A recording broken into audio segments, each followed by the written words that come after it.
He said that there was, yes, and there was also one in Trinidad and Tobago. All right, thank you. And your policy, you say, confirmed what the BA International representative represented to you? That is correct. In writing, we received correspondence from Trinidad and Tobago letting us know there were guarantees on the policy for payment, or repayment rather.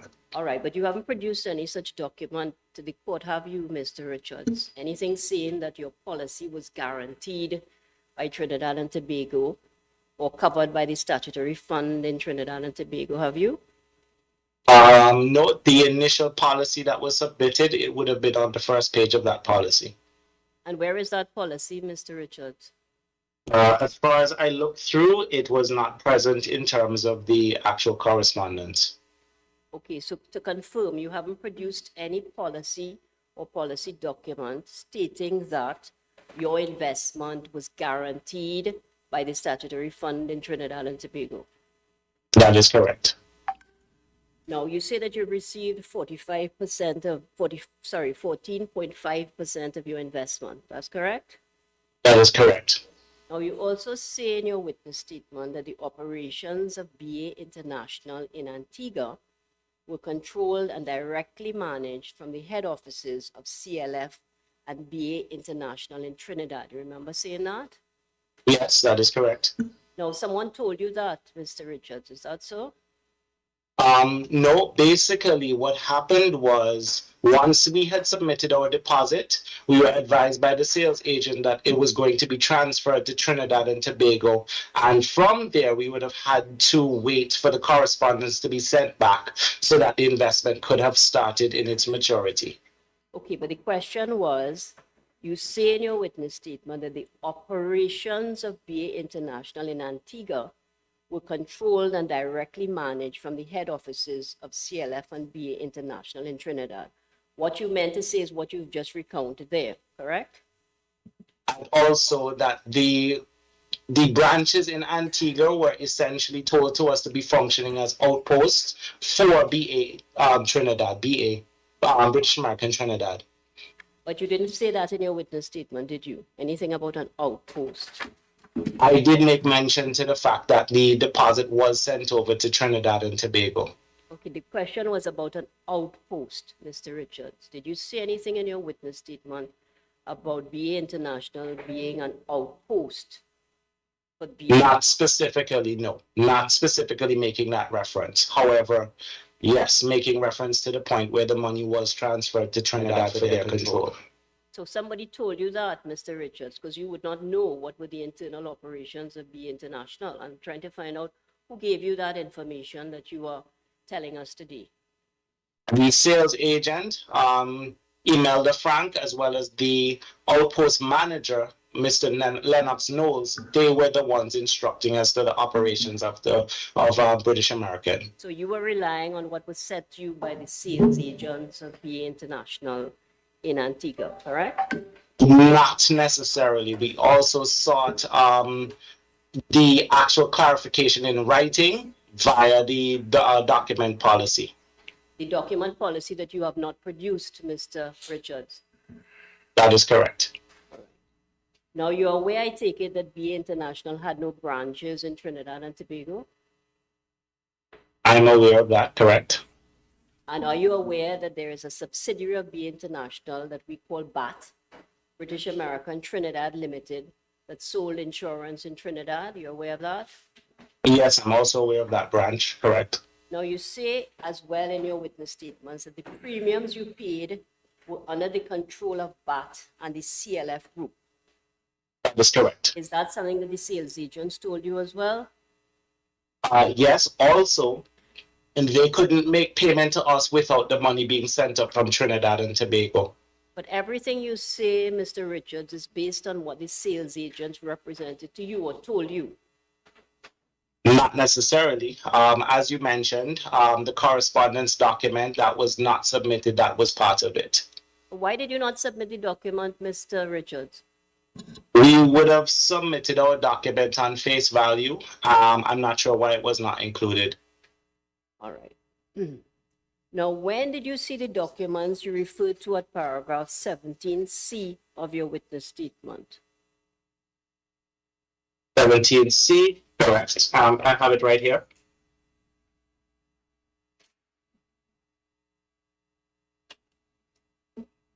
Yes, when did you see those documents that you list in paragraph 17C? So the first correspondence for the initial policy of $1 million that came in. Sorry, Mr. Richards, did you understand my question? I'm asking time. When did you see the documents that are referred to in paragraph 17C, 1, 2, and 3? Can you be more specific when you say time? Are you saying date, month? Yes, that's usually what we mean when we say time. Can you give me a minute to reread Sure. 17C? Sure.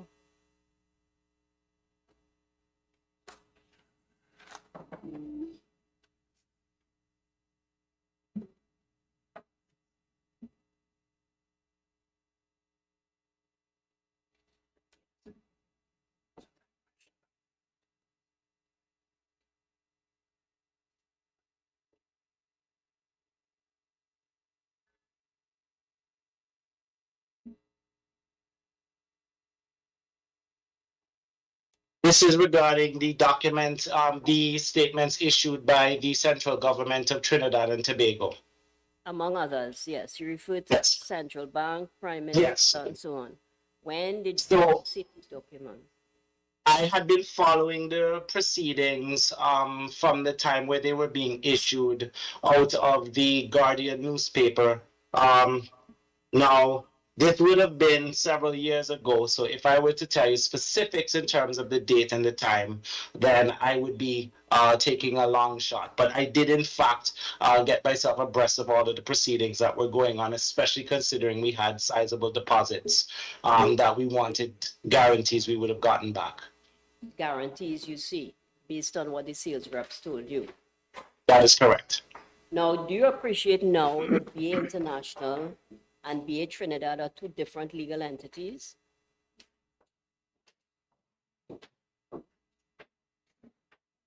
Can you rephrase that question?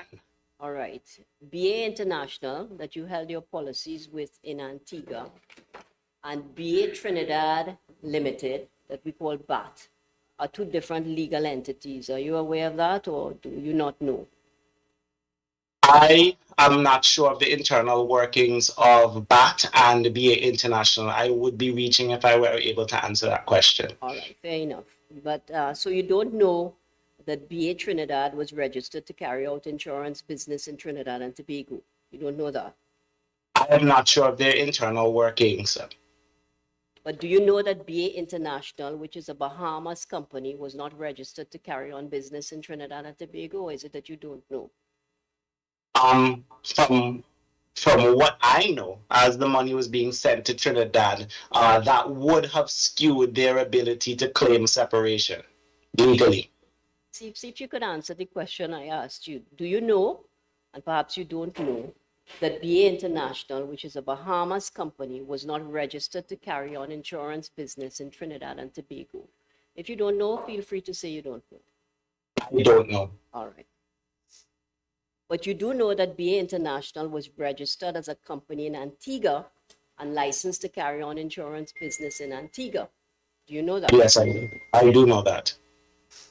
And are you aware that in 2009, the statutory fund in Antigua was in substantial deficit?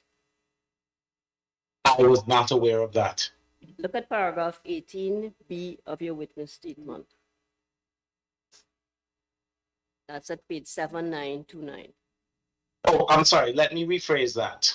You said in 2009 when the collapse happened? Yes, I was aware of that at that time. All right. I'm sorry. And according to your witness statement, this meant that policyholders like you were in danger of receiving a mere fraction of your investments, correct? That is correct, yes.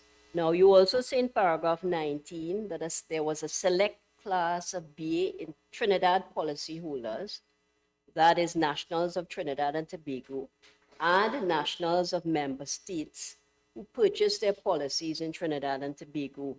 Do you remember saying that? Yes, I did. So Yes, I so remember. you're aware, Mr. Richards, that non-nationals who had BA Trinidad policies benefited from the bailout. You're aware of that? Specifically, I remember them saying that they were going to look at the bailout policies for anyone who had a policy in Trinidad and Tobago or from Trinidad and Tobago. So yes, but they didn't make a distinction between at that point in time. Then yes, I would say yes. Yes, because that's what the second sentence of paragraph 19 says.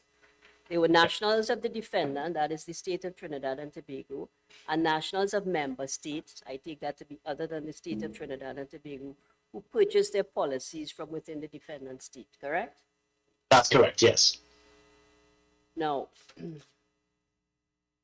at paragraph 20, you say that the funding of refunds to policyholders in Trinidad and Tobago was being provided by the sale of assets acquired through the investment of monies that you invested in your policy. You remember saying that? Yes, that was my feeling and my thought. Yes. But you produced no evidence of this either, Mr. Richards, have you?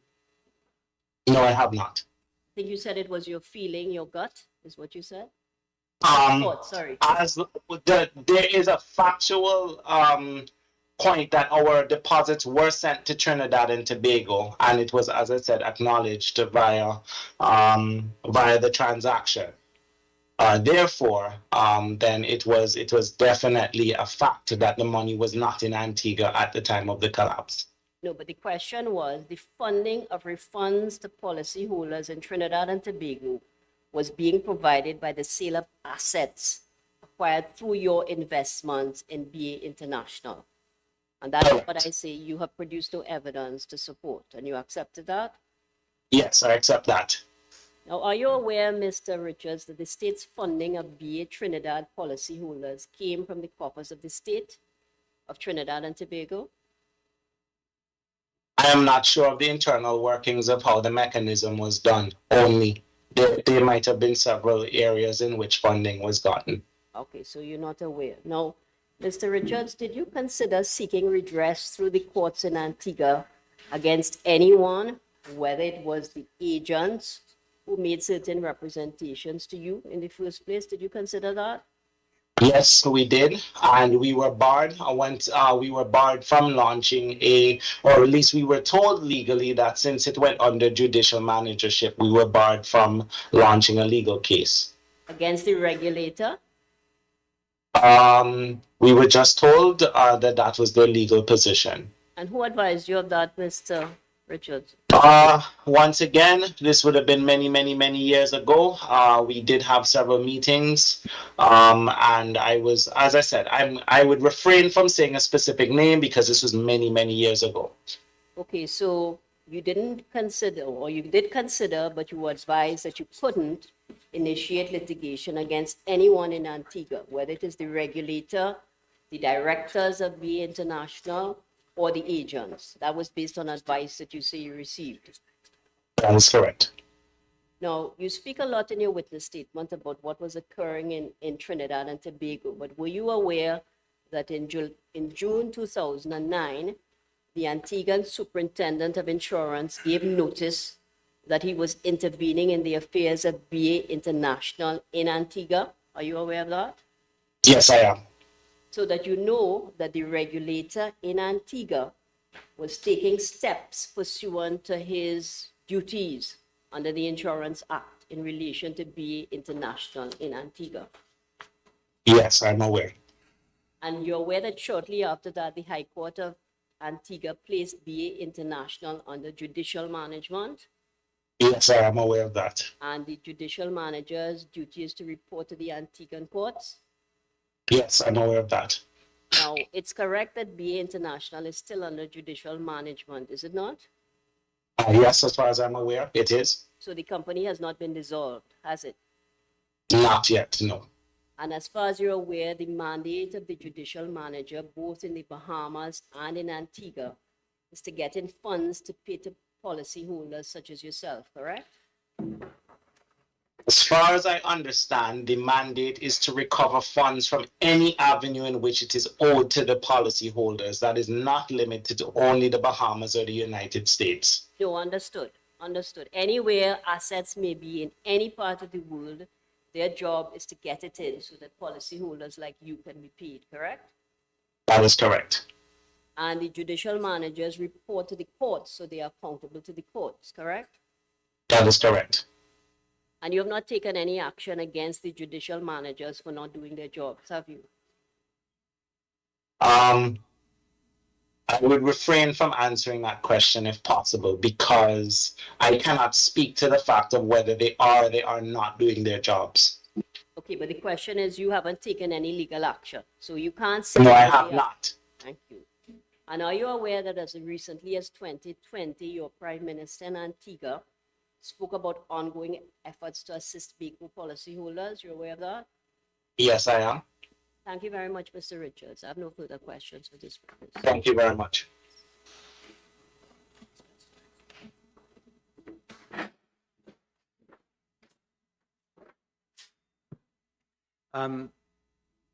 I've just got one question for you Sure. in what we call re-examination.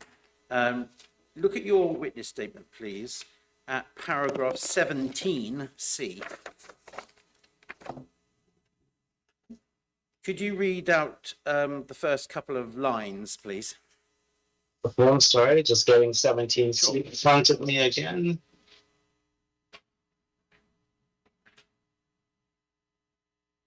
Okay, 17C. Nice and It loud, says nice and slowly. the offices providing services within Antigua and Barbuda provided no significant independent service, but rather were outpost services servicing Antigua and Barbuda to provide on the ground a location and a contact for the provisions of BA International and CL Financial Group services controlled by the offices within Trinidad and Tobago. Thank you. So when you asked questions by my learned friend who put to you that you hadn't used the terminology outpost offices and that somebody must have told you to call it outpost offices, is that correct or is that wrong? No, that is what was told to us. So what is in my statement, as I said, is essentially what happened. Thank you very much indeed. Just wait there a moment. Mr. President, Your Honours, two questions. The first is, I can't remember whether we were allowing for the amicus to ask questions. I don't think that we were contemplating that the amicus was going to ask questions. And I think we all agree about that. And the second is whether or not any of Your Honours want to ask this witness a question. Yes. Thank you very much indeed, Mr. Richards. You can go. Yeah. Thank you. Thank you. Thank you very much, Mr. Richards. Thank you, everyone. Am I dismissed from the meeting for the day, or? You're in. I think the position is you can follow proceedings. There is a link. There is a link. You can follow the proceedings online if you wish. Okay, thank you so much. Have a wonderful day, everyone. Yes. Thank you. Thank you. Could I call Mr. Spencer Thomas, who I think is next witness to be cross-examined on the schedule, and Spencer Thomas's statement is to be found at 8290. Yes.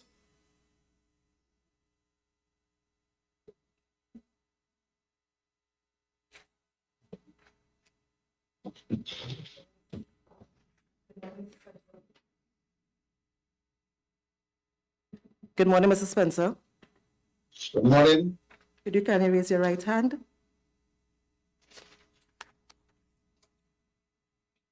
I.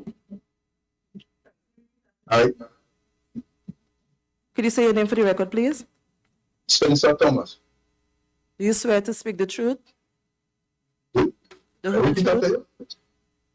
you. Do you swear to speak the truth, the whole truth, and nothing but the truth?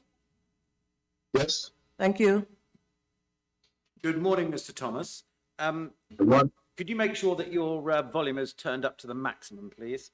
And if you can't hear either me or anyone else, do say so. Okay? Oh, yes, I think that's the maximum, yeah. Thank you very much. Speak nice and clearly, please. All right. Mr. Thomas, you have completed a witness statement for the purposes of these proceedings, haven't you? Yes, Thank you. yes, sir. And can you find that witness statement? It should be a document which we have numbered as 8290 at the beginning of it, and at the end of the statement itself where you sign is 8298. Do you have that before you?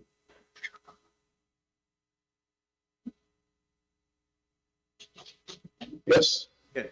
And have you read that witness statement recently? yes, yes, sir. And are you happy that the contents of that are true and accurate to the best of your knowledge and belief? Yes, sir. Thank you very much indeed. Wait there, please. There'll be some questions.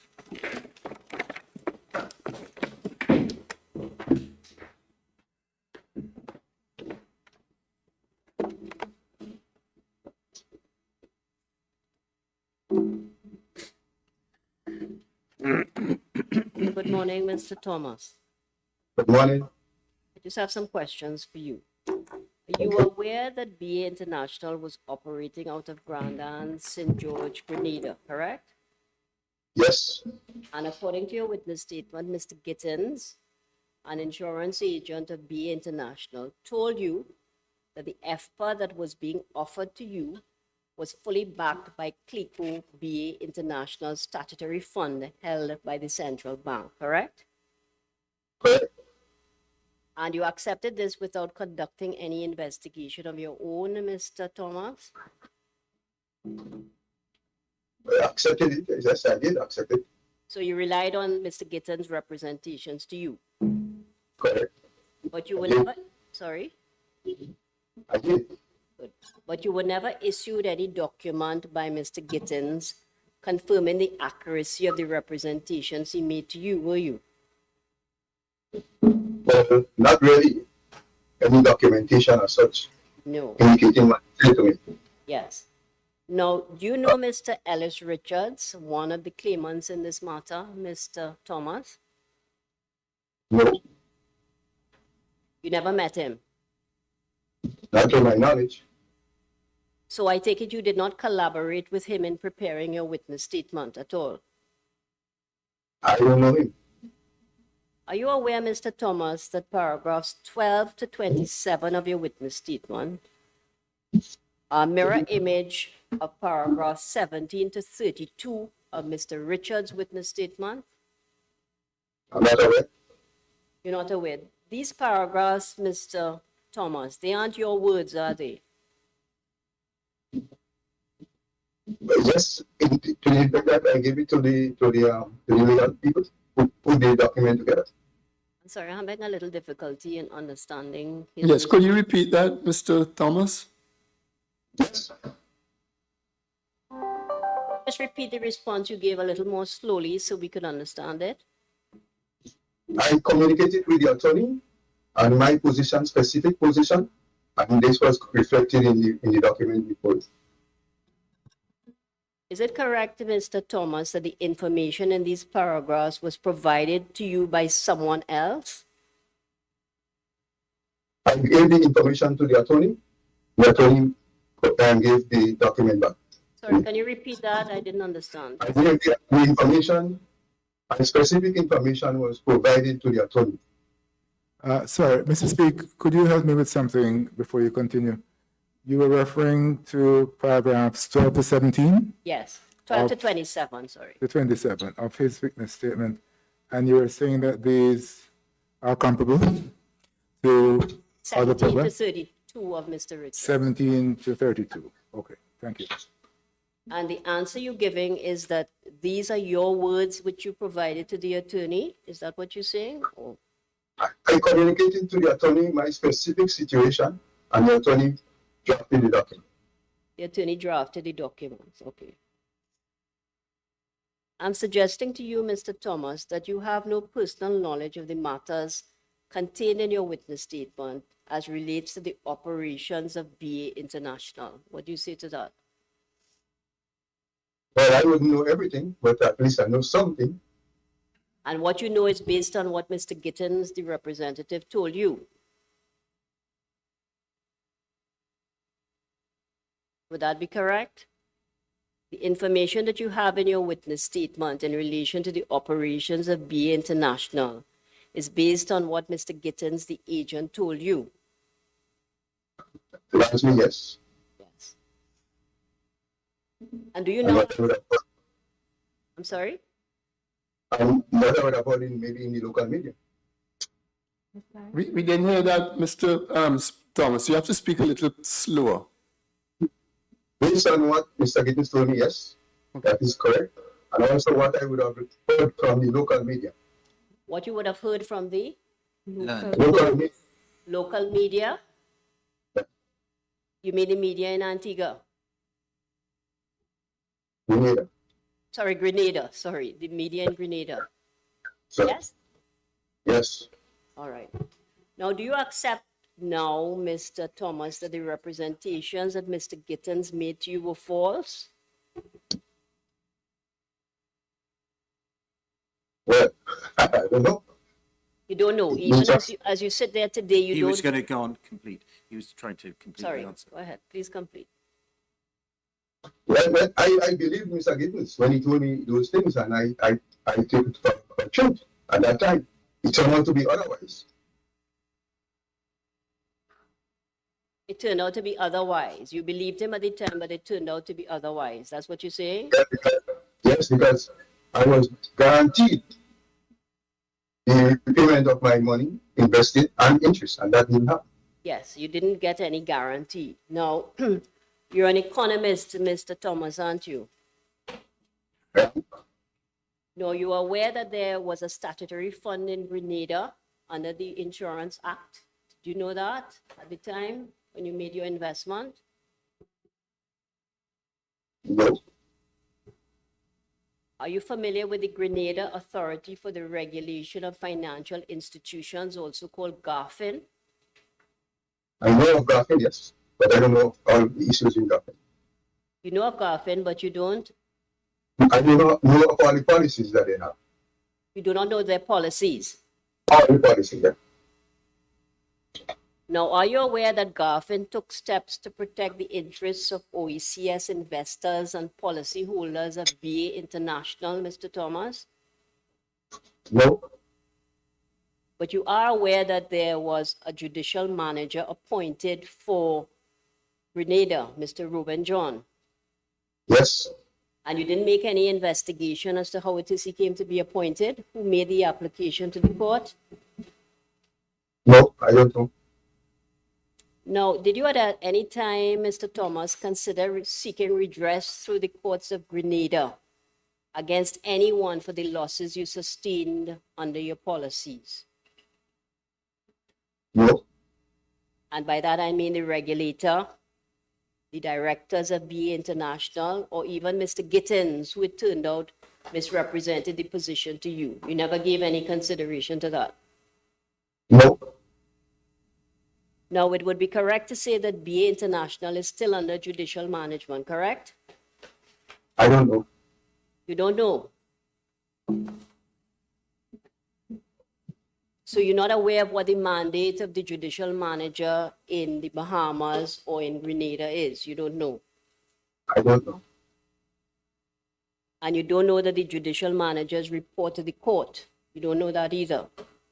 I don't know. I have no details on this.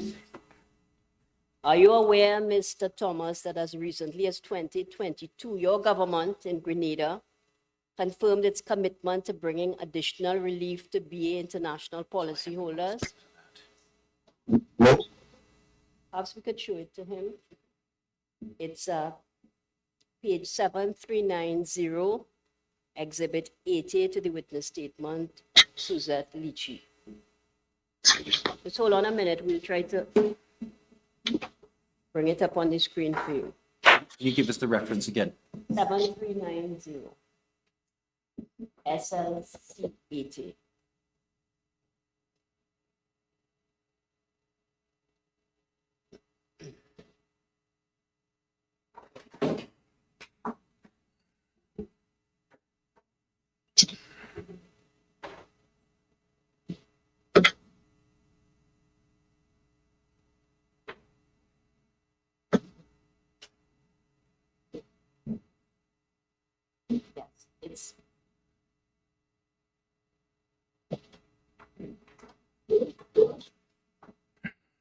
Does the court have it on the screen?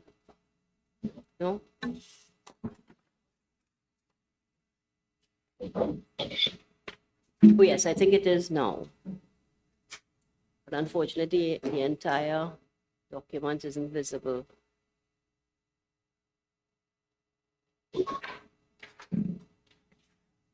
We seen it now, Mrs. Yes, this is your Prime Minister speaking at paragraph 9.1, update on Beko Clicquot situation. Mr. Speaker, government remains committed to bringing additional relief to those affected by the Beko Clicquot debacle.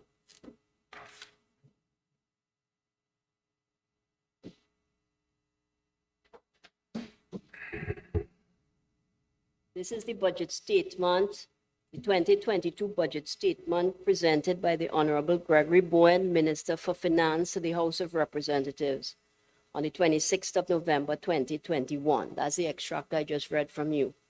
You're not aware of that, Mr. Thomas? Well, I don't have any information on this. I'm sorry? No information on this. This must have been said, of course, in the budget, but I'm not aware of this. Okay, well, it's now been drawn to your attention. So you now know that at this date, the government of Grenada, through its Minister of Finance, was confirming the government's commitment to bringing additional relief to those affected by the Beko debacle. You're now aware of that, Mr. Thomas? All right. Thank you. I have no further questions for this witness.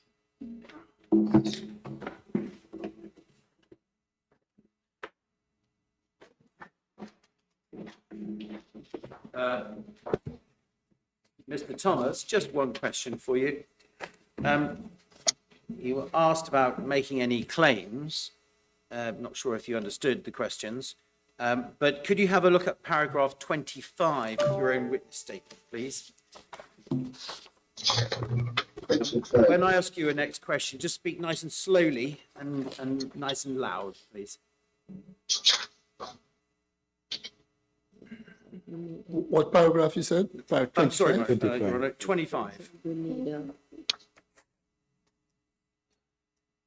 Yep. Have you got there? Yes, 25. Yep.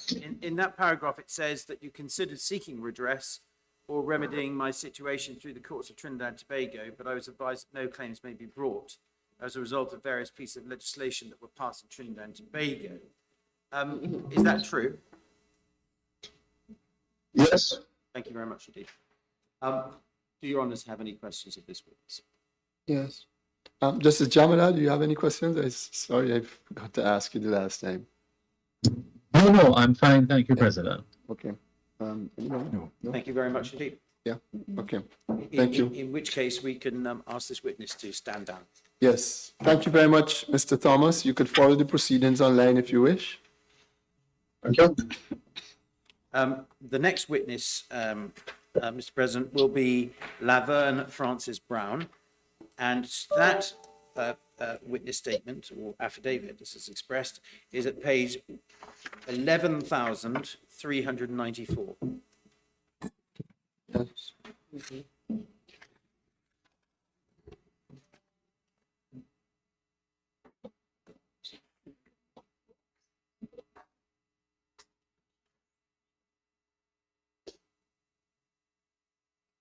Yes, we are very nicely ahead, well ahead of our time. So we may have a little challenge in contacting her, but we're trying. What page you said she begins at? It starts at 11,394, Your Honour.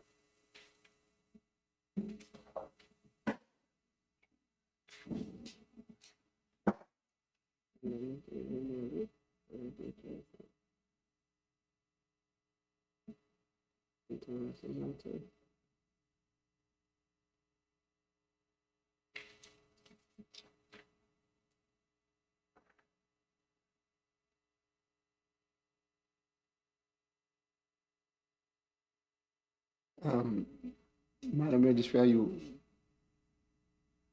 want us to take a short break, or is Yeah, okay.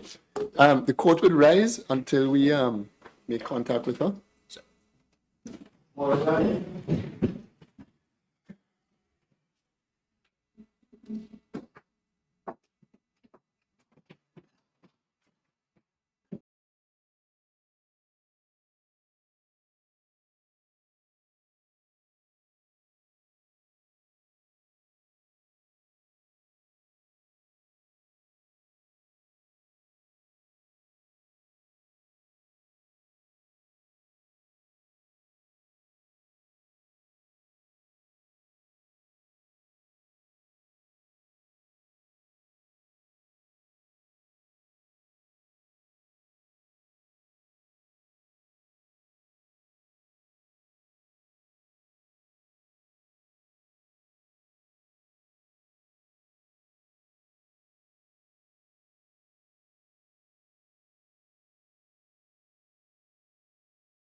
Yes, please. Mr. President, Your Honours, I'm grateful for you taking that break earlier. We now have Laverne Francis Brown, so she can be called. Page 11394 once more.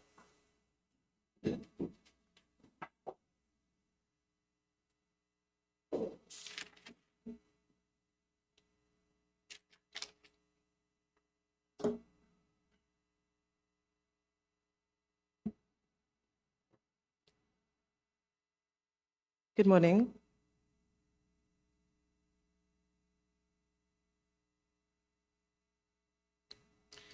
Good morning, Ms. Brown.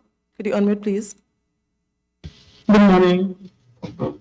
Please state your name for the record. My name is Laverne Francis Brown. Do you affirm that you will speak the truth, the whole truth, and nothing but the truth? I do affirm. Thank you. Good morning, Ms. Brown. Could you just make sure your computer is turned right up and answer the questions nice and clearly and loudly, please? If you don't understand any of the questions, do ask for them to be repeated. Yeah. You have prepared a witness statement for the purposes of these proceedings, haven't you? Yes, I have. Thank you. That is on our record, page 11394. It's called an affidavit, but I think it's in the form of a witness statement. And it is 13 pages long, and the signatory page is on the 13th page, page 11405. Have you got a copy of that statement in front of you? Yes, I do. Have you read that witness statement recently? Yes, I have. And is it true and accurate to the best of your knowledge and belief, or are there any errors or corrections that you would wish to make? Yes, it is true to my best of my knowledge. Okay, thank you very much indeed. In which case, please wait there. You'll be asked some questions by my learned friend.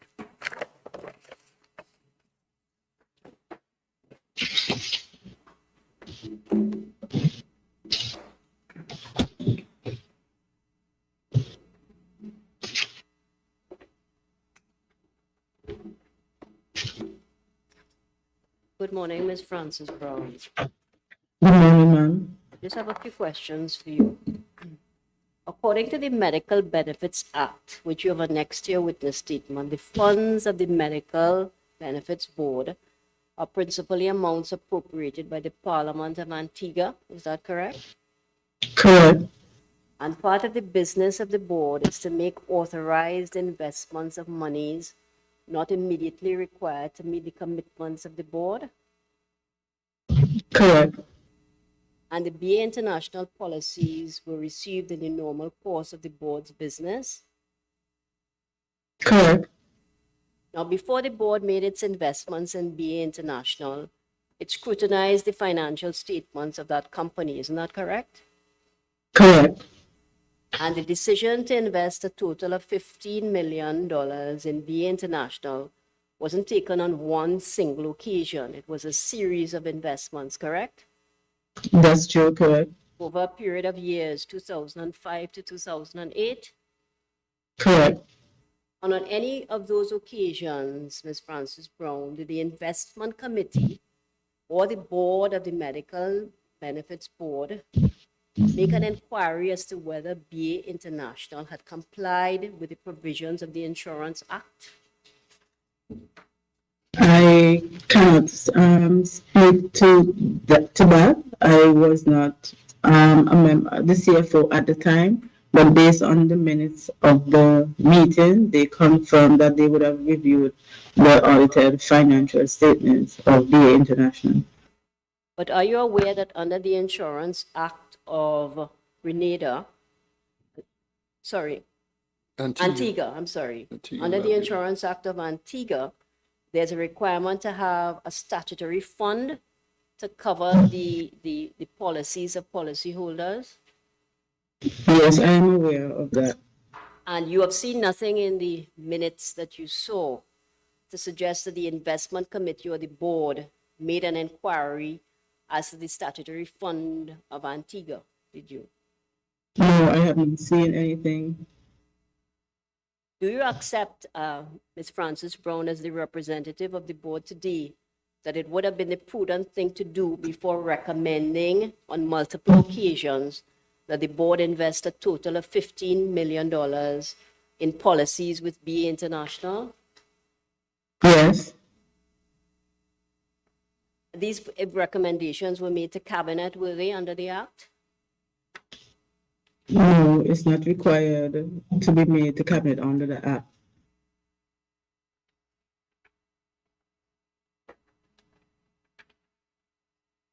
Just want to take a look at the section.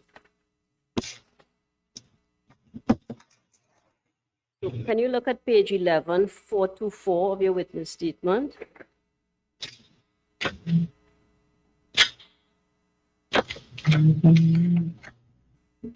Look at section 27 for me, please. Trying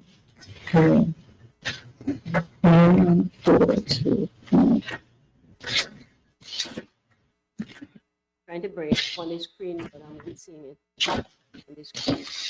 It's 11,424.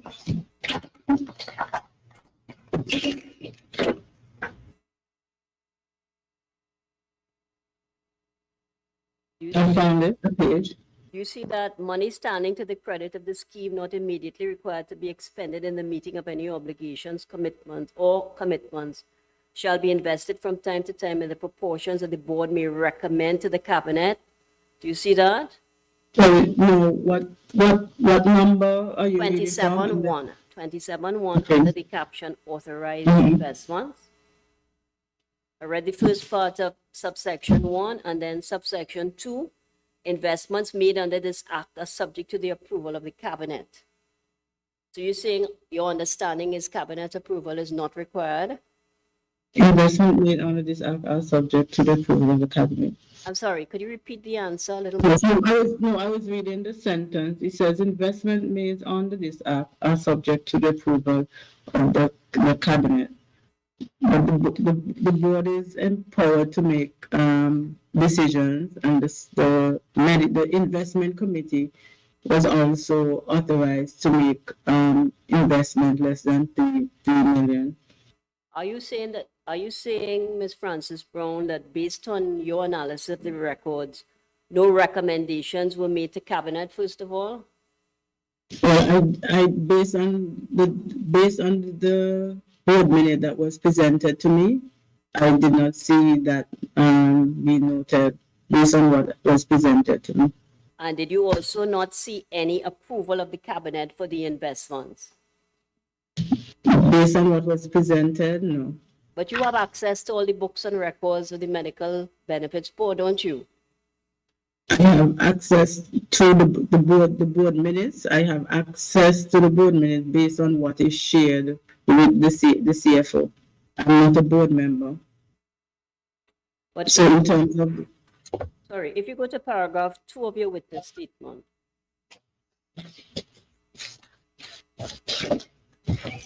This is page, 11394. yes, And you say, if you look at line 4, the facts and matters to which I refer to in this witness statement are based on my own knowledge, documents and records maintained by the MBB to which I have access. And then you go on to say, and information derived from others. So it would be correct to say that you have access to all the records of the board, don't you? Medical Benefits Board. records pertaining to documentation in terms of invoice as it pertains to board minute, because I'm not a director or board member, any access to minutes would have to be provided, would have to be given to me. So when did you commence your employment with the Medical Benefits Board, Ms. Frances Brown? January of 2012. January of 2012, all right. Now, you accept that the investments that were made by the board in BA International were lost due to the collapse of BA International? Correct. And do you accept now, as the Medical Benefits Board representative, that it wasn't prudent to invest such large sums of money in BA International? If I accept that, Yes, do you accept that as you sit here giving evidence to the court that it wasn't prudent to invest $15 million of the board's money in BA International? I would not say that it was not prudent. I guess at the time, based on the review by the board, the investment committee and the board member, they would have made that decision based on the information that they were presented with. But now in 2024, as you sit here giving evidence, do you accept now that it was not prudent at the time to make those investments in BA International? I don't know that I can say yes, and I don't know that I could say no, because with any situation you make an investment. It says you invest, and there are risks in investing. Yes, thank you. Do you appreciate now, Ms. Frances Brown, that BA International and BA in Trinidad are two different legal entities? BA International and BA Trinidad. Yes. Or even, Yes. even aware that they are two different companies. Are you aware of that? Yes, yes. So you do appreciate now that BA International, which is a Bahamas company, is different from BA Trinidad, which is a Trinidadian company. Do you appreciate that? No. But BA International, what I understand for BA International was it was an outpost of the BA in Trinidad and Tobago. It was a what? Outpost. And the office in Antigua was just a second, like a location for the office in Trinidad and Tobago. Secondary location. And how do you understand? Another location, like an outpost location. An outpost. And where did you derive that information from, Ms. Frances Brown? For example, the policy that the MBS would have signed, the address, the address is the address of Trinidad on the policies. It was not an Antiguan address. There's nothing in any of the minutes that you have annexed to your witness statement that suggests there was any investment in BA Trinidad. Isn't that correct? No. So at the time, sorry, is there Sorry, go ahead. I'm sorry. based on your analysis of these minutes, because you weren't there at the time, did you see anything to suggest that an investment was being made in BA Trinidad? No. British American, the local office. British American, the local office, meaning what? The local office in Antigua and Barbuda. Just situated in Antigua and Barbuda. Yes. In fact, according to the minutes which you have annexed, when the board recommended or advised on the investments, it didn't give any consideration whatsoever to BA Trinidad. Isn't that correct? Based on the information I saw, no. And is it correct that Mr. Cleveland Seaforth is the judicial manager of BA International in Antigua? Correct. And BA International in Antigua is still under judicial management, correct? I'm not sure. Are you in regular contact with Mr. Seaforth, Ms. Frances Brown, to determine the status of the judicial management in Antigua? No.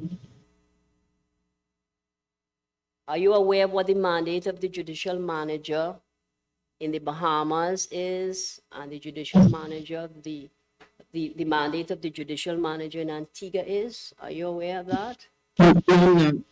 So you've made no inquiries whatsoever in regard to the BA International under judicial management? No inquiries no. And how much of the investments has the board recovered, Ms. Frances Brown? 14%. 14%. Yes. Approximately 2.5 million. million. And do you know anything about the judicial managers having to report to the courts? Or you're not aware? I'm not fully aware. And since you came on to the board in 2012, you're not aware of any consideration having been given to the board taking any legal action in Antigua against anyone, are you? No, in Antigua, no. No. Now, are you familiar with Mr. Ellis Richards and Mr. Spencer Thomas, Ms. Frances Brown? I'm familiar with Mr. Ellis Richards. Sorry? Ellis Richards. You're familiar with him? Correct. Mr. Ellis Richards. Now, did you collaborate with the other witnesses, for example, Mr. Ellis Richards, in preparing your witness statement, Ms. Frances Brown? No, You did not? no, I did. No, I did not. Did you read his witness statement at all? No, I did not.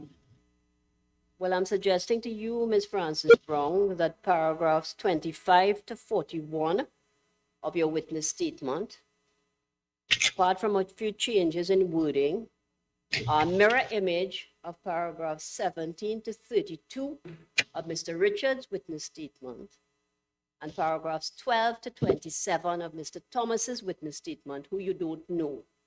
Do you know anything about that? No, I do not. I'm suggesting to you, Ms. Frances Brown, that the information contained in these paragraphs was provided to you by someone else. Is that correct? The scheme has an attorney, and the attorney would have assisted me in drafting of my witness statement.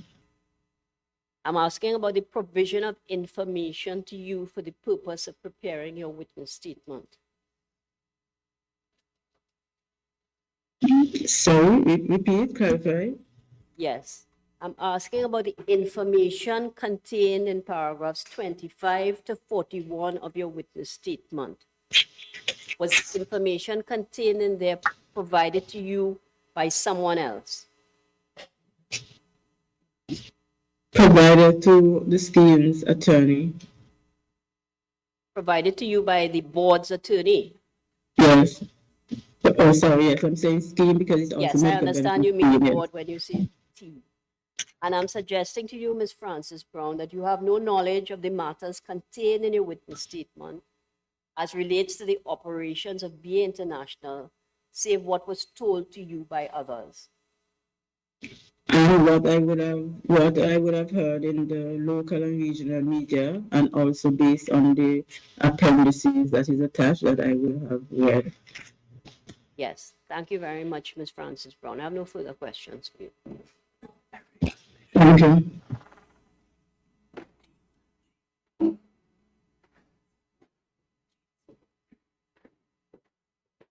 I've no re-examination. Do your honours have any questions? Yes. No? Justice Jamila? No questions. No. Thank you very much indeed, Ms. Frances Brown.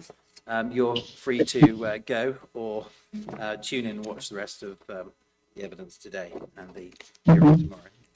Thank you. The next witness I shall call is Ms. Jean Green Thompson. Your honours, page 9148.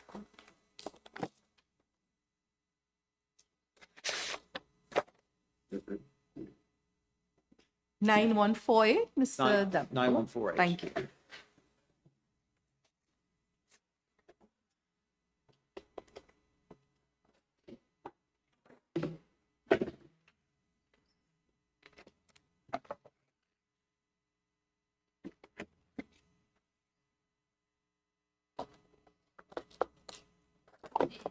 She's in?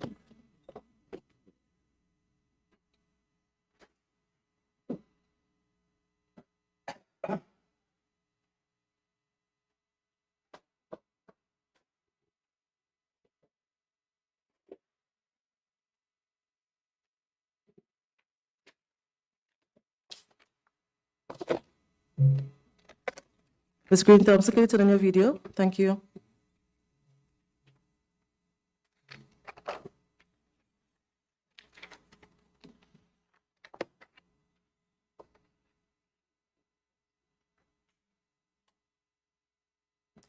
Ms. Green Thompson, can you turn on your video? Thank you.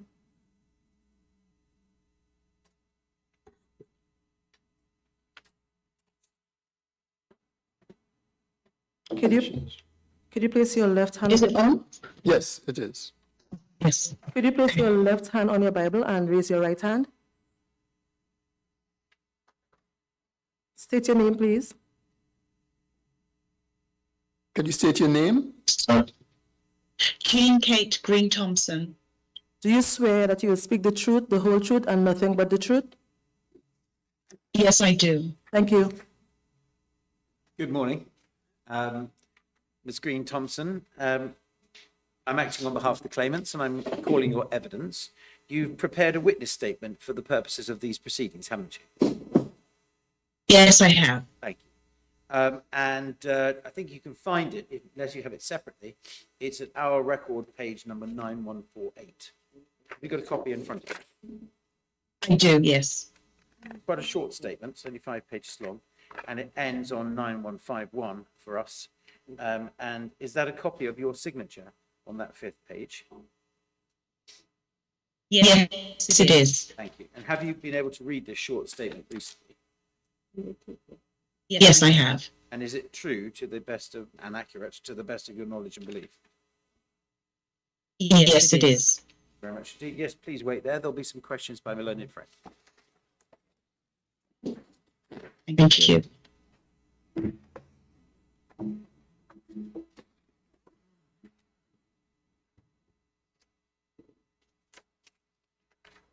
Good morning, Ms. Green Thompson. Good morning. Morning. I just have some questions for you. Would it be correct to say that you were appointed a judicial manager of BA International less than a year ago? That is correct, yes. And you started working with KPMG in May 2019, about 5 years ago now? Yes, that is correct. And BA International, which is a Bahamian company, was placed under judicial management in the Bahamas since the 8th of September 2009, correct? Yes. And that was done on the application of the Insurance Commission of the Bahamas, correct? Yes. And as judicial manager, it is your duty to act in the best interests of the general body of policyholders of BA International, correct? Yes, that's correct. Now, in October 2017, the judicial managers of BA International and BA International's Grenada branch entered into an agreement with a Mr. Patrick Antwine to provide him with information to assist the policyholders that he represents to maintain proceedings against a third party. Is that correct, based on your witness statement? Yes, that is correct. And you're aware that in the year 2021, a number of policyholders from Grenada and Antigua and Barbuda commenced proceedings in this court against the state of Trinidad and Tobago, correct? I'm aware of that, yes. At no time did the judicial managers consider initiating these proceedings on the part of on behalf of the policyholders, did they? No, we did not. And you have annexed to your witness statement a report dated the 4th of May 2018, prepared for Baycall, which you say was prepared using documents and information provided to the judicial managers, correct? Yes, correct. Now, you did not prepare that report. I did not. And as you sit here, you're not in a position to vouch for the accuracy of all the documents and the information contained in that report, are you? I understand that they're based on the books and records of the company and are factual in nature. Well, let's go to paragraph 1-2 on page 9299.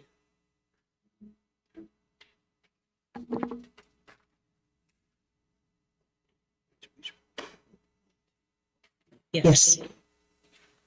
What page? Sorry, what's the, 9299, paragraph 1, 2.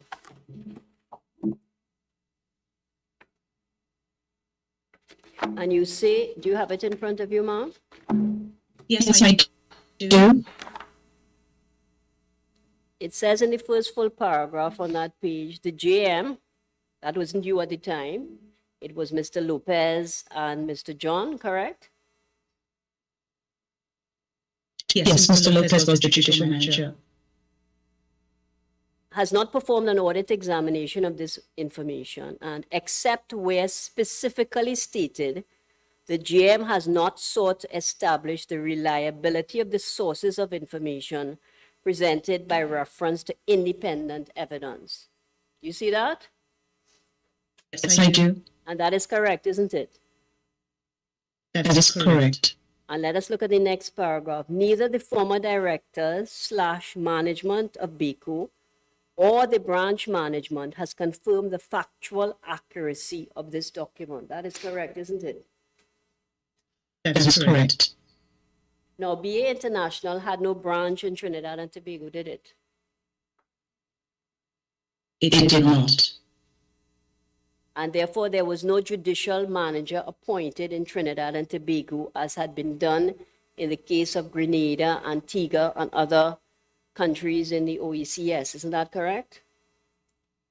Yes, that is correct. So wherever BA International had branches, judicial managers were appointed in the respective jurisdictions, correct? Yes, that is correct.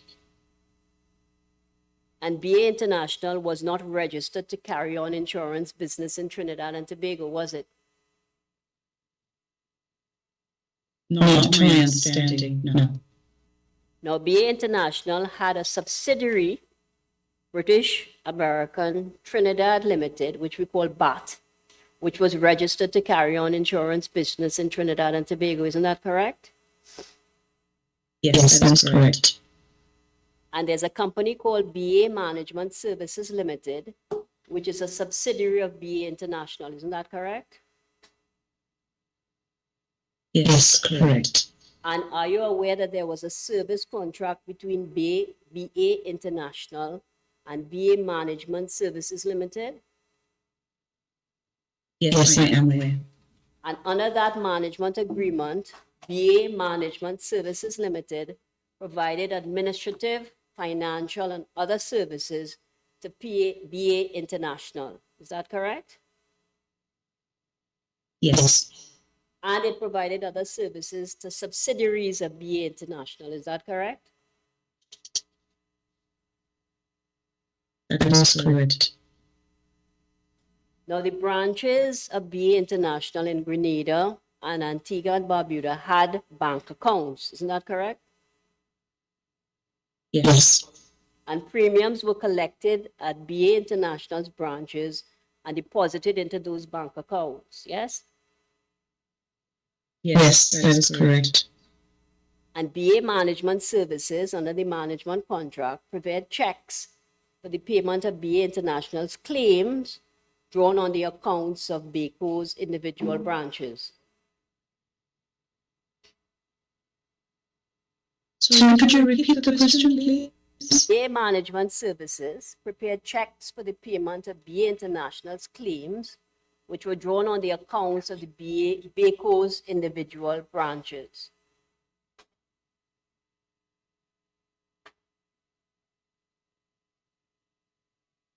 To my understanding, is that based in the report? Well, I'm asking you. Tell us if, and if you don't know, you can tell us you don't know. Yes, I don't know that, You don't know. that particular question. Now, each branch of BECO had its own manager, people like agents and administrative staff employed by BECO who were responsible for the branch's day-to-day management. Isn't that correct? Yes, that's correct. And would you agree that the services undertaken by BA Management Services Limited constituted essentially all of BA International's day-to-day management operations?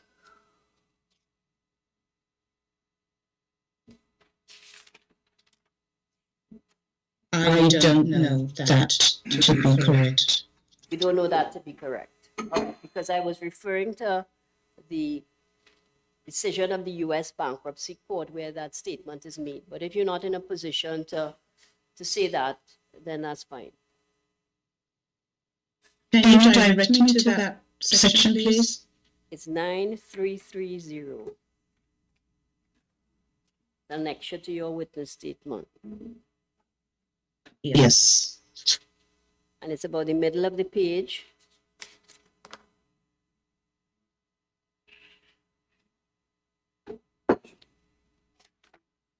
Is it the first adversary complaint?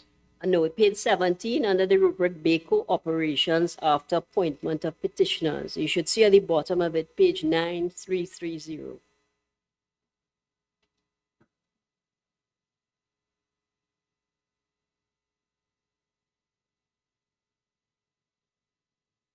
Sorry, I have slightly different. I have different page numbers to you. I don't have your trial bundle. Look at the screen. I think we put it up on the screen for you. Thank you. So line 2, you see the sentence, the services undertaken by BA management constitute essentially all of BACO's day-to-day management operations. Now that I take it was based on the evidence tendered by the judicial managers before the U.S. Bankruptcy Court, the Judge Kimball. Ms. Peak, what page of the record is this? 9330. 9330. And About the middle of the page. I see, yes. Sorry, I can't see the screen, but if you could tell me the wording that it begins with. The sentence, it's under the rubric BACO operations after appointment of petitioners, but it's up on the screen for you, and it's the second line. That sentence beginning, the services. Do you see it? Unfortunately, I cannot see it on the screen, so I'm just going by my hard copy. The screen is very fuzzy and it's illegible, unfortunately. Okay, well, if you're looking at the decision of the court, it's page 17 of 53 up at the top. File. Okay. You see it? Yes, I do. Okay, so about the middle of the page, you see the sentence, the services undertaken by BA management constitute essentially all of BACO's day-to-day management operations. Do you see that? Yes, I do. And based on your understanding, is that factually correct? Yes. Now, would it be correct to say that decisions as to the investment of BACO's premiums were taken by the board of BACO? Yes, I believe so. And in relation to the services provided by BA Management Services, BA International subsidiary, those services were paid for by BA Management Services. Isn't that correct? I believe so, yes. And have you seen the monthly invoices issued by BA Management Services to BA International pursuant to that agreement for management services it provided? I have not seen those invoices. Okay, well, let's I'm aware that they, yes. We're going to just put some up on the screen for you because we have invoices annexed to the witness statement filed on behalf of the state over the period 2006 to 2010. And it's Exhibit 66 to the witness statement of Suzette Leachy, starting at page 6840.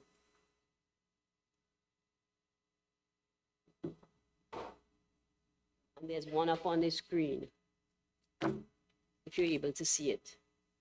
Yes, I can see it. What Thank you. exhibit, Ms. This is 66. Thank you. And we're looking at page 6840, and it is an invoice from BA Management Services Limited to British American Company Limited, Bahamas. And it says management services rendered for the period January 1st to 31st, 2006 for the following territories. And the invoices continue until page 6890, which is an invoice dated 2010. You could just go to 6890.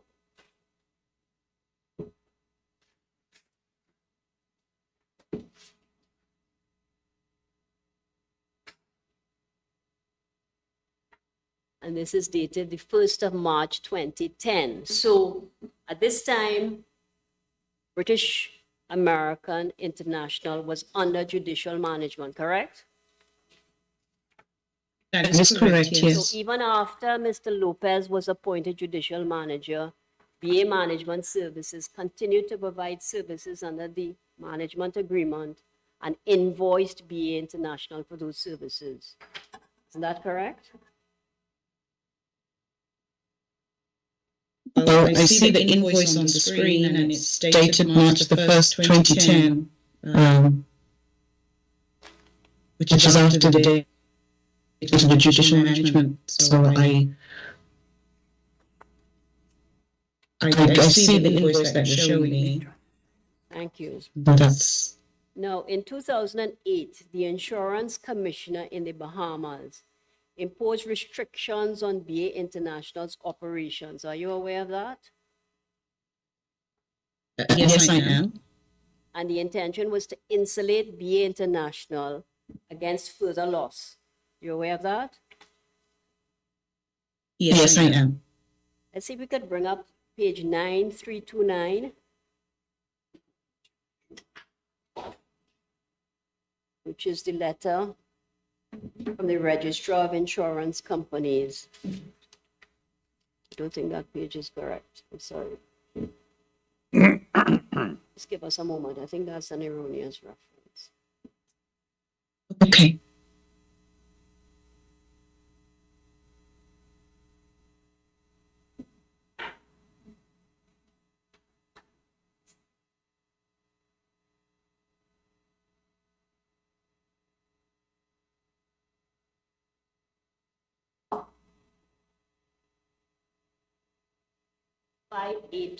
Sorry, Exhibit 6, I believe, of the witness statement of Suzette Leachy. Yes, it's on the screen.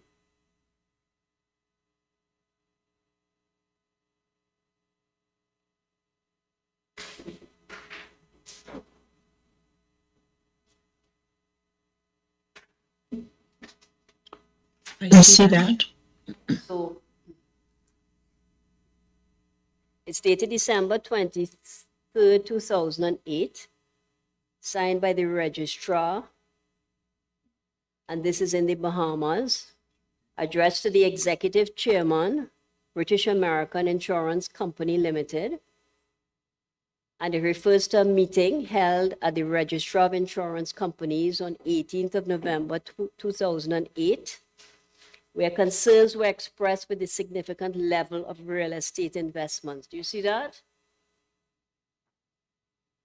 You see that?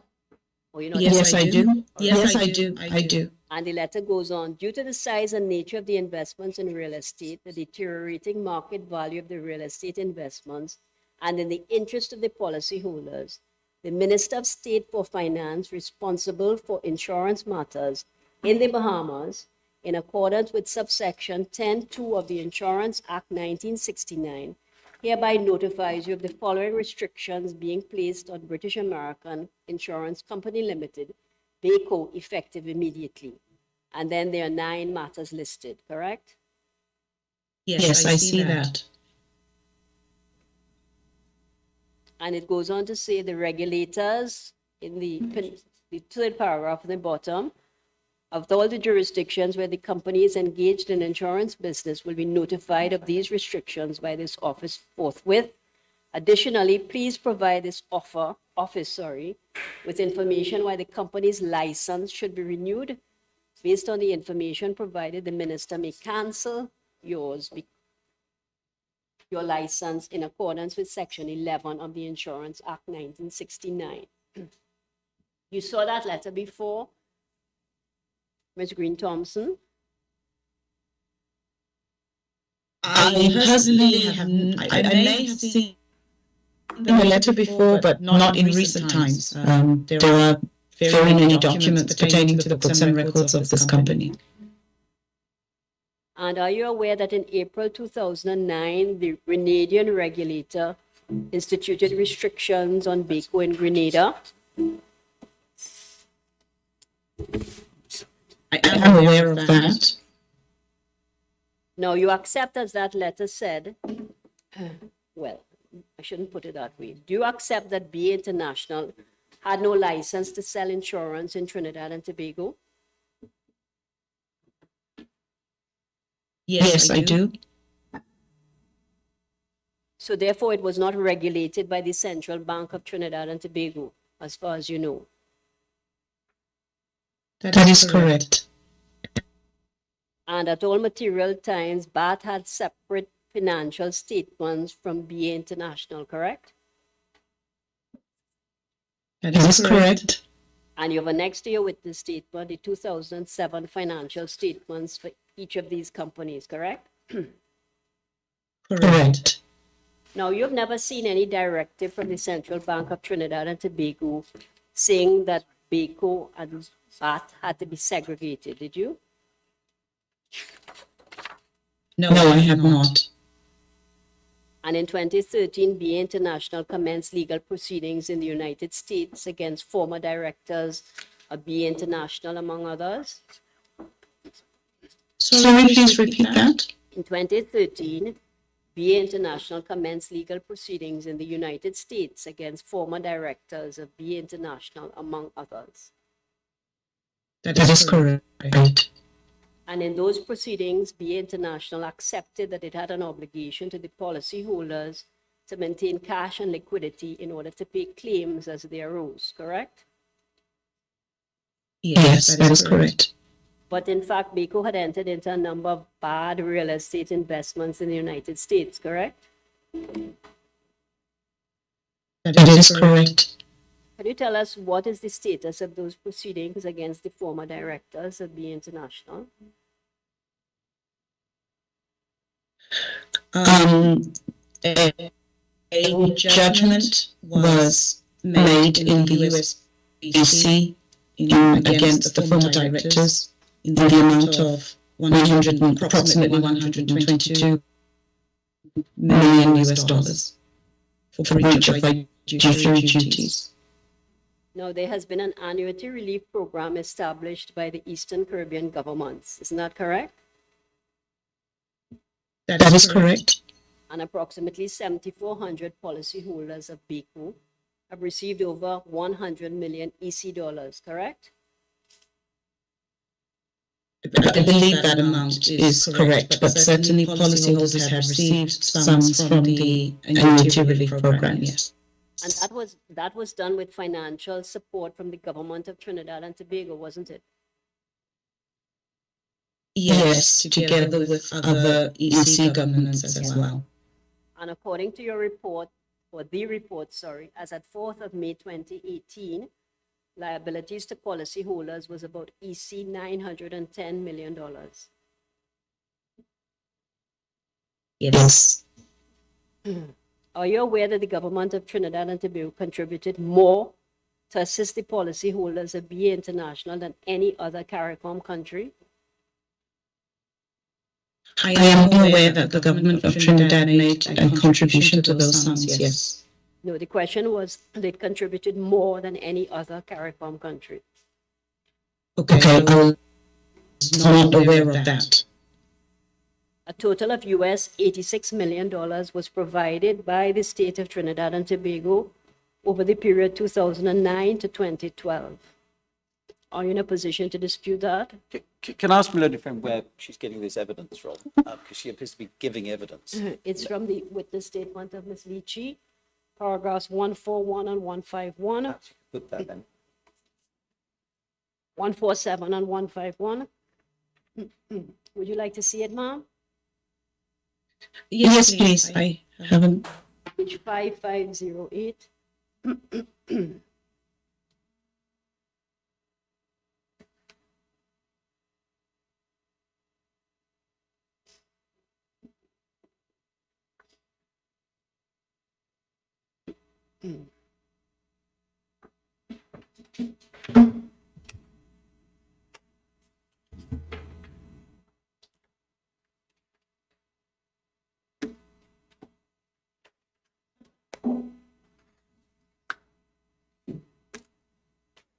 So 147, at that meeting, board agreed to provide urgent liquidity support in the sum of US $50 million to countries of the OECS, etc. Do you see that? Yes, I do. And if we go to paragraph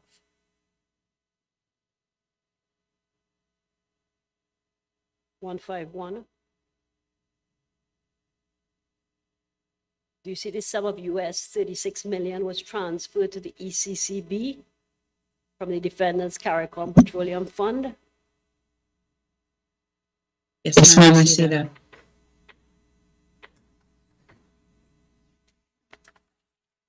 And can you take a look at page 7526?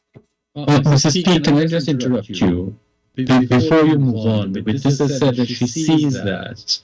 Is it that the witnesses from her knowledge confirm that this is so, or is she simply, are you going to go further in that examination, or are you just asking her to identify what she sees in the witness statement of Mrs. Leachy? Thank you, Your Honor. Having seen those paragraphs, Ms. Green Thompson, are you in a position to dispute that a total of US $86 million was paid by the government of Trinidad and Tobago to OECS countries to assist? No, I don't dispute that. And I was going to direct you, because you said you weren't aware that Trinidad and Tobago had made the largest contribution. Could you look at page 7520, which is another exhibit to the witness statement of Ms. Leachy?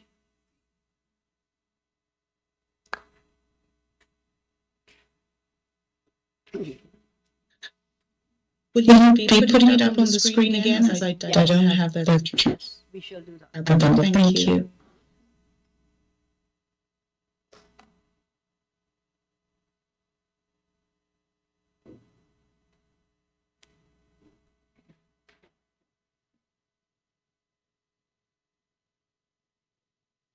Yes, at the bottom of the page, in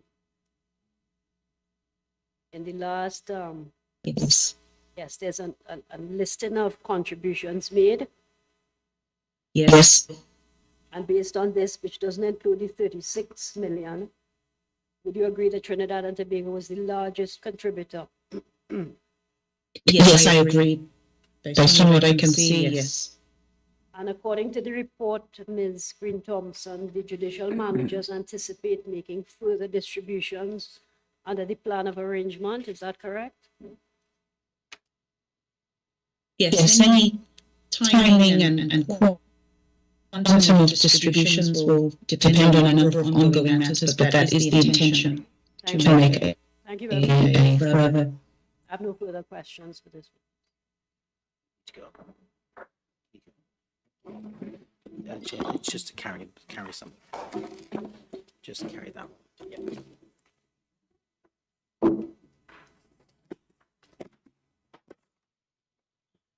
Ms. Green Thompson, just one or two very short questions. You were taken to the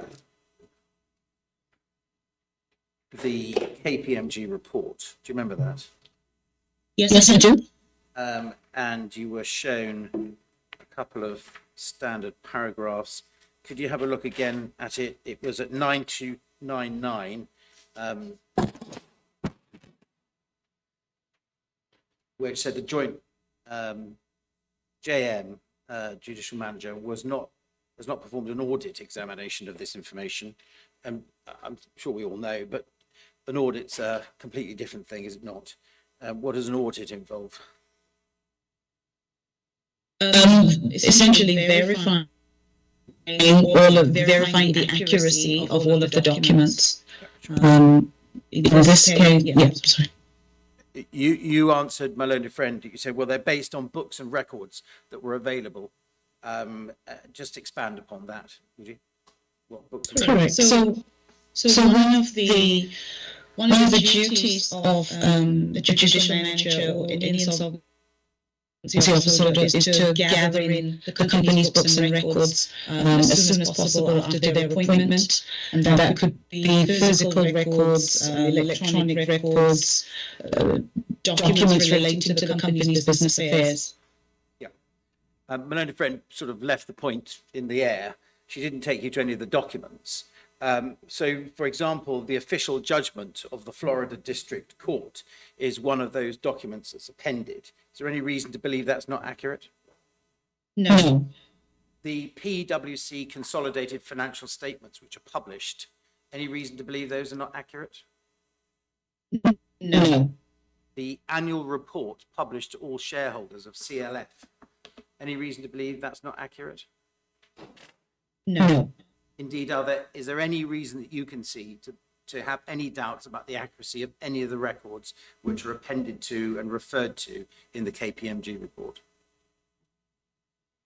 No, I mean, the documents are as they were obtained during the course of the judicial manager's appointment. Don't have any reason to believe that they're inaccurate. Thank you very much, indeed. Just one last question. You were shown a page, I think for Your Honour's record, it's 5826, which should be coming up on the screen. You can shift it around. Yep. Do you remember you were shown this document? This is... Yes, I remember. Thank you. What you weren't shown, I'm sure of the reasons why, what you weren't shown was the address to which it was sent. Can you read that, fuzzy or otherwise? Can you actually read the writing top left-hand corner? Yes, I can. We don't need all the names and all the bits and pieces. Which country was that sent to? Trinidad. Thank you very much. No further questions. Do Your Honours have any questions? Yes, I have a question for you, Miss Green Thompson. Yes, Your Honour. You heard me? Okay. Okay, great. I wanted to get a bit of background to what happens in these cross-border insolvency cases. Okay. To which, to some extent, this may be involved here. And I gather you are a judicial manager appointed by the courts in the Bahamas. Admittedly, not for very long, it seems. But without particular reference to this case or to the revised treaty, can you just give us a general overview as to what happens when there is cross-border insolvency involving a company, for example, incorporated in the Bahamas, but which has branches or subsidiaries in other jurisdictions, issuing policies, etc. If the company is in serious financial difficulties, what is the procedure which is available?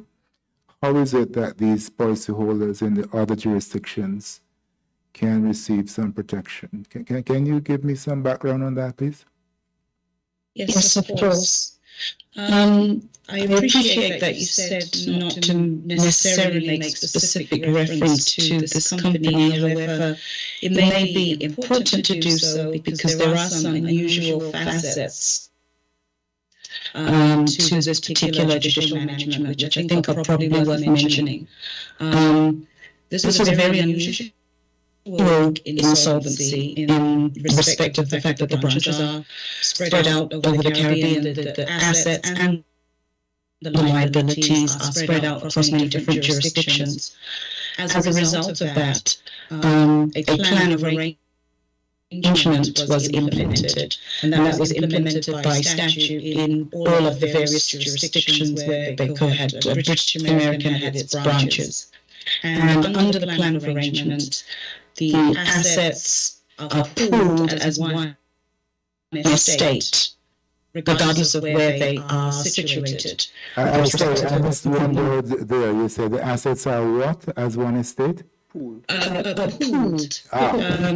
Treated to be treated as one. And it was believed that that would be in the best interest of policyholders, and similarly, with the location of policyholders being all over the Caribbean, the general body of creditors was also treated as one. So that would remove a situation where, for example, one of the very smaller branches, which had very minimal assets at the time, would only rely on its own assets to pay out to its creditors. So it was felt that by treating the estate as one, that would enable all the policyholders across jurisdictions to see a better return.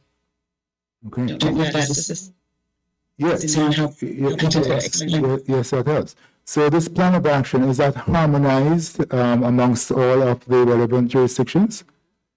That is correct. So the plan of arrangement order was sanctioned in the Bahamas and then subsequently recognized in each of the jurisdictions. And there was a plan of arrangement act which was implemented in those jurisdictions. And really there was no, prior to the implementation of that legislation, there was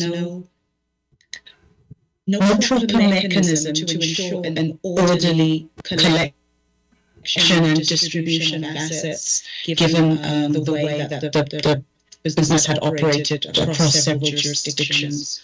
So it was seen as a very harmonized way, a proper mechanism recognized in law that would allow an orderly distribution of the assets of the company. But that was a voluntary arrangement amongst all of the jurisdictions, I take it. There were meetings of the policyholders held, and all of the policyholders of British American were given an opportunity to vote in favour of the plan of arrangement, and it was passed on the basis of those votes. Are you aware, and you may not be, and that's fine if you're not, but are you aware of any regional arrangements to facilitate a similar presentation when there is regional cross-border insolvency? To my knowledge, a plan of arrangement is the most efficient way. I'm not saying there aren't any others, but I'm just not aware. I can't think of any right now. But it would be similar to a sort of plan of arrangement, sometimes also referred to as a scheme of arrangement. Okay. And if you have these arrangements and the policyholders voted for it, they are in agreement with it, would you anticipate that there will be litigation in these various jurisdictions to advance the private interests of individual policyholders, or will they simply accept the plan of arrangement that has been made?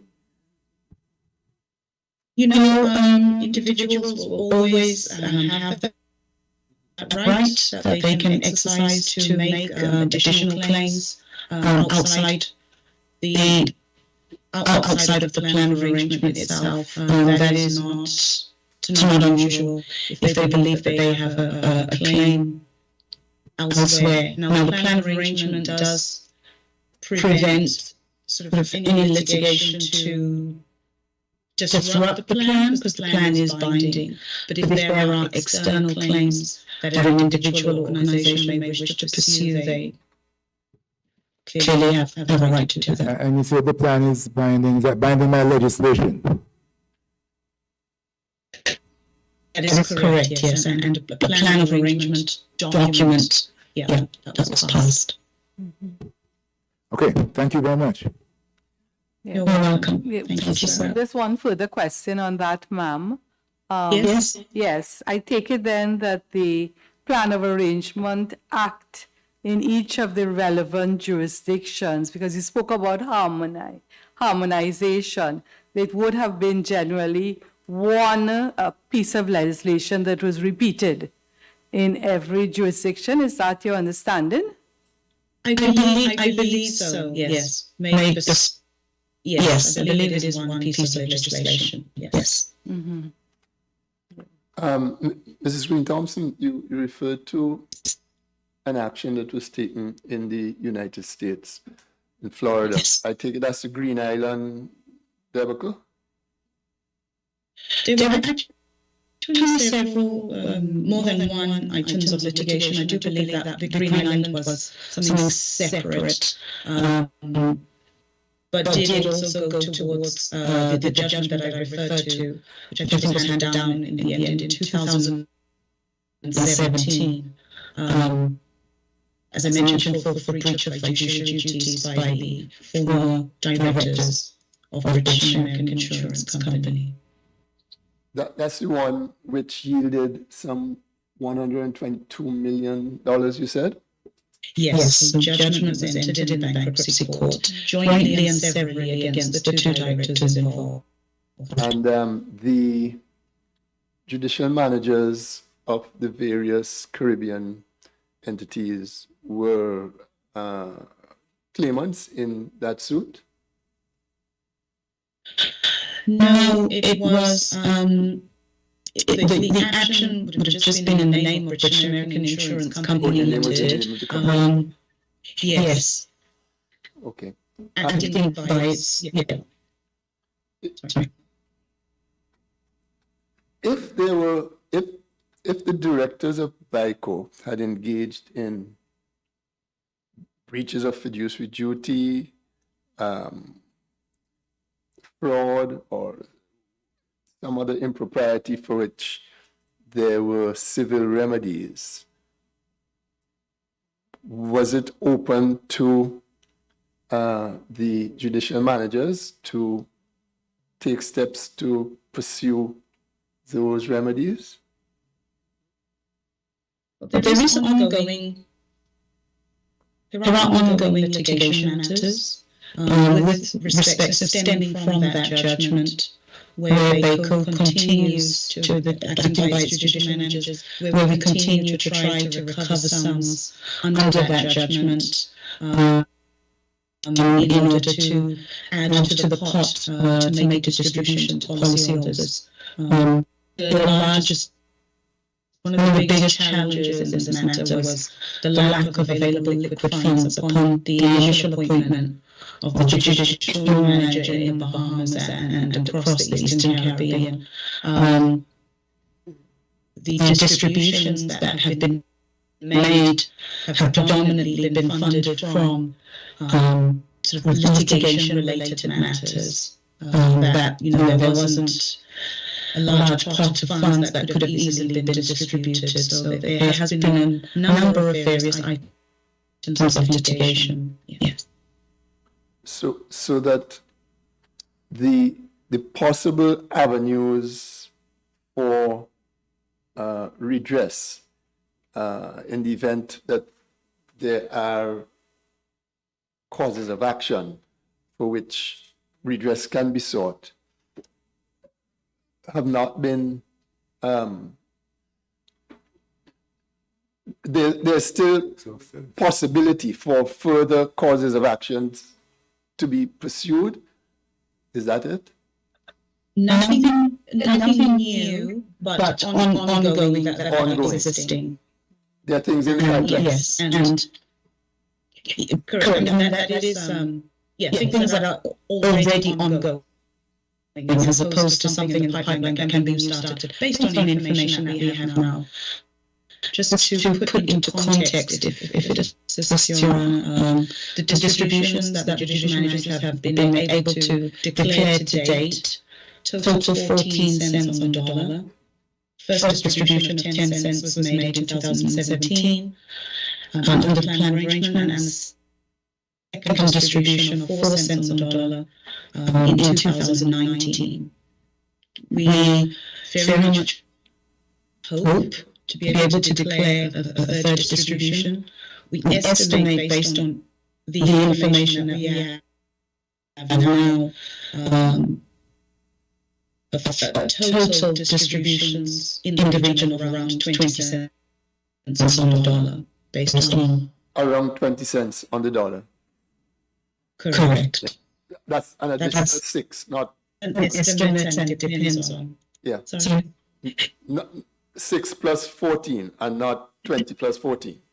Yes, that's correct. That's correct. And as I mentioned earlier, that will very much depend on the outcome of various matters that are ongoing, not only litigation, but also realization of assets that are also ongoing. But that is the estimate based on information that we know now. Yes, And yes, well, no. I was just going to follow up on something that the president asked about the availability of the $122 million. Just for clarification, does that find its way into the common pool that you were speaking of? But that is if the judicial managers were able to realize sums. Yes, absolutely. And that is some of the work that is ongoing. Hardly any of that judgment has been able to be paid or realized. It is a judgment that then obviously needs to be enforced, oh, which is pretty difficult. it's a judgment recorded, So this- it has not been Correct. paid. Correct. I see. Apologies if I wasn't clear on that. So the ongoing litigation that you speak about, ma'am, that is coming out of that judgment then to recoup what has been Correct. ordered by that judgment? Yes, we follow. Yes, ma'am. Thank you. Okay. Might I be permitted one or two questions as a follow-up to questions? Yes. Your Honour? Thank you. Just one or two small questions out of that. Jed, maybe just for me rather than anybody else, but the $122 million, is that TT dollars or is that some other currency, US dollars? That is US dollars. And you've confirmed, I think, the question I was going to ask myself, which is having a judgment is one thing, how much have you enforced? So how much of that $122 million actually have you enforced and recovered? Zero, or as far as you're aware? Less. There was a realization, which I'll refer to in TT dollars because that judgment was subsequently recognized in TT, and much of the enforcement work is happening in Trinidad. Less than $1 million Trinidad dollars. Right, so, not very much. So far less than $1 million used, yeah. And obviously you don't do your job for free.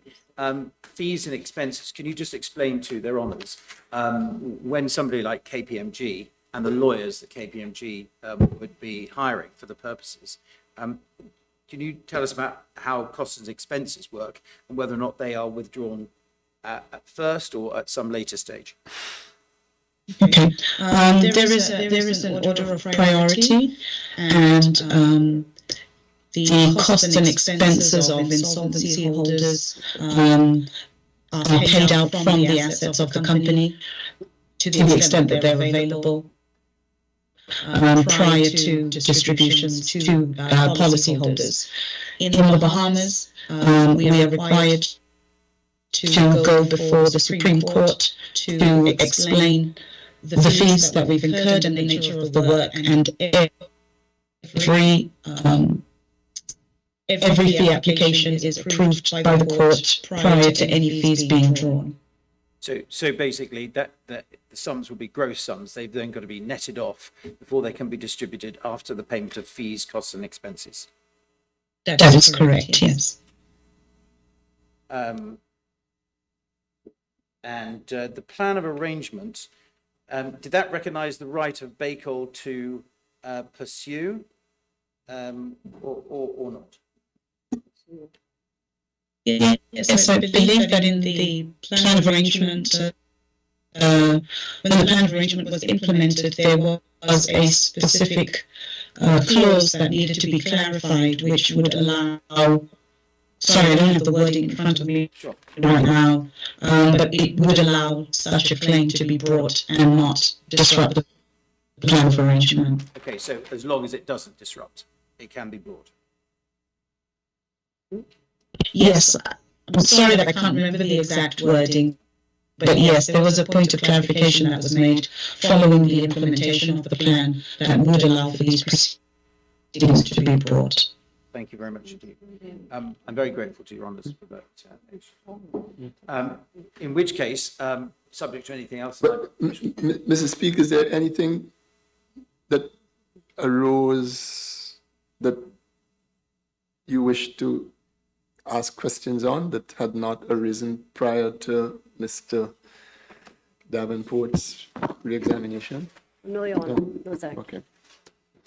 Yes, I gather, Mr. Davenport, that Mr. Otway is not likely to be available immediately, and so we propose to take the lunch. He is. But across it, but I'm being told by my instructing solicitor, Oh. he is available. But, Okay. That's internal. If he is, then we'll take him now. Thank you. He's not there?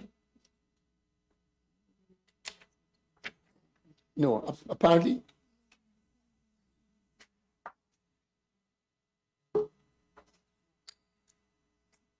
Our information is that he isn't, but I don't know, in which case I will most humbly withdraw. Yeah. But I'm getting mixed messages. Sorry. Do you mind if I just take some instructions on By that? all means. Because I wouldn't want the getting up and the upheaval. Just take some instructions. I apologise about the. no, that's fine, that's fine. He was in contact with our registrar, you see. I'm told he has an infirmity, so. That's what I gather, yeah. Do you mind if we just take a moment? It is at, so you know, 8664.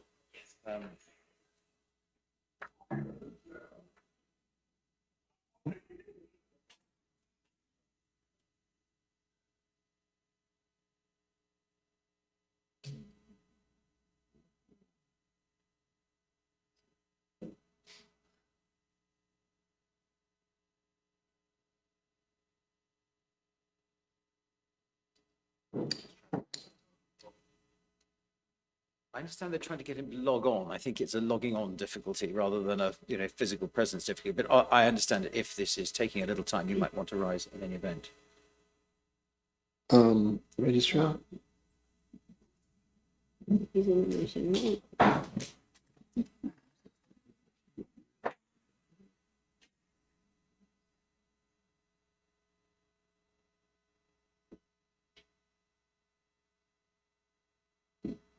Okay.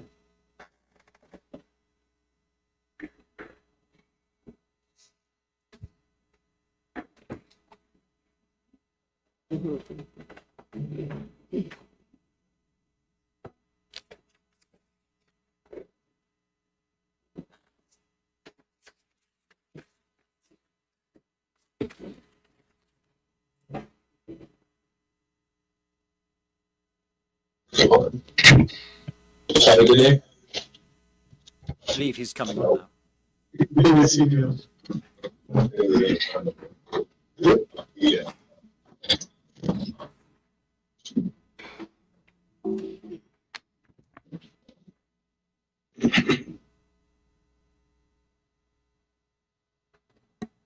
Good morning, sir. Good morning, madam. Please raise your right hand. Please state your name for the record. Glenn Kenneth Otway. Do you affirm that you will speak the truth, the whole truth, and nothing but the truth? I do. Thank you. Mr. Otway, good morning. Good morning. You've done a witness statement for the purposes of these proceedings, haven't you? Of course, I do. And it's a 9-page witness statement. Do you happen to have it about you? I do. What page, Mr. Davenport? 8664, Your Honour. And the signatory page is at page 8671. Have you read this witness statement recently, Mr. Otway? Yes, sir. And is it true and accurate to the best of your knowledge and belief? It is. In which case, thank you. Wait there. There'll be some questions from my learned friend, Ms. Peake.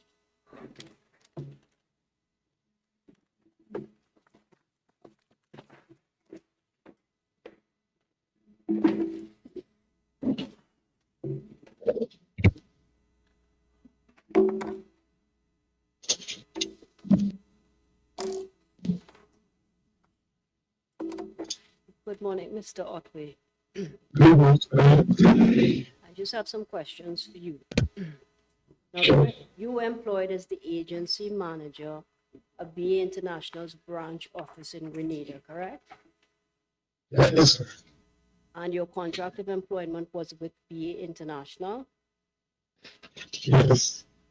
and the branch in Grenada had a number of administrative staff, unit manager, agency manager, agents, and so on, correct? That's correct. Yes. And you said BA International had a trustworthy reputation, and this was used to encourage persons to buy products offered by the branch. You said that? That's correct. As unit manager and later agency manager, were you aware of the provisions of the Insurance Act of Grenada, Mr. Otway? Yes. So you know that that act required every registered insurance company in Grenada to establish an insurance fund, Yes. and that fund had to consist of assets equal in value to the liability. Can I just break Mrs. Peake? I'm having difficulty hearing him. I don't know if I'm the only one. If it is, then we can proceed and I will do my best, but I'm not hearing Mr. Otway clearly. I don't know if he needs to speak on it. I don't know whether the microphone is in relation to him. But just to let you know that I'm having some difficulty. So, Mr. Otway, can you speak a little more loudly and slowly so that we can all hear you? Okay. So we were talking about the insurance fund in Grenada that you say you're aware of, and I was asking whether you're aware that every registered insurance company had to have in that fund assets equal in value to the liability in respect of policies issued in Grenada. What's your answer to that? I'm not aware from the fund that had to be in relationship to the liabilities. Sorry, we didn't hear that. Could you repeat your answer? I said I'm not aware that the fund that was supposed to be there was in relationship to the amount of liability. So what did you think the insurance fund was supposed to comprise? It was supposed to comprise funds to be paid in case the company went belly. But at the same time, I was not aware of the amount that was supposed to be there. All right. So, but you understood the purpose of it was that if anything happened, there were monies in the fund to pay policyholders under their policies. Yes. All right. And are you aware that BA International did not comply with the obligation to have enough money in the insurance fund to cover monies that were due to policyholders under their policies? Are you aware of that? No. At no time while you were selling policies were you aware that that was the position? No. But you accept now that that is why there were no monies to pay policyholders that you sold policies to when the company collapsed in 2009? I do. And in your 34 years working at the branch in Grenada, Mr. Otway, you became familiar with BA Management Services Limited? Well, to some extent, yes. Now, that was a company that was based in Trinidad, correct? That's correct. And that company provided administrative, financial, management, and other services to BA International. Is that correct? That's correct. And it was BA Management Services Limited that was responsible for issuing policies after your branch submitted information for the policies to be prepared, correct? Correct. And the branch in Grenada collected the premiums from the policyholders, correct? That's correct. And deposited them into the accounts in Grenada. Yes, And then the branch in Grenada was responsible for distributing the policies to the policyholders, correct? that is correct. Now, are you aware that BA International made a number of bad real estate investments in the United States? I became aware of that after the collapse in 2009. And are you aware, Mr. Otway, that as recent as November 2021, your Minister of Finance in Grenada confirmed Grenada's commitment to bringing relief to BA International policyholders? Are you aware of that? No. Or perhaps we could bring it up on the screen for you. It's page 7390, Exhibit SLC80, to the witness statement of Suzette Leachy.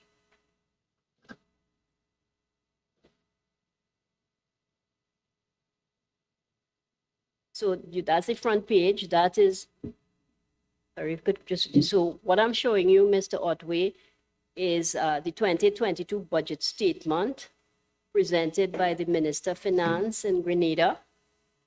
You see it? To the House of Representatives. Yes, and this is 26 November 2021. And if we could go to page 7390, please. Under the caption, update on Baco-Clico situation. And this is what was said to the House of Representatives. Mr. Speaker, government remains committed to bringing additional relief to those affected by the Baco. That has now been a change. Debacle. Do you see that, Mr. Otway? Yes. Somebody's on.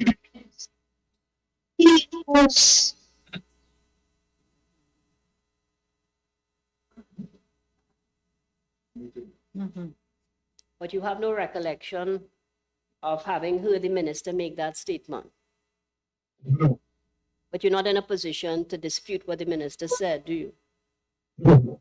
Of course not. Now, in paragraph 40 of your witness statement, you complain of your loss of income and pension. Did you have any EFPA type policies with BA International, Mr. Otway? EFPA, no. Sorry? No. So you are not the Glenn Otway listed as one of the claimants in this matter? I am, but what I had was an investment under $50,000, which is not an EFPA, but an FPA policy under $30,000. Are you a claimant in these proceedings, Mr. Otway? I am, but I was repaid. So you confirm that you are a claimant. And did you think it appropriate in your witness statement to tell the court that in addition to being an agent and agency manager, you're also a claimant? Yes, but I was repaid that money when British American was making payments to policyholders who had under $30,000. So is it that you are not owed any money, Mr. Otway? I am not. I don't think so. The only money that is owed to me would be my pension. Okay, can we bring up the page 4643? It's on the screen. Thank you very much. Which is, can I just identify this as Appendix 3 to the originating application?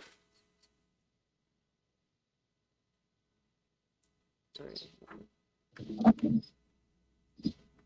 Yes. Do you see a name there, Glenn, with two N's, which is a little unusual? Yes, Is that your name? that is yes. But according to you, there are no monies owed to you by BA International, Except the pension.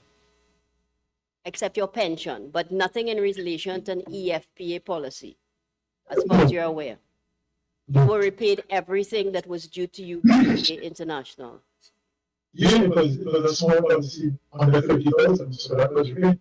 You were paid in full. Thank you very much. I have no further questions for this witness. Yeah. Thank you, Ms. Dot. Yeah.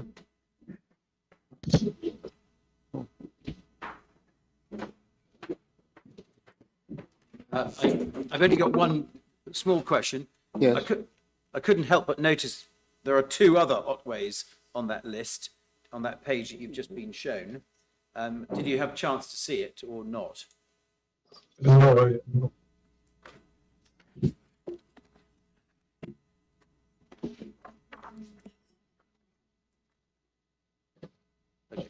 Right, you don't recognise them as relatives of yours. Sorry, what was the We're question? not here. The other two Otways who are on that list, are they relatives of yours? What are the names of those two attorneys? I don't know.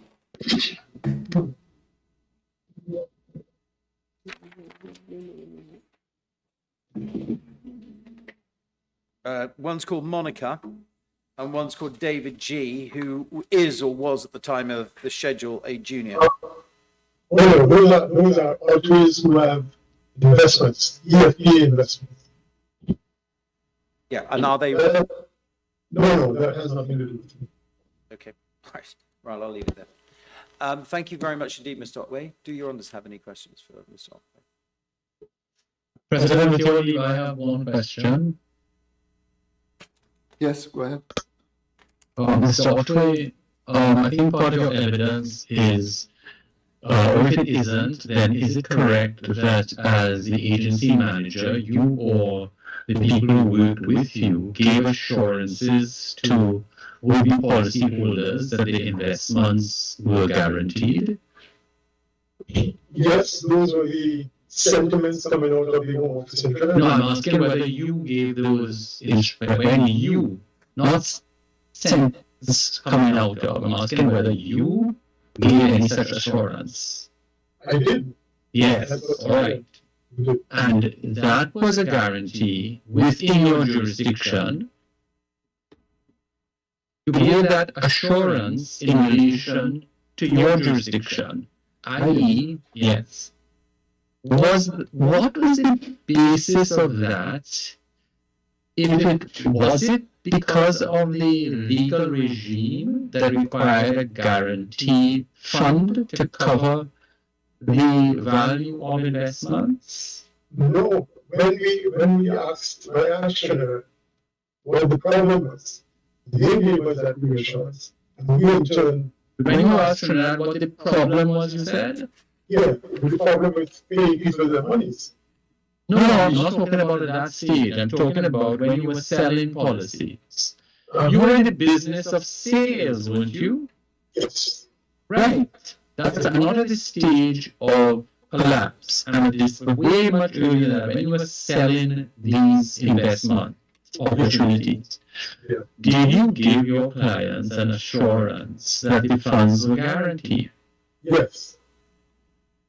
Was that based on the fact that the law, in your case in Grenada, required that there be a fund to protect these investments? No, it was not based on that. You had no knowledge of that, you said. But it was not based on that. We were told from Trinidad that the funds are guaranteed. You see, I don't want you to talk about hearsay because I don't want to encourage you in that. I'm just asking about you.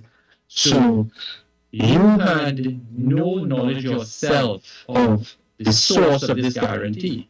Because you say it was not based on this legal requirement in the legislation. That's not what you relied on. Correct. Yeah. That would have been a very good reliance, would it not? Of course. Yes. Yeah. Of course. And you've been an insurance, selling insurance. How many years were you doing this? From 1985 until 2009 with British. And you never ever knew that the law required that there be deposited funds to cover investments.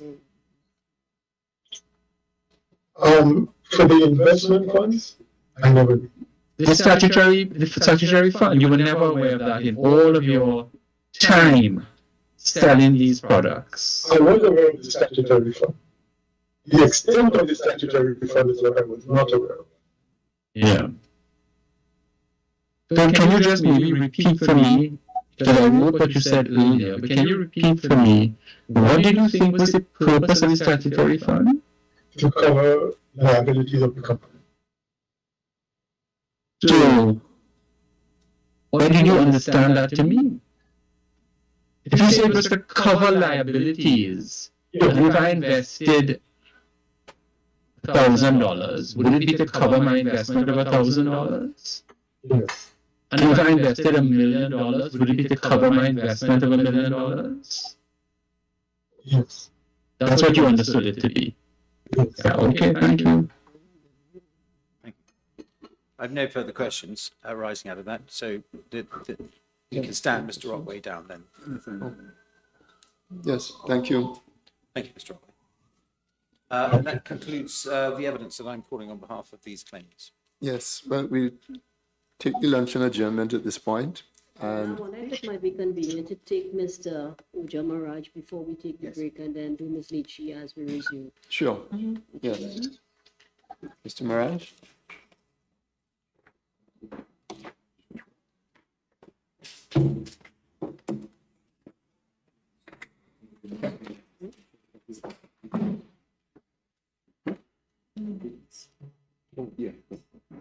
Oh, yeah, Mr. Otway, if you wish, you can stay on the link and follow the proceedings, but you may leave if you wish as well.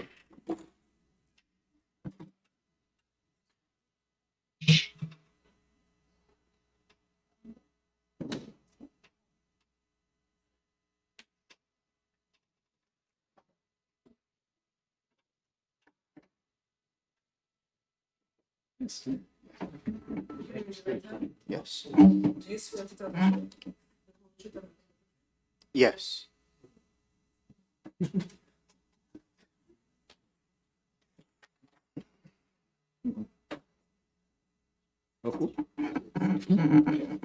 Honest's witness statement commences at page 7525.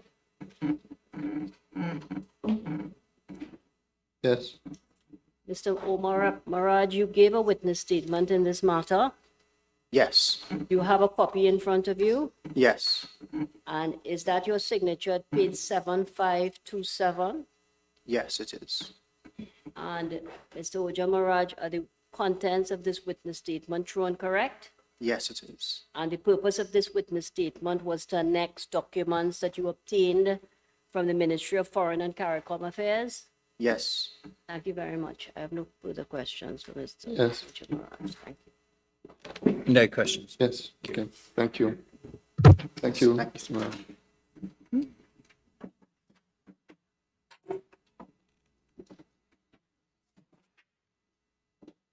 We take the luncheon adjournment at this point and return at 1 p.m. on this afternoon.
Yes, I'll just.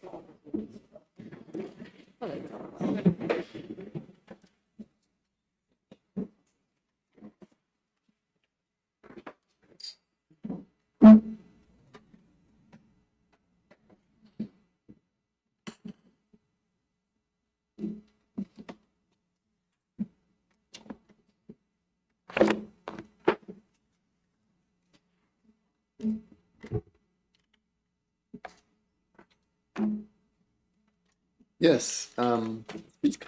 Yes, the state calls Ms. Suzette Leachy.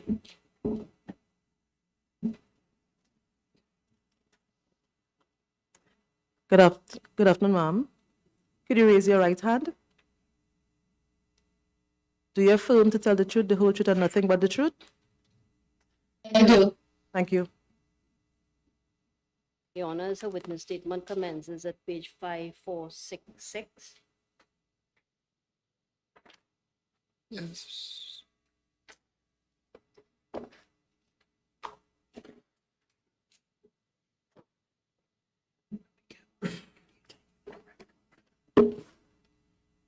Yes. Good afternoon, Ms. Leachy. Good afternoon, ma'am. You gave a witness statement in this matter, Ms. Leachy.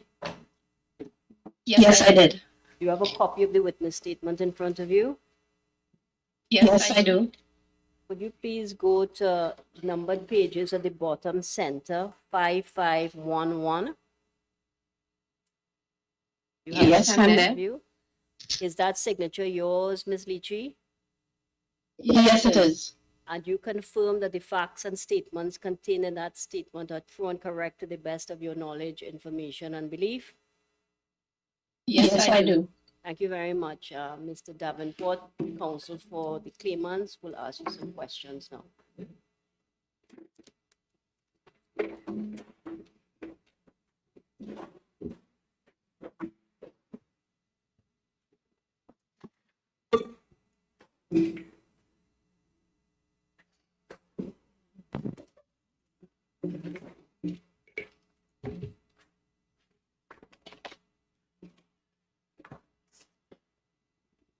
Good afternoon, Ms. Leachy. Good afternoon, sir. Give me a moment. I'm going to ask you some questions. I'm going to refer you to some documents. If I go too fast, do tell me to repeat if I'm going too quickly for you. Otherwise, I'm going to try and keep a reasonable speed. Is that all right? Okay. Good. Yes. Okay. Excellent, thank you. And the audio profits from you keeping your voice up and keeping your volume setting to the maximum, please. We've told all witnesses that. Understood. All right, thank you. You're familiar with the CL Financial Group, aren't you? Yes, I am. From your study of the papers. Yes, I am. And to a limited extent, maybe from your first-hand knowledge. Yes, that would be accurate. We'll explore that a bit later. I'll call it CLF Group. The CLF Group owned, amongst the many assets and companies, a number of insurance companies in the region, didn't it? Yes. I'd like to take you to a chart, a corporation chart, a group structure chart, which, for your honours, is at page 9321, but we'll put it on the screen now. Okay. Yeah, great, thank you. Can you see that? Yes, I can. Have you seen this document before? I can't recall seeing it before. Okay. At the top of it is CLF, isn't it, in the first box? Can you see that? Yes, yes. That's the top company. That was the apex company, wasn't it? Yes. And you see that it owned, amongst other things, this is not a CLF structure chart. This is essentially a BICO, I'll call it, or British American International, BA International. It's a BA International BICO chart because CL Financial Limited owned lots of other things, didn't it? Yes. It owned, for example, Clico, didn't it? Yes. And it owns 81.99% of BICO. Didn't it? That's what I'm seeing from the chart. Yes. Okay. And you can see that BICO then owns a number of companies, and most notably, immediately below the 99.86% figure, can you see that? Yes, I can. It owned British American insurance company Trinidad Limited, which we're going to call either BAT or BA Trinidad. Yes. Now, you understand the nature of a company being owned by a parent company. It's effectively owned and controlled. It's an asset, and it will effectively do the bidding when required of the parent company. You agree? It's a number. I agree. Good. And not only does it own BAT, but it also owns, to the right, BA Management Services, doesn't it? Which I might call BAMSL or BA Management. You see that? Yes, that's what I'm seeing from the chart. Yes. And not only from the chart, but if you know this case and you know the structure, you'd know all those things already, correct? Yes, I have a general understanding of the structure. Good. So just keeping it short, CLF owns BICO and BICO owns BAT and its own service company, BAMSL or BA Management. So far, so good. What I wonder if you did know, I'd like to take you to page 5106.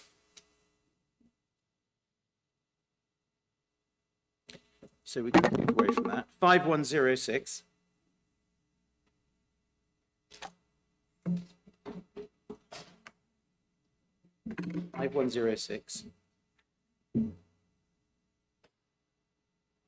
It's in I.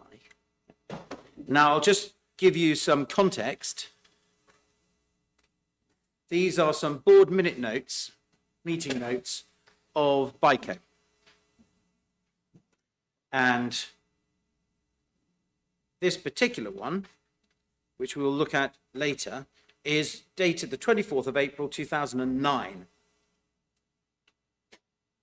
And if you go to page 5106, you can see that this is a long note, not American minutes, but a long note of the discussions between various of the directors, which include Mr. Ramnarine, Mr. Fullerton, at this time Mr. Hamilton, Mr. King, and Mr. Carballo. Right? That's what I'm seeing from the documents in front of me on the screen. Good. I haven't shown you that on screen. Maybe you can just take that from me for the moment. Those are the people who are there. If you look at the page on screen, 5106, we see that Mr. Hamilton at the top had a query regarding the revaluation of CLF shares. He indicated a company can't own its parent shares. Mrs. Mohammed indicated this was circumvented by having the pension plan be the owner of the shares. She indicated that our mode of accounting changed last year to recognize the value of the assets of the pension plan immediately. This allowed us an additional $21 million on the books. Mr. Fullerton, this is the bit I really want to get to, further clarified. In 2005, an opportunity came up for BICO to buy shares in CLF. That's its parent company. BICO purchased some and transferred it to the pension plan as part of the plan's assets. He indicated that this figure reflects depreciation from 2007 to 2008.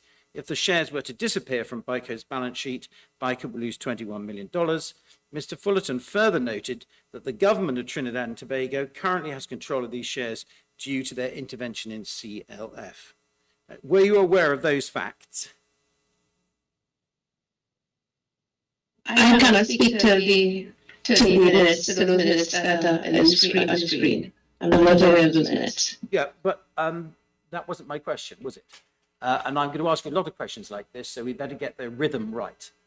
Were you aware of those facts, i.e., that for a significant period of time, a very unusual event had occurred, namely that BICO itself owned part of its parent company?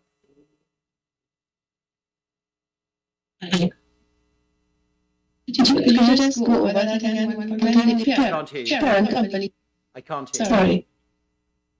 Could you just repeat the question again? Were you aware that BICO had acquired part of its own parent company? No, I can't recall I'm not specifically aware, but I do know that there was significant intercompany related. Well, there was a great deal of intercompany mingling of assets, wasn't there? We'll come to it. Yes. And that intercompany mingling of assets included both CLF, BICO, British American, Trinidad, and other companies, didn't it? Yes. Yep. Now, I want to go on to the board of directors of British American Tobacco. I want to say British American Tobacco, British American Trinidad.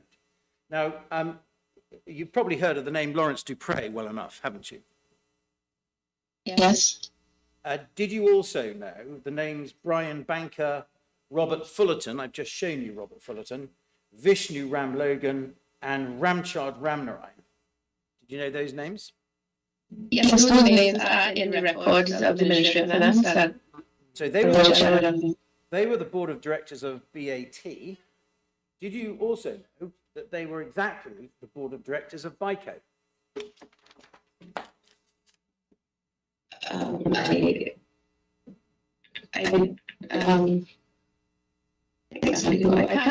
can't speak to that currently. There's a lot of information. Ministerial language, I can't speak to that.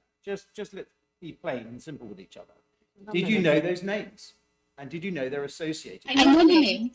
Yeah. The names of Lawrence Dupre, exactly the same names. Mr. Dupre, Brian Branker, Robert Fullerton, Vishnu Ramlogan, and Ramchand Ramnarayan. And that they were the board of directors exactly of BAT, period of time, and BICO. In fact, there was a lady also called Margaret Wilkinson who was involved as well over different years. Did you know those names? Yes, I do know the names. And did you know that they were a simulacrum of each other, in that they were exactly the identical directors, at least at certain key parts of time? Did you know that? I know that they would have been directors on some of the other boards, but I asked me to speak at a specific time, and I can't. Had you appreciated that they were one and the same time directors of these other companies? I can't speak to one at the same time. The exact that I can't speak to that. And were you aware that CLF directors included as the chairman, no less, Mr. Lawrence Dupre? Yes. So he was at the same time a director of CLF, BICO, and BAT, amongst others. Had you appreciated that? Yes, I have appreciated that. Okay. BICO operated through a series of branches and subsidiary companies, didn't it? Yes, it did. It had branch operations in countries such as Antigua, Barbuda, and Grenada, didn't it? Yes. Thank you. Now, new topic, the directors' meetings themselves, will you take it from me that the directors' meetings of BICO were all in Trinidad, save for two, I think, that were in America, in Florida. Certainly one was in Florida, but they were both in America. Otherwise, every single one of the meetings of the board of directors were actually in Trinidad. I can show you, but if you take it from me, it will speed things up. I cannot confirm or deny. I don't have anything before. Okay, let me show you then. So show 9318.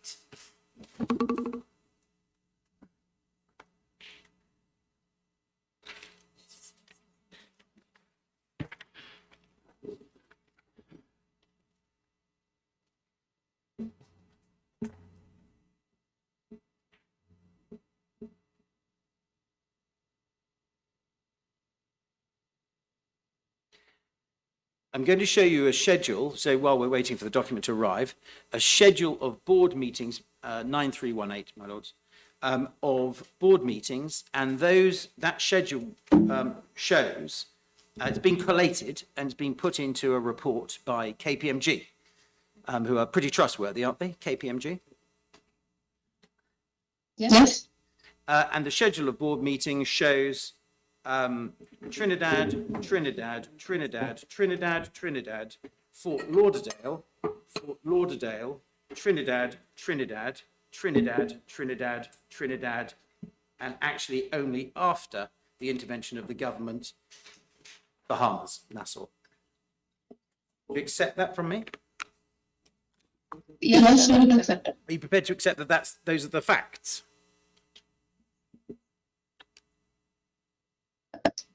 Don't pull faces. If you don't want to, you don't have to. I'll show you. Let me just show you then some individual documents. 4943. Tell me when we can stop this exercise. 4943.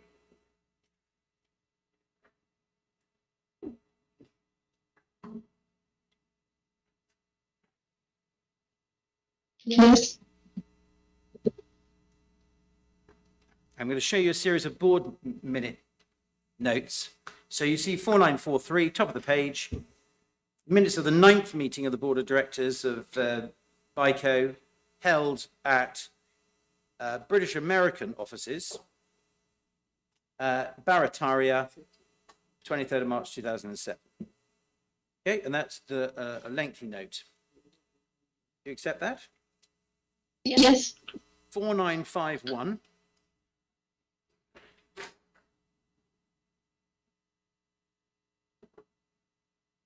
And it's going to be exactly the same words when it arrives. So up there. Do you see that at the top? 10th meeting this time, same place. Yes. Yes. Do tell me when we can stop this. 4956. You can stop. I will take your. Okay. All right. Thank you very much. Thank you. All right. Good. We'll come back to these documents anyway.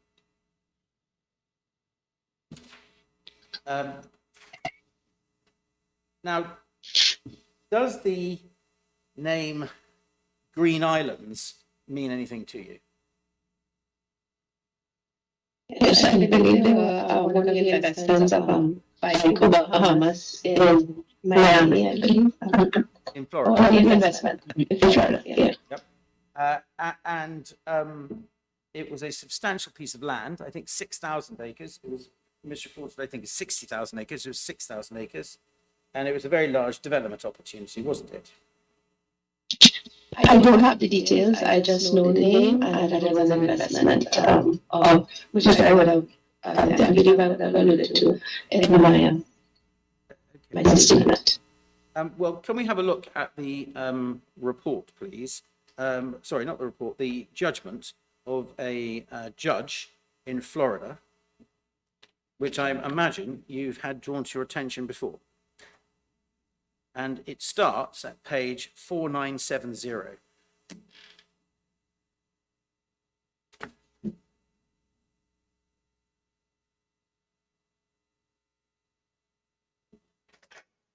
We won't have those documents. Yeah. In front of me. 4970.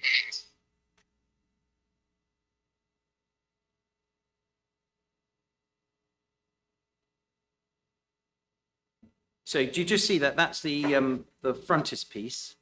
And you can see a judge presiding was called Mr. Well, I don't know if it was Mr. Justice or His Honour Judge Kimball, who was a bankruptcy court. And this, although it's called an opinion, that's the phraseology, this was a judgment in respect of what's called recognition proceedings, which is effectively jurisdiction proceedings over, in this particular case, whether one of two different judicial managers could jurisdictionally fix the trial of a case, in this case, an insolvency case in respect of BICO, in one jurisdiction or the other. Do you understand? Yes, I understand what you just said. And there's an acronym called COMI. I don't know if you've ever heard of this, but it's internationally quite well known. It means Centre of Main Interest, and it relates to companies. And what you try and establish is the centre of main interest, which will largely be the starting point for the jurisdictional decision as to which court is going to decide certain insolvency questions. Is that clear? Yes. Okay. And what he does in order to do that is he looks at all of the possible circumstances, and he's got two neutral people in front of him. He's got two basic accountants in front of him, two insolvency practitioners, both contending for jurisdictional ground claim. Okay, both say more appropriate, and it's between St. Vincent, Grenadines, and Bahamas. So it's a good old analysis of whether or not BICO really did have any type of thumbprint in the Bahamas. Are you with me? Yes, I'm with you. Have you read this case? No, I have not. Have you heard of this case? No, I have not. You have not had this drawn to your attention? No, not that specific document. No. Well, not just the document, but the whole process, which have been taking an awfully long period of time, of a proper, fair, neutral, third-party analysis of the facts as presented by two parties going at it to try and establish or otherwise centre of business in Bahamas. Okay? So you've not considered any of this in any of your very, very long witness statement? No, not that details at all. Okay. Well, the names that you'll have to conjure with are Mr. Glasgow and Mr. Lopez, and they were the two relevant judicial managers. And Mr. Lopez was the one for Bahamas, Mr. Glasgow for St. Vincent's. So I will pick it up with you, if I may, at page 4974.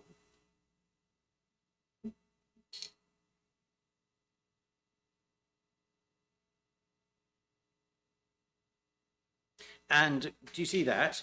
Follow it with me if you can. And we're doing this so that you can see the facts as they were determined. It may be that this reminds you of very important facts that you might have had drawn to your attention.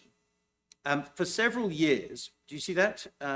After BICO operations, before appointment of petitioners, that's the relevant time to look at, isn't it?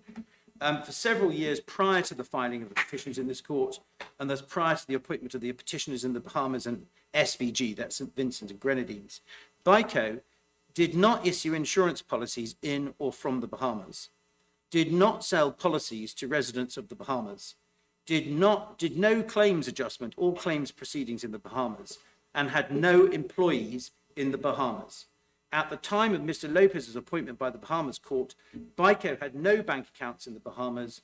For at least a year prior to Mr. Lopez's appointment, none of BICO's officers or directors resided in the Bahamas.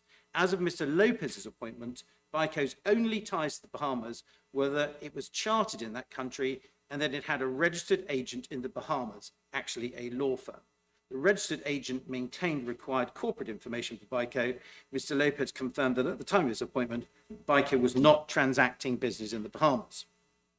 Carries on. Nearly all of BICO's operations were undertaken by subsidiaries in Trinidad that acted as BICO's agents. BICO has two subsidiaries incorporated under the laws of and operated in Trinidad, BA Insurance Company Trinidad, that's BAT, and BA Management Services Limited, BA Management, or BAMSL. And it goes over the page. BICO owns 99.86% of BAT and 100% of BA management. Now, we've looked at some of that. So you can accept all those points, can't you? That's the ruling of a judge. Do you accept those points, that reflected the factual reality? I can't speak to the first part of the Bahamas.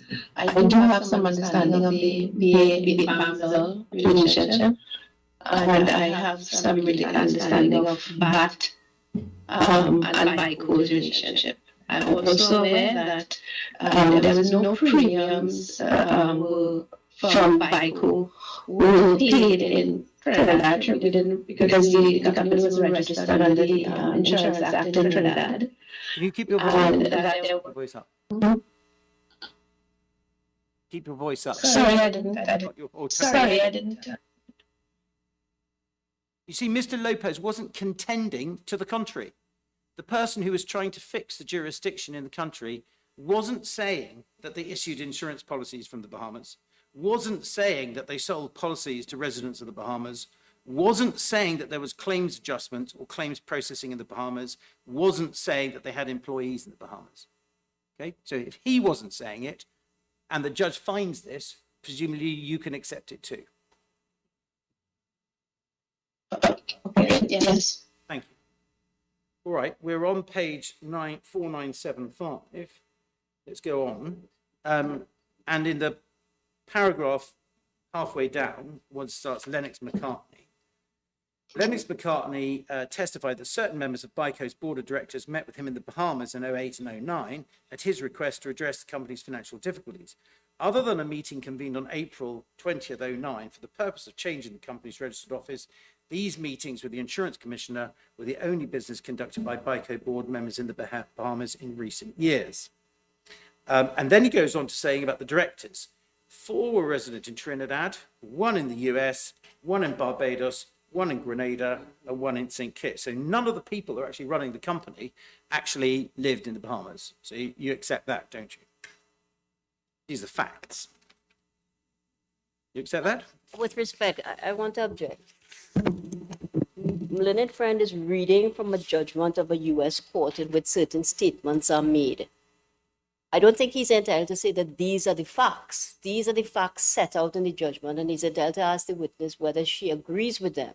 But I don't think it is fair to say that these are the facts. We have had all the witnesses for the claimants give evidence, and we do not have any of the witnesses giving this evidence. So I think to be fair, it should be indicated that I'm reading from a judgment of a United States court in which certain statements are made, and he's entitled to ask the witness whether she accepts that they are true or not, based on her own knowledge. I think that's a fair question for him to ask. I'm very happy to do it because there's an easy way of skinning that particular cat. Do you accept that the facts as recorded by the judge were at least the facts that were presented to the judge? No other facts were presented to that particular judge?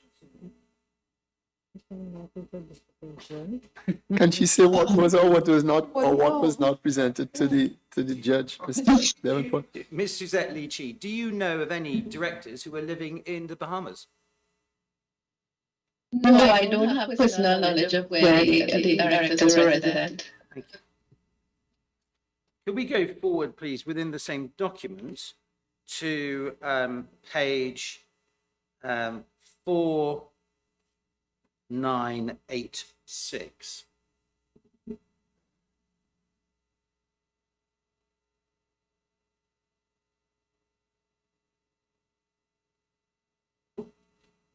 Now, you know who Mr. Lopez is, because I've just told you he's the judicial manager for Bahamas, yeah? Yes, sir. You remember I told you that? So I'm showing you what Mr. Lopez is saying and being recorded as saying to the court. And it says, although Mr. Lopez expects to move BICO's administrative operations to the Bahamas, Mr. Lopez's own report to the Bahamas court, filed after the petition here, confirms that BICO's administrative function remains in Trinidad. Do you accept that? Do you accept that that's an accurate statement of the facts? I have no way of verifying it. I can't verify those facts. Personally, I have no personal knowledge of Do you know those facts to the contrary? Do you have any facts that Sorry? CFA and aid confirms that the administrative function actually was outside of Trinidad in Bahamas? Sorry, could you repeat the question? Yes, certainly. The audio. I've asked you whether or not you can accept what the judicial manager has been recorded as saying and the finding of the judge in this particular case, whether or not Mr. Lopez must have been right and must have been accurately recorded as saying that BICO's administrative functions remain in Trinidad. By my personal knowledge, I know that BICO's administrative function was the subject of a service level agreement between BICO and BAMSL, and that is the extent to where BAMSL was based in Grenada. So that is my knowledge of the administrative arrangements. I have to say, I'm struggling to hear you in terms of volume. I don't know whether you're able to do anything about that or whether it's at our end. Okay, I'm going to raise it to max. Okay. Thank you very much. Is that better? Yeah, well, let's try. Okay, just have a look at the next sentence. The Glasgow report similarly states that BICO's main business operation is now located in Trinidad and Tobago since its majority shares were acquired by the Trinidadian company in 1997. And that's a reference to CLF acquiring the Trinidadian company in 1997. Okay, that's CLF buying BICO in 1997. Again, I don't have personal knowledge of those facts, so I can't verify them. Witness statements. You've narrated whole chapters of procedural history. Have you read your witness statement before coming into court today? Yes. Well, then, Yes, of course. Yep. Well, then you will remember that CLF purchased BICO. Yeah? Yes. What I'm putting to you for your acceptance is that from the time that they bought them, BICO moved its administrative centre to Trinidad. Yes, I'm saying that yes, the administrative arrangements were in Trinidad via BAMSL. All right, thank you. And if you get the sentence... Mr. Davenport, not to interrupt you, but I'm having a little problem in that I'm not seeing the entirety of the document. Well, now I am, actually. I apologize. But before, like now, a part of it is cut off. Okay, thank you very much. There might be a pinning issue, because I want to see the witness as well, but I'd also like to see the full document. Of course. Thank you for telling me. It's at we're at page 4986 for your own record, Your Honour. So it continues, if I may. BA Management, now remember that's the services company, BAMSL, continues to serve the BICO group under the terms of the services agreement. The services undertaken by BA Management constitute essentially all of BICO's day-to-day management operations. BICO's operations in Trinidad, through the Trinidad subsidiaries, form a hub from which all of BICO's operations are overseen. So, do you accept that? That's an accurate summation of the facts? Yes, I believe that it is an accurate summation. Thank you. The The Trinidad subsidiaries control BICO's computer network access and business software, including accounting data. The Trinidad subsidiaries provide remote information technology support. The SVG branch is essentially a local branch, sales and administrative unit supported by a group service company, the Trinidad subsidiaries. Do you accept that as an accurate summary of what was going on? I would have to refer to the service level agreement. I know that there was a service level agreement, but I can't speak to the specifics of what was covered in the agreement. Yes, of course. And well, I can show you in due course the service level agreement with pleasure. In fact, let me do it now. And it's for Your Honour's reference 4937, 9 tab C. Your Honour, can I apologise? I could have to drink out of this. I can't find a glass, so That's fine. very elegant. Thank you.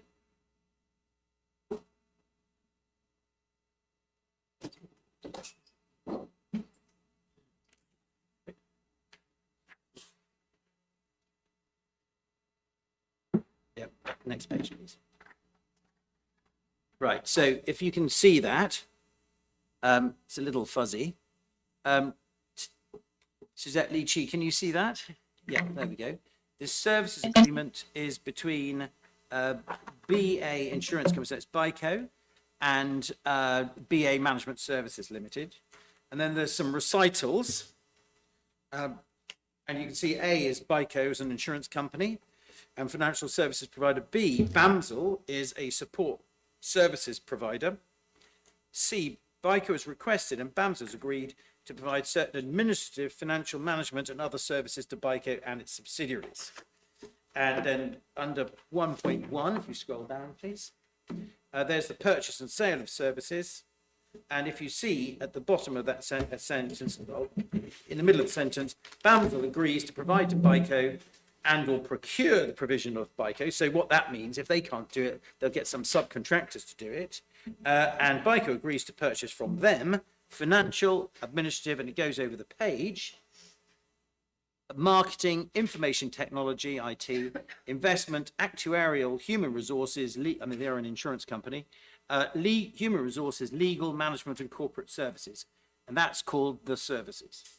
And 1.2 is some additional services, a sort of roving brief. If there's anything else that's required, they'll provide those as well.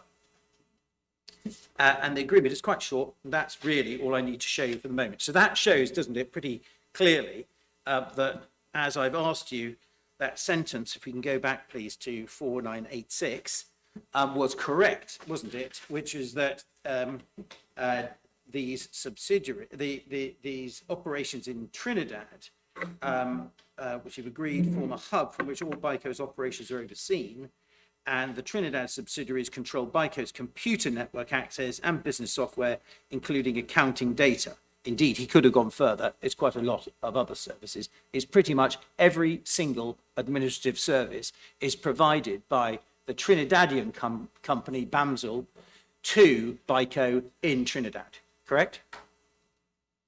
Yes. Thank you. Going down, we're still at the bottom of 4986.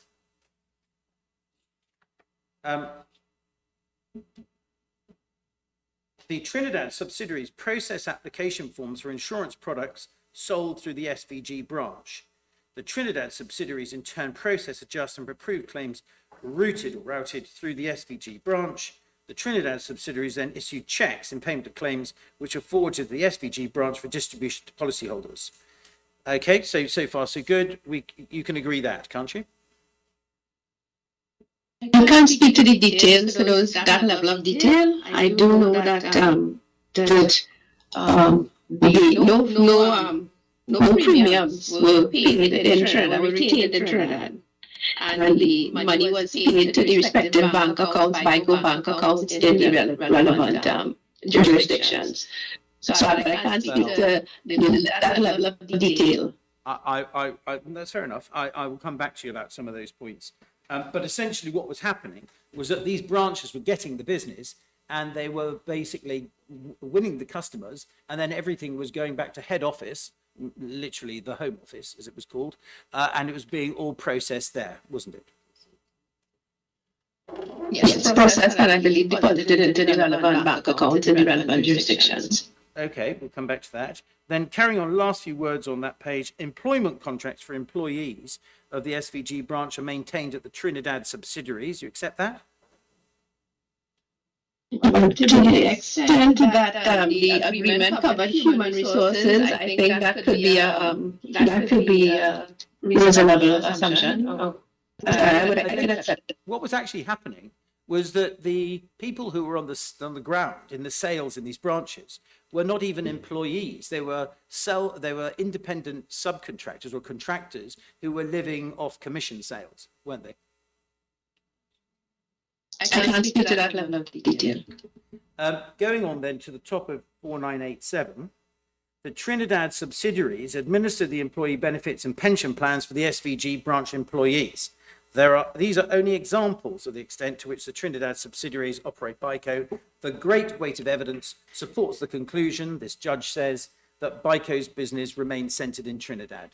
And you would accept that, wouldn't you? I would accept that the administrative function was resident in Trinidad as per the service level agreement. Again, I can't speak to that the level of detail that is in that Well, statement. it's not much detail to agree with me, and I think you are, that the summary sentence is correct. The great weight of evidence, forget that, supports the conclusion that BICO's business remains centered in Trinidad. So as at the time this judge was hearing this and leading up to the operations prior to the operations, the position was that the business remained centered in Trinidad. Do you accept that? I accept that the administrative functions were resident in Trinidad. I would have to get some more detail on what is meant by business. What is the total meaning of business operations? Well, its business is carried on in real terms without splitting hairs. That the business was a Trinidadian business, which it was, wasn't it? And the administrative function were performed in Trinidad. From my knowledge, the parent company was a Trinidadian company, but I can't speak to, I can't confirm or. Okay, well, I can't confirm. there are lots of other questions for you, which might draw you to conclude that you do accept that it remained centered in Trinidad, so we'll press on. Keep going on that page. The petitioners note that BICO has no branch operations in Trinidad where it acts for its wholly owned Trinidad subsidiaries, that BICO itself does not have an insurance license in Trinidad, and that BICO has no physical assets in Trinidad in its own name.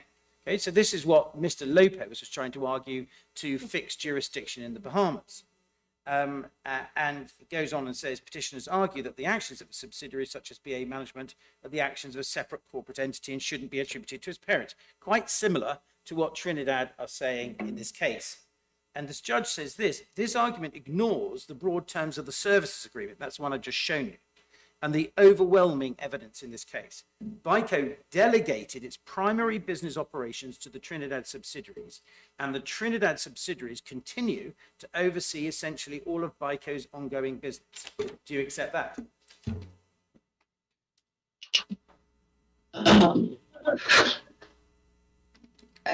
Yes. Thank you. Go to page 5012.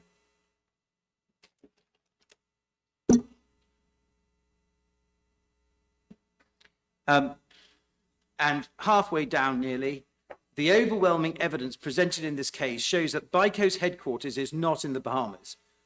Do you now accept that?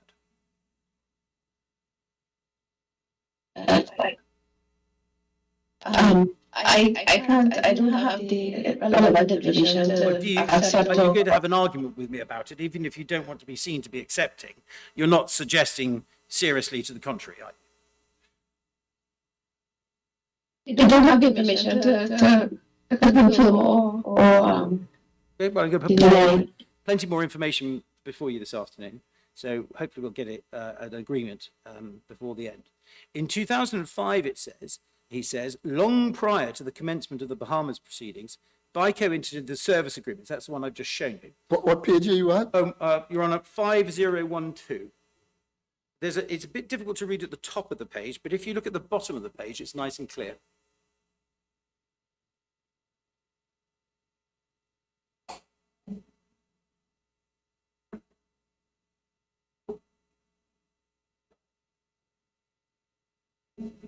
Okay? Yes, go ahead. No, sorry, I beg your pardon. I didn't mean to you, Mr. President. I meant to the witness. In 2005, I've read that sentence.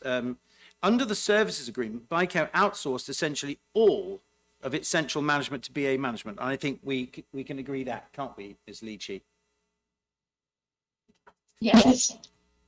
These functions included all financial, administrative, marketing, information technology, investment, actuarial, legal, policy, admin, and claims processing for BICO. That's just the same words I read earlier.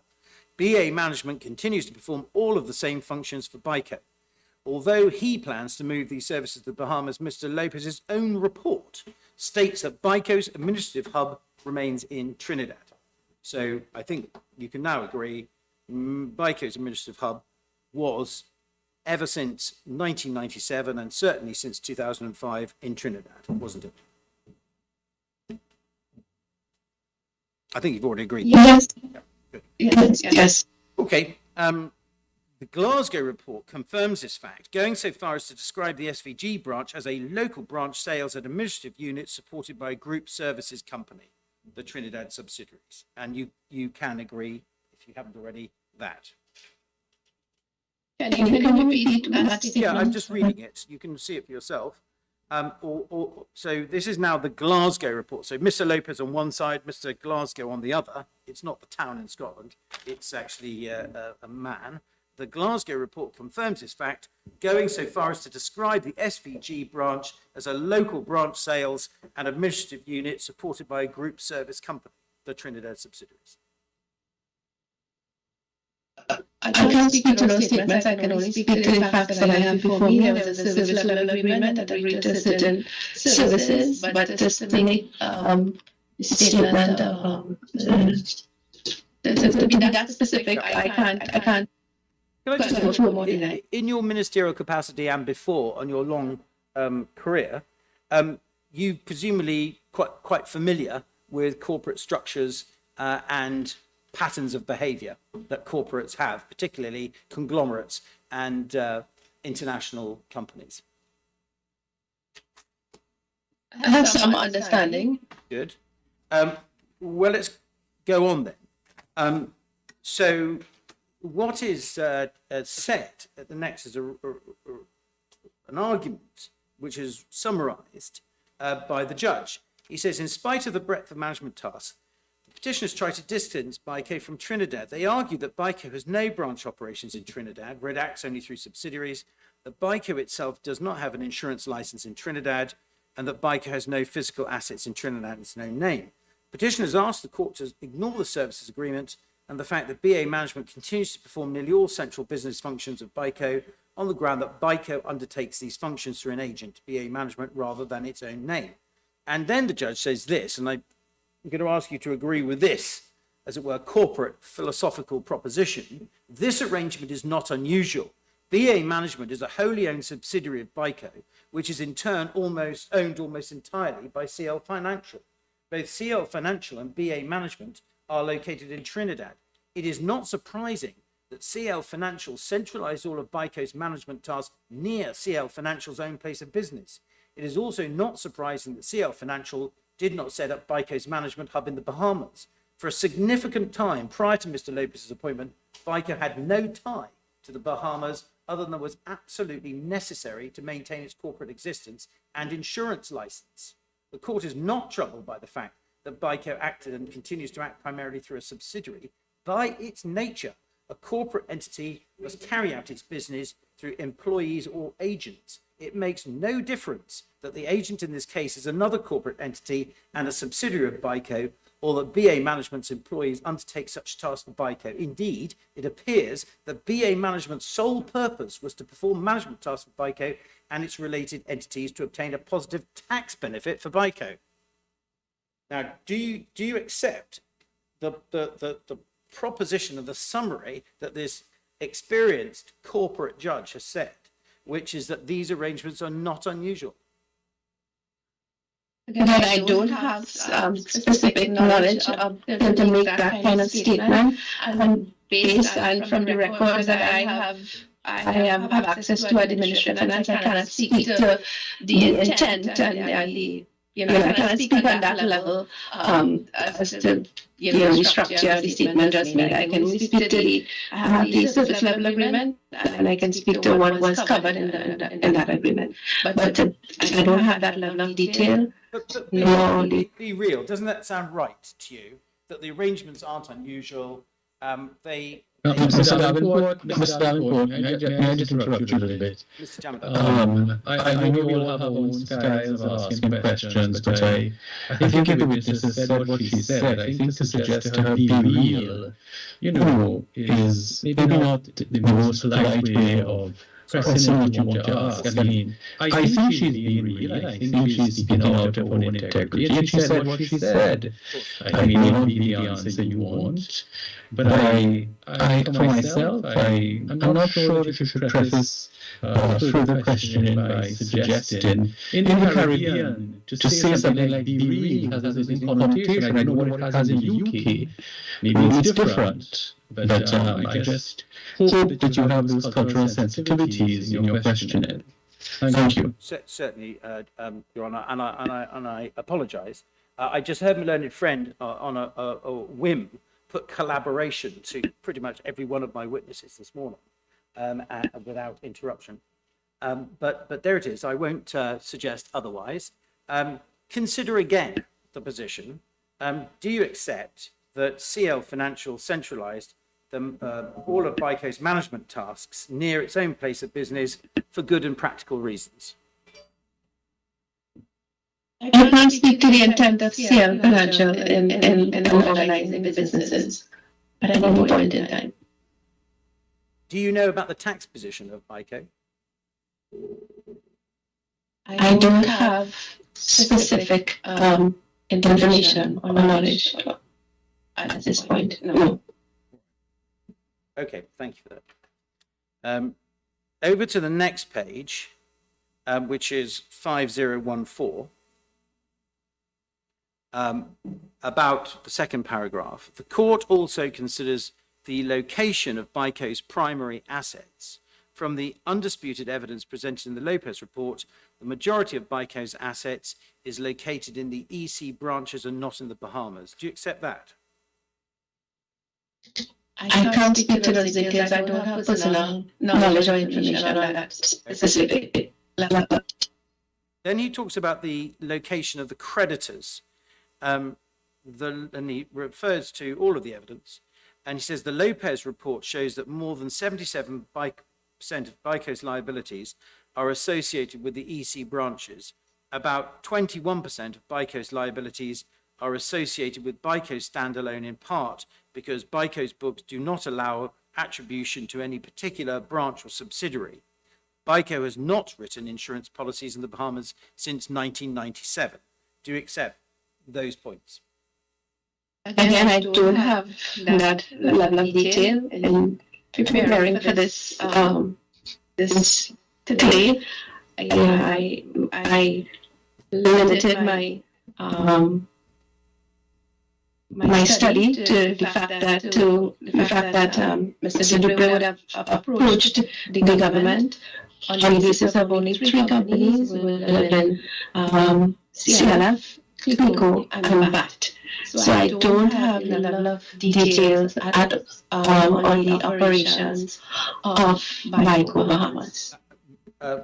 You've seen your witness statement recently. You're not suggesting that BICO has written insurance policies in the Bahamas since 1997 in that statement. So do you accept that it hasn't written insurance policies since that date? I think it's the fact that it didn't write insurance policies in Trinidad. It couldn't have done. I'm sorry, I didn't actually hear your answer. I'm speaking to the fact that no policy premiums were received or deposited in Trinidad from BICO Bahamas. Okay, thank you. And the court concluded there, you can see 3 sentences later, that BICO's creditors existed primarily outside the Bahamas. And do you accept that as a summary of affairs at that time? And I don't have details on where BICO's creditors were located. All right. On the next page, 5015, the judge goes on further, develops the findings and says for an extended period prior to Mr. Lopez's appointment, BICO did not issue policies in the Bahamas or to Bahamas residents. It had no bank accounts in the Bahamas. BICO's claims adjustment and processing took place entirely outside the Bahamas, and it had no directors or employees in the Bahamas. Do you accept those points? And I don't have personal knowledge of those points. Including the point that there were no bank accounts in the Bahamas. Yes, I don't have those details. I don't know where I don't have the details of it. They were the bank account. You're not, if I understand you correctly, you're not positively asserting to the contrary. No, I'm not, because I don't have the information. Thank you. Mr. Davenport, remind me again, what is COMI? COMI, the Centre of Main Interest. I see. Next page, please, 5016. And we're nearly finished here with this document. Then pithily, what the learned judge says is this. He said, BICO had no directors. This is towards the bottom of the page, so the second paragraph, second sentence after the Bear Stearns reference. BICO had no directors, managers, or other employees in the Bahamas at the time of Mr. Lopez's appointment. A Trinidad-based wholly owned subsidiary managed BICO's affairs and still does. Other than the location of its registered office, limited professional representation, and Mr. Lopez's oversight, all of BICO's administrative functions take place in Trinidad rather than Bahamas. None of BICO's books and records, other than required corporate records, were maintained in the Bahamas. Do you accept those points? That summation. Yeah. Again, I don't have personal knowledge to be able to confirm or deny. I can only speak to the service level agreement between with the MSL. So I wouldn't have that. I don't have that level of detail to confirm that statement. At the bottom of the page, the sentence starts, there is no evidence to show that BICO has any material creditors in the Bahamas. Do you accept that? And then I don't have personal knowledge or information on that. If those facts are correctly recorded, you would agree, wouldn't you, that there is no connection between, apart from the registration of it and its origins back in the 1920s, that there's no connection with the Bahamas at all? I'm objecting to that question on the basis that my learned friend is inviting the witness to speculate, and that would be of no assistance to the court, whatever the response might be. Well, I'm sorry, I don't agree with that. I mean, I've laid the ground. I said if those are the facts and that's accepted by the court, do you accept that it follows? Does 1 + 1 = 2 is all I'm asking this witness. In any event, Mr. Davenport, irrespective of her answer, I imagine that in your address, you'll be asking the court to draw inferences. Yeah, I will. I'll move on. Thank you very much indeed. I'm grateful. You'll be pleased to know I'm finished with that document, and thank you for taking the time over it with me. Moving on to a different topic, the Coleman report. Have you seen the Coleman report? I have some knowledge. That wasn't my question. Have you seen the Coleman report? No, I would say no. Sorry? No? She said no. Sorry, not at all. You haven't seen the Coleman report at all? No, I would say no. Thank you. Okay. All right, thank you. Sorry, I'm struggling in hearing. Could you be shown the statement of Dr. Rowley, the Prime Minister of Trinidad and Tobago at the time, in respect of the Clico report of Sir Anthony Coleman, former commercial court judge in England? What page is that? That, Your Honour, is page 5029. It starts at 5029. Are you familiar with this statement, Ms. Leachy? Can I see the statement? I'm not. Yeah, no, of course. I'm just trying to check. Could you make it a little bigger? Could you make it a bit bigger? Is there a date on the statement, Mr. Davenport? I'm not.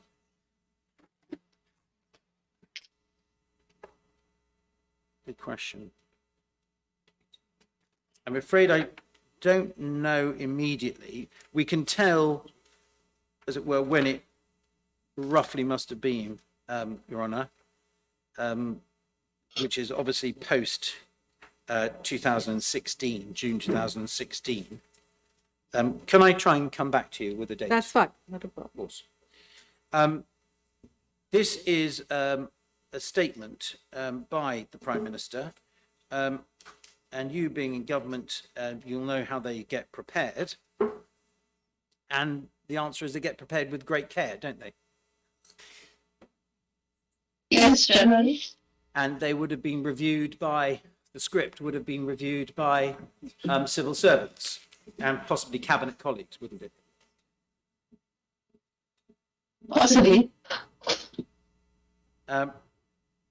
Let's pick it up at 5031, just I think to give you context. And he's talking about the commissioner delivering his report first in July 16th, 2014. The second report was June the 22nd, 2016. And then there has been a cabinet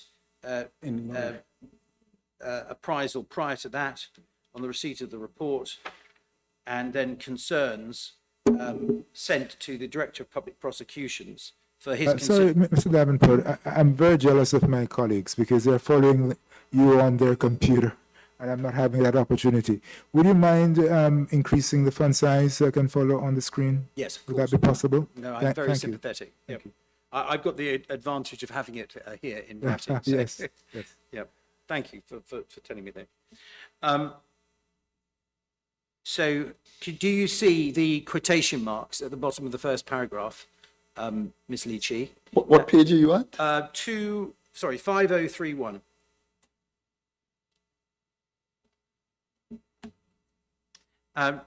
So it's been sent to the DPP, and then I'd like to take you forward to the next page, 5032. He says, third paragraph, having perused the report myself, it contains very serious allegations of criminal misconduct on the part of a handful of privileged individuals who are associated with the CLECO and CLF group of companies. And then 2 paragraphs later, he says, of course, we recognise that this commission of inquiry was of great public interest, not least of all because the government was required to intervene and bail out the CLF CLECO group in 2009 to the tune of many billions of dollars. Okay, you see that? Yes. Thank you. I'll come back to that sentence, but you note the words the CLF CLECO group. Yeah? Whilst in the last 5-year administration, the management of CLECO, CLF, and the associated companies was shrouded in secrecy by, and then there's a political point that's taken. Can I just ask you, do you agree with me that the associated companies must have related to BICO? BICO must have been either part of the associated companies if they weren't being directly expressed to be within the CLF group. Can you repeat the question? Yes. Do you accept that those words, the management of CLECO, CLF, and the associated companies must, in one way or another, have covered BICO? I believe they may have covered the fact what was brought to the government's attention at the time, because it was limited to CLF, CLECO, and BAT. So I believe that phrasing could have been referring to what was brought to the government by Mr. Dupre and his colleagues as needing assistance, and it was CLECO, CLF, and BAT. And referring to the group. So as I said to you, not just those named companies, but must have included BICO, British American International, as well, mustn't it? The discussions were only, from the records that I have before me, the discussions were centered on CLF, CLECO, and BAT. Well, BAT was... Because it related to the impact of the potential impact on the economy of Trinidad and Tobago and the financial system of Trinidad and Tobago. You'd accept, wouldn't you, having looked at that structure, that anything that affected BAT necessarily had to have affected its owner, its parent company, BICO? I don't have the information to accept or not accept that statement. Well, if the owner of the company BAT is BICO, then as soon as BICO is affected, so as soon as BAT is affected, so is its owner BICO, isn't it? because it's an asset. Again, that level of detail is not in the information that I have. My information, the records, only relates to CLF, TICO, and MAT, which were the entities that were put forward by Mr. Dupre and his colleagues to the government and central bank as needing assistance. I can't infer, what anything other than what is in the records in front of me. All right, well, I'll leave that for submissions. Over the page, please, now 5033. It was found, inter alia, that, and then there's some criticisms, a number of executives acted in conflict of interest positions. Bear in mind that when we look at some minutes of notes later. There was over-leveraging and unacceptable intercompany transactions. Bear in mind that when we come to look at other material later. That seriously negatively affected CLICO, CIB, and BAT. CIB is the former bank, yes? CLF paid high premium prices in acquiring various assets. And the next bullet point, CLF auditors expressed disquiet in the course of 2008. I can tell you their auditors were PwC, at the rapidity with which the group was acquiring new companies such as Green Island and La Salle de Mercado, at the growth of intercompany balances, particularly the indebtedness of CLF to CLICO and CIB, as well as the limited ability of CLF management to operate a much enlarged group, and recommended that there be no further acquisitions until the group had consolidated its new holdings, etc. So can I just read that? It's a long sentence. Can I read that first part of the sentence again with you? CLF's auditors expressed disquiet in the course of 2008 at the rapidity with which the group was acquiring new companies such as Green Island. Now, do you recall that Green Island was acquired by the group, meaning CLF Group, CLF? Yes, I recall that it was acquired by, I believe, by Bahamas. I can show you a document if it helps you, but if you don't need the help, then we can move on. But I can show you something which just shows the $1.8 billion that was paid for it, and that it was acquired by CLF. Do you want me to show you that? Or would you know it anyway? Well, yes, I would like to see it. Thank you, pardon? Yes, I would like to see it. Please. Yes, we'll show it to you. It's 9492. I'll come back to that statement.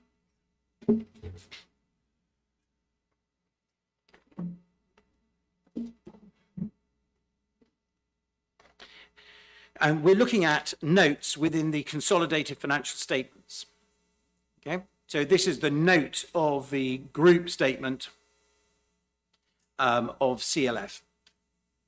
And what is said is at note 42, if you can see it there, the group acquired 100% of the share capital of Green Island Venture for a cash consideration of just over $1.8 billion on the 7th of January 2008, breaks down the details of the purchase.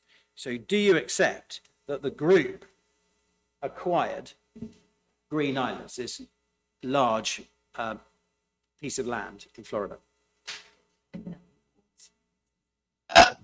Yes, but I'm seeing the information before me, so I'll have to say yes. Okay, thank you very much. Can we go back, please? Sorry to move you around, but back to 5033. And that sentence I'd asked you to look at with care. So back to that fourth bullet point on, you're on a 5033. Expressed disquiet in the course of 2008 at the rapidity with which the group. Now, the group, sorry, do you mind just looking, I would say to my left, but you can't see both pages. Can we just go very quickly back to 5032? And do you remember the paragraph I showed you before? It says, of course, we recognize this commission of inquiry was of great public interest, not least of all because the government was required to intervene and bail out the CLF CLICO group. And then I asked you a question about associated companies. So ignore the words associated companies. The bailout the CLF and CLICO group is obviously the same group. It's the only other time the word group gets used in this memo.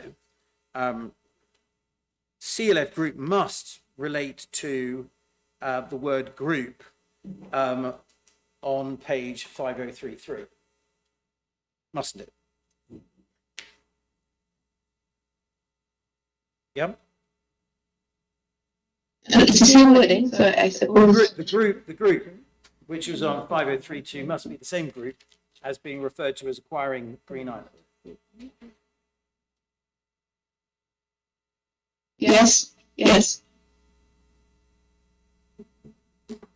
You would accept from, well, would you accept from me that actually before the group acquired it, it was BICO that had been put in the frame as the acquiring party. It might have been part financed by the group, but it was BICO that was said to be the acquirer, at least initially. I don't have any information for me to accept that statement. I'm not trying to trip you up. I don't think that's controversial. So if that is right, if all those bits which are not controversial are right and are documented, it must follow, mustn't it, that when there's a reference to bailing out, the Prime Minister's own words, the CLF CLECO group, he must have been referring to the group as including BICO, mustn't he? The information that I have in front of me, the bailout was limited to the request made to the government and central bank by Mr. Dupree and his team, and it was limited to CLF, BICO, and BAT. Do you know something I've wrestled with in this case and continue to wrestle with is when that decision was made and whether that decision was made at the outset or whether things changed and that decision came to be. Do you know or do you assert when the decision was taken, as far as you see it, by the government of Trinidad and Tobago not to pay out to policyholders outside of Trinidad?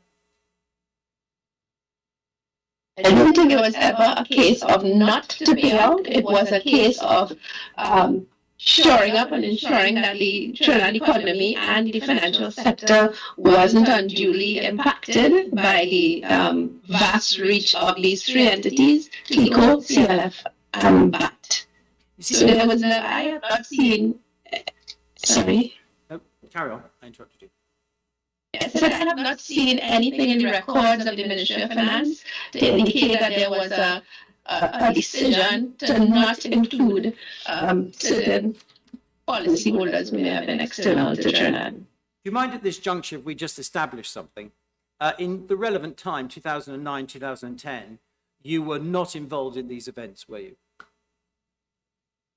No, I was assigned to the World Bank in Washington, D.C. And therefore you were not involved in these events at all, were you? You weren't in the circle of decision makers, were you? No, I wasn't. But like any Trinidadian, I would have followed the developments. Well, I would go for any citizen, but you're a minister. You weren't a minister then. You were at the World Bank doing important work, but you were far junior to your position now. And you were far removed from the inner circle. We don't, for example, see your name on any of the documents as part of even the informed group, let alone the decision maker. It's not a criticism, it's just to understand what your role was then and indeed now. No, that is true, but just to clarify, that is true. At the time I was junior and I was out of the jurisdiction on assignment to the World Bank by the Ministry of Finance. But currently, I am the most senior public servant in the Ministry of Finance, and as a result, I have access to all of the books and records of the Ministry of Finance. The persons from the Ministry of Finance who were sorry? I didn't say anything. Okay, the persons from the Ministry of Finance who would have been intimately involved, whose names would be on the documents, have long since retired. Some of them are not well. And so it falls to me as the custodian of the records to come to give this statement and to be here today. So what you have done is you performed, and this is not a criticism, an ex post facto reconstruction of events with the documents and perhaps with other assistance. Is that correct? Right. So, in reconstructing the defense, the developments, we leaned on our official documentation. So memos, cabinet notes, there was no part of it, as far as I can recall, that did not have a documentary support. Yes, so I think we're agreeing with each other. What you performed in this case was an after the event, ex post facto, reconstruction of what the facts were. You weren't a witness to the facts as they unraveled. That is true, yes. And no doubt you've had help in reaching the conclusions you have and putting your witness statement together, and that is also not a criticism. Yes. And the help would have included, obviously, lawyers. Yes. And maybe civil servants. Yes, to the extent we have to access the records and identify the documents. Have you seen? Yes. Sorry, I beg your pardon.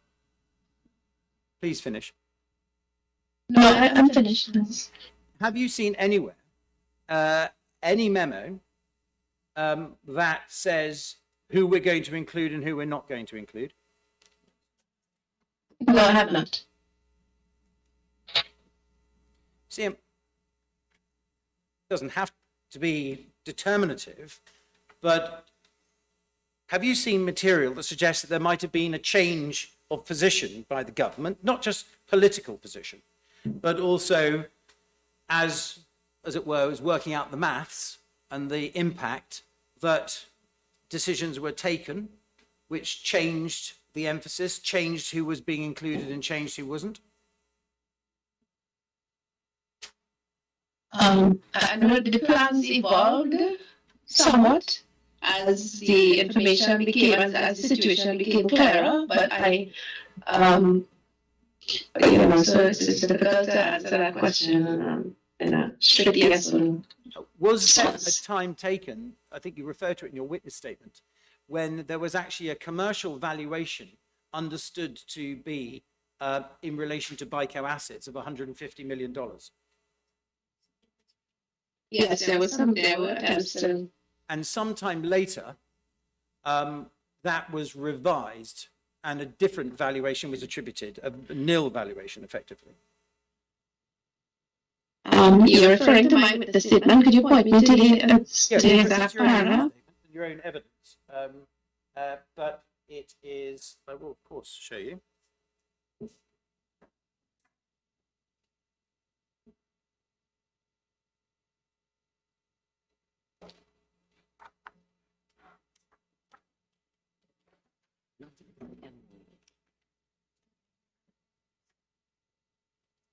Page, so 5483 is the page. Para 54 is your first reference to the $150 million.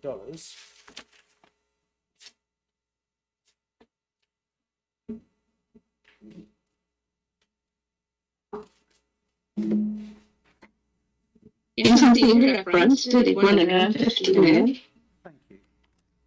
And then later, the value changed to 0. Sometime later in February. Try and find it for you. Yeah, paragraph 78. Paragraph 78 of page 5489. You make a reference to the list of 18th February 09 was stated to be based on the latest information provided by our group finance department. In respect of BICO, it stated CLF owns 82% of British American with the remaining shares held by minority holders. This company does not have any positive equity and is assumed to have no value. Now, that might itself have changed, but that was a difference of position from 54, wasn't it? Yes, I was relying on the records, so it was emails and documentary evidence that was in ministry's records and files. Now, you'd probably accept from me that it's highly likely that that information wasn't processed as soon as it was available, because it would have been a part of a much wider report dealing with lots and lots of things. And by the time it was processed within government, that's the sort of thing that can take months, can't it? No, can't agree with that, because if I believe that there was a great sense of urgency from the documents that I have here, so I won't be able to confirm a statement like that. Okay, right. Well, I'm not putting this hard and square, but I'm just asking really openly. Does it appear, you're not able to say, I think you've already said, that there was a moment in time when a decision was made about who was included and who was excluded. And I've suggested to you, do you think it's possible that there had been a change of heart? And I'm not sure you know one way or the other. Is that fair? I don't.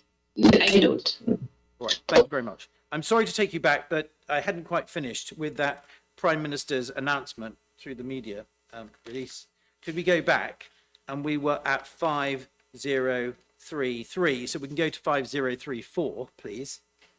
So back to that same Prime Minister's reference to the Coleman report. And then there's some bullet points speaking about the failures, expanding upon those failures and the reasons for it. The defective business model is the first one. The second one, let's spend a little longer with, the business model which ultimately crippled the entire CLF group involved as its central feature the deployment by CLF, either directly or through subsidiaries, of funds originating in monies deposited by external depositors as well as by CLICO and BAT in CIB. Okay, so as well means there were other sources, and also funds originating in policy premium income and investment dividends belonging to CLICO and BAT for the purpose of making investment in equities and real estate. You see that paragraph? Yes. And then the next bullet point, it says, in essence, therefore, the insurance companies were treated as the means of funding the investments made by or directed by CLF. So I'm sorry to put it in the vernacular, but as it were, the insurance companies were the cash cow that was pumping money into the system. And the system was then investing unwisely through a defective business model. That's what the Prime Minister is saying there. I can confirm from the records before me that that would seem to be the case in the case of CLICO and BAT. And the insurance company's money, it couldn't have been an artificial division of where those monies came from. It's a conglomerate selling products, not only throughout the Caribbean, but wider. But these insurance products, they were sold across the Caribbean, including the Eastern Caribbean, weren't they? Like Bahamas, I'm aware, sold products across the Caribbean. As I said, in the case of as it relates to the bailout, the information that I have is only in relation to CLICO and BAT. So do you accept, agree, hopefully it's not controversial, but do you accept anyway, that these two comments by the Prime Minister must have been referring to all of the policyholders or depositors' investments, not restricted to geography? I can't make that assertion. Doesn't that seem like that that he's criticizing the model? So the criticism of the model was the monies that were coming in to the headquarters were being badly invested. And the monies that were coming in were the monies that were coming in. And so if those monies were including monies from policyholders outside of Trinidad, that must have been covered by his criticism, mustn't it? So as I said, the discussion in relation to the bailout was in relation to monies were coming in from BAT and CLICO, and I have to say it was not only from resident Trinidadians, but there would have been foreigners who would have had policies in CLICO and BAT. So the discussion was in relation to the utilization or the misappropriation of funds from CLICO and BAT. All right. And over the page, please, to 5035, if you would. He returns in the first bullet point to the cause of the collapse. was the continuing failure of senior management to give effect to the requirements of the central bank and the recommendation of the auditors. There was a continuing failure of senior management to deal with two of the fundamental weaknesses of the business model, namely excessive related party transactions and asset liability imbalance. Correct? Yes. And excessive related party transactions and asset liability imbalance, i.e. turning liquidity into illiquid assets, that's not geographically limited, is it? That must just relate to all of the monies that came in and were turned into purchasing of unwise property and other equity investments. Yeah, when we were talking about related party investments and or transactions, in this case it would have been related, it would have been CLICO, BAT, CIB, and then CLICO, BAT, CIB, CLF. And there would have been RBL in there, Republic Bank in there. So it was limited to companies based in Trinidad and Tobago, because the discussion was about ensuring that the Trinidad and Tobago economy and financial sector was properly protected from the potentially devastating effects of the failure of those companies resident in Trinidad. Thank you. Could you turn to the next page, and then we can lead this document. So the final concluding remarks of the Prime Minister, page 5036. He says at the bottom, once again, we've had an inquiry which has been hugely expensive and time consuming. It was 85 days worth and it took years to come out. It's still not come out. It is my hope that its findings are quickly acted upon to the satisfaction of a long-suffering people who have borne the agony of what got us here, and whose fervent hope is that this experience does not further contribute to the cynicism which is associated with these things, and that this effort does not gather dust on some obscure shelf. Now, that must have been a sympathetic and empathetic response extending to all policyholders. That could not possibly have just meant the Trinidadians and with not a care for anybody who was not Trinidadian. Do you agree? Yes, as I said, the bailout applied to non-nationals, non-residents who had investments in CLICO, CIB, and BAT. CLICO and BAT. So there were even though the bailout was limited to CLICO and BAT, there were in there non-residents and non-nationals. I'm suggesting to you the Prime Minister is talking about a regional-wide problem.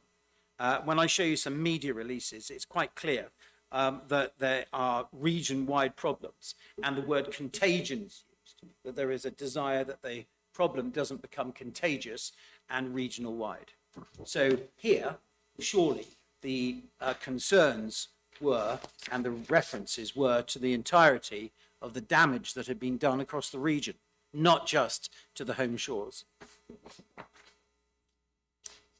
I can't make that inference from the words in the statement, sorry. All right, thank you. I'm just conscious of time. I've got some way to go. No, you go ahead. Could you go to, now I'm going to show you a series of minutes, board minute meetings of BICO. And I'd like to start with page 4951, please.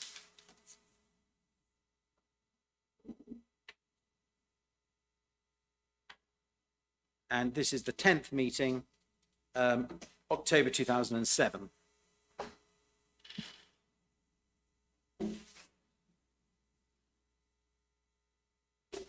And what we now know, just contextualizing it, no, that's not right. 4951.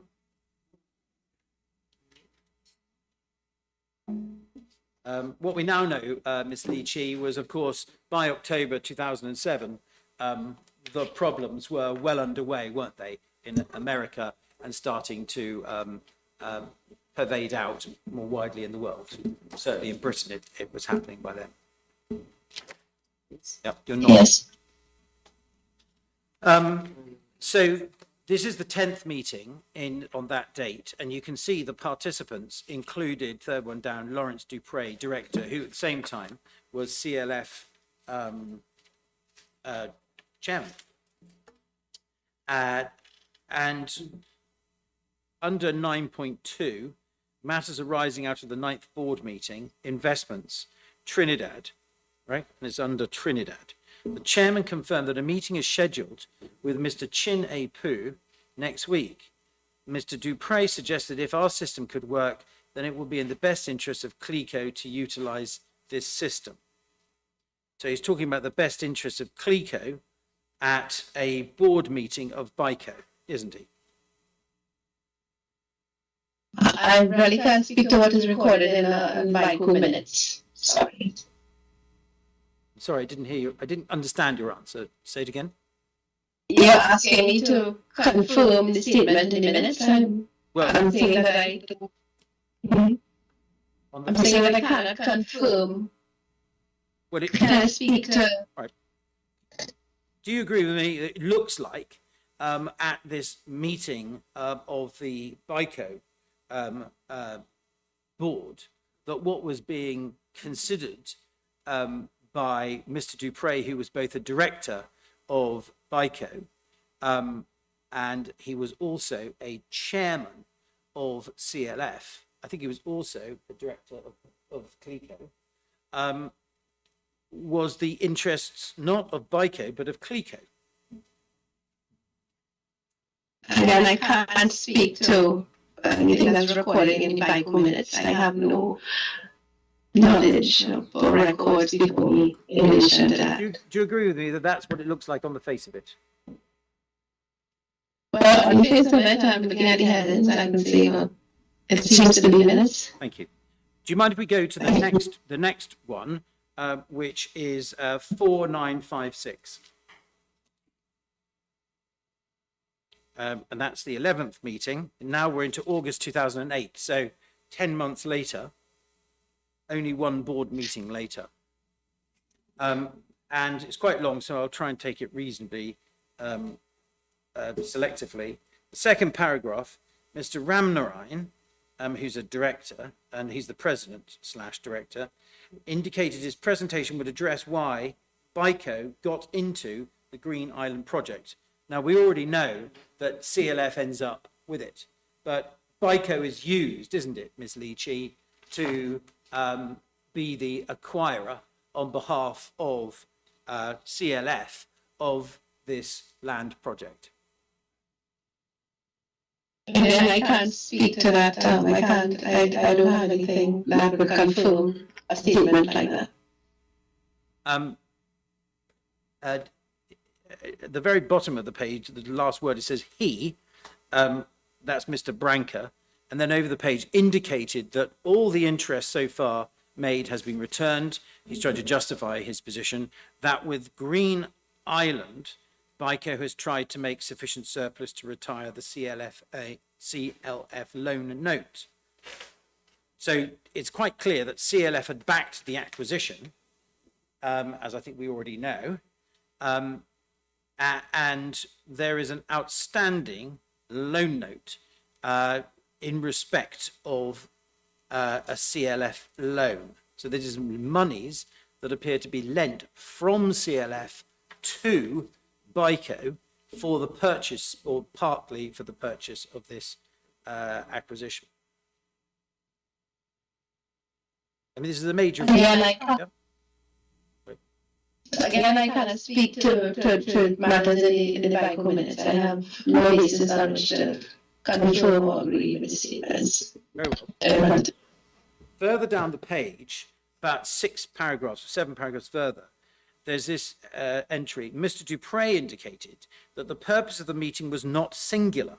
He indicated that what he is concerned with is CLF's inattention to British American and to conform it to corporate governance. He indicated that CLF looks at all the companies and at risk management. So it's a global whole, is what he's saying, isn't he? Yep. And he said, And he says he stated that the exposure on the Green Island project is about $2 million TT. Correct?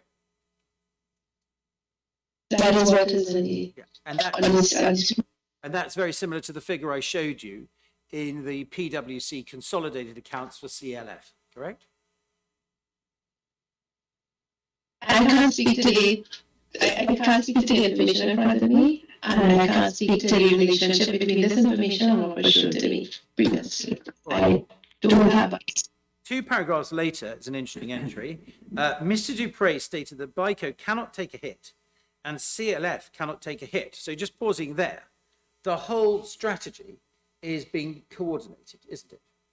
If those sentence is right, that's what's happening, isn't it, Ms. Leachy? I can't bring that in front from what is in front of me, sorry. But that must I don't know. The words, mustn't it?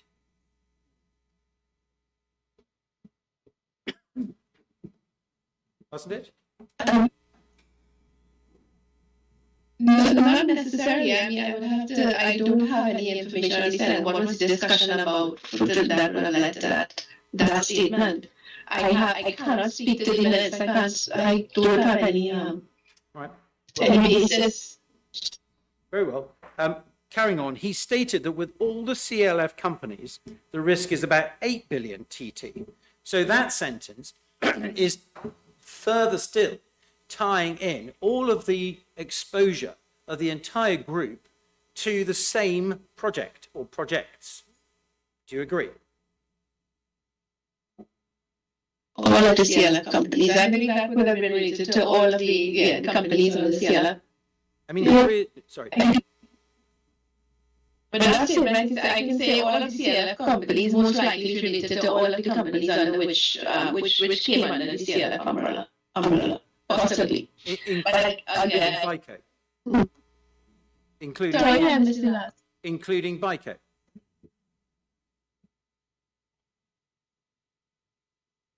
Well, all the CLF, well, like I said, I mean, I don't know what was the discussion at the meeting. I don't have a basis to say what is included in that statement. It seems on the face of it, it may be all the companies under CLF, but I cannot confirm.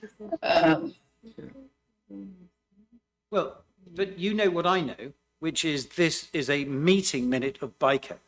And you've got the chairman of CLF, Mr. Dupre, who's there. And he happens to have also found himself as director of all these companies, including BICO. And he's talking about group exposure in a respect of a large asset. And so it follows, doesn't it, that he's talking about shared risk right across the board. They're all in it together, aren't they? And I cannot confirm what was Mr. Dupre's intention because I don't have any basis. I don't have any basis for speaking to these minutes. Okay, carry on, please. Mr. Davenport, I don't like to interrupt counsel, especially when you're on a roll. But the answer I think we've gotten for the last how many minutes is that I cannot speak to the minutes. No, okay. So I'm just wondering whether this would not be better served in your address. Yeah, I fully understand that. You understand that there's also a balance between giving the witness, the only witness, yes, a chance to comment. Of course I do, but I mean, she has made it very clear. I don't know how many occasions that I've been writing that she cannot speak to the minutes. But if you think that there is something so urgent in what you have to put to her, I would certainly let you carry on. I understand the message loud and clear. There is sometimes, so I can put it before you all at the relevant time with the witness. May I merely ask one further question? Of course. No, as I said, I don't want to stop you at all. No, it's very kind, but I will use Occam's razor going forward. Can you just keep going? He stated that other CLF companies have been suggesting that BICO be folded in and that CLECO has been asking that BICO be merged and the reason for continuing it as a separate entity. Now, that's a suggestion that actually these companies that are very, very close sweep away any notional distinctions between them and merge. Now, did you know anything about that from everything that you have seen, including all the papers that I have seen in this case? No, I don't have any details on that.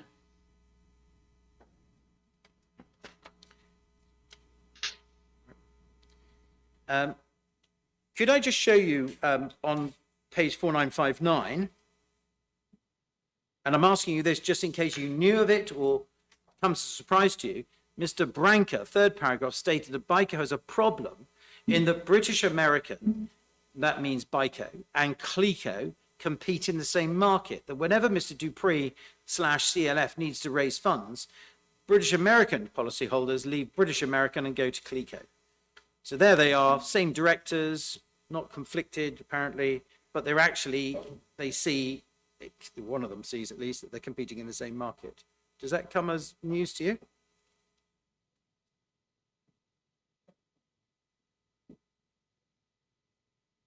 I don't have details on that state, the second part of that, but I don't have, I can't, I don't have knowledge of that was a strategy that was employed. Okay, all right. Well, I'll take it more high level. 4960, bottom of the page, Mr. Dupree suggested that it should be assumed that BICO has 100 million US dollars and then another 118 million US dollars needs to be identified. That means from somewhere, right? Not BICO. Mr. Ramnarine stated that this is where the parent should enter, meaning CLF, and that it is amazing that BICO has survived for 10 years without going under. So what you know is that the responsibilities of the directors are to make sure that somebody isn't trading wrongfully or unlawfully, and to make sure that things are watertight. What's clearly happened here, Ms. Leachy, is that BICO is maybe a dead man walking, anyway, some sort of zombie company that had been kept going by support and injection by the other members of the group. Do you agree with that? Don't need to know the detail of that, but that's surely the message you must have got from all your notes that you've seen and read. My focus, as I indicated, was on CLECO, VAT, CLF, and the companies that are resident in Trinidad. I don't have that level of details. I can't confirm that statement or agree with the statement at this point. Okay. I'll take the rest as quick as I can. 4961, first paragraph, middle of it, Mr. Dupree asked how much BICO wanted from the parent. So if those words are true, what's going on here, isn't it, as a matter of logic, is that CLF is continuing to prop up a company that needs to be propped up. It's taking financial responsibility for it. And therefore, all the people who are dealing with BICO are basically at the whim and mercy of these Trinidadian companies, pure and simple, CLF. That must follow, doesn't it? I have no basis on which to make an inference from those words. I'm sorry. Okay, right, fine. Okay. And over the page, just very briefly, in the first sentence, 5 lines down, Mr. Branca stated that BICO will have to provide a timing with the Infinity projects. Now, those were CLF projects, pure and simple, weren't they? They weren't even BICO projects at all. I can show you the consolidated accounts. They're just, they're actually not even BICO projects, are they? Infinity? Do you not know? I don't have that level of detail in front of me. Sorry. All right. Ms. Wilkinson asked if BICO obtains the loan extension, whether its focus will be to flip the project. Mr. Branca said yes, unless BICO obtains someone in the group, that means the CLF group, to develop, since BICO is not a developer. And then 5 lines down, Mr. Branca asked about members of the group developing the roads. So they're basically spreading out the project amongst the group, aren't they? That's what was going on with that group. I don't have a basis for disagreeing. Okay, 2 paragraphs later, in the middle, Mr. Dupree, 3 lines down, stated that CLECO has an enormous land bank and that it will put in $218 million, that's the 100 plus the 118, remember? But that it will also consider $100 million in appreciation.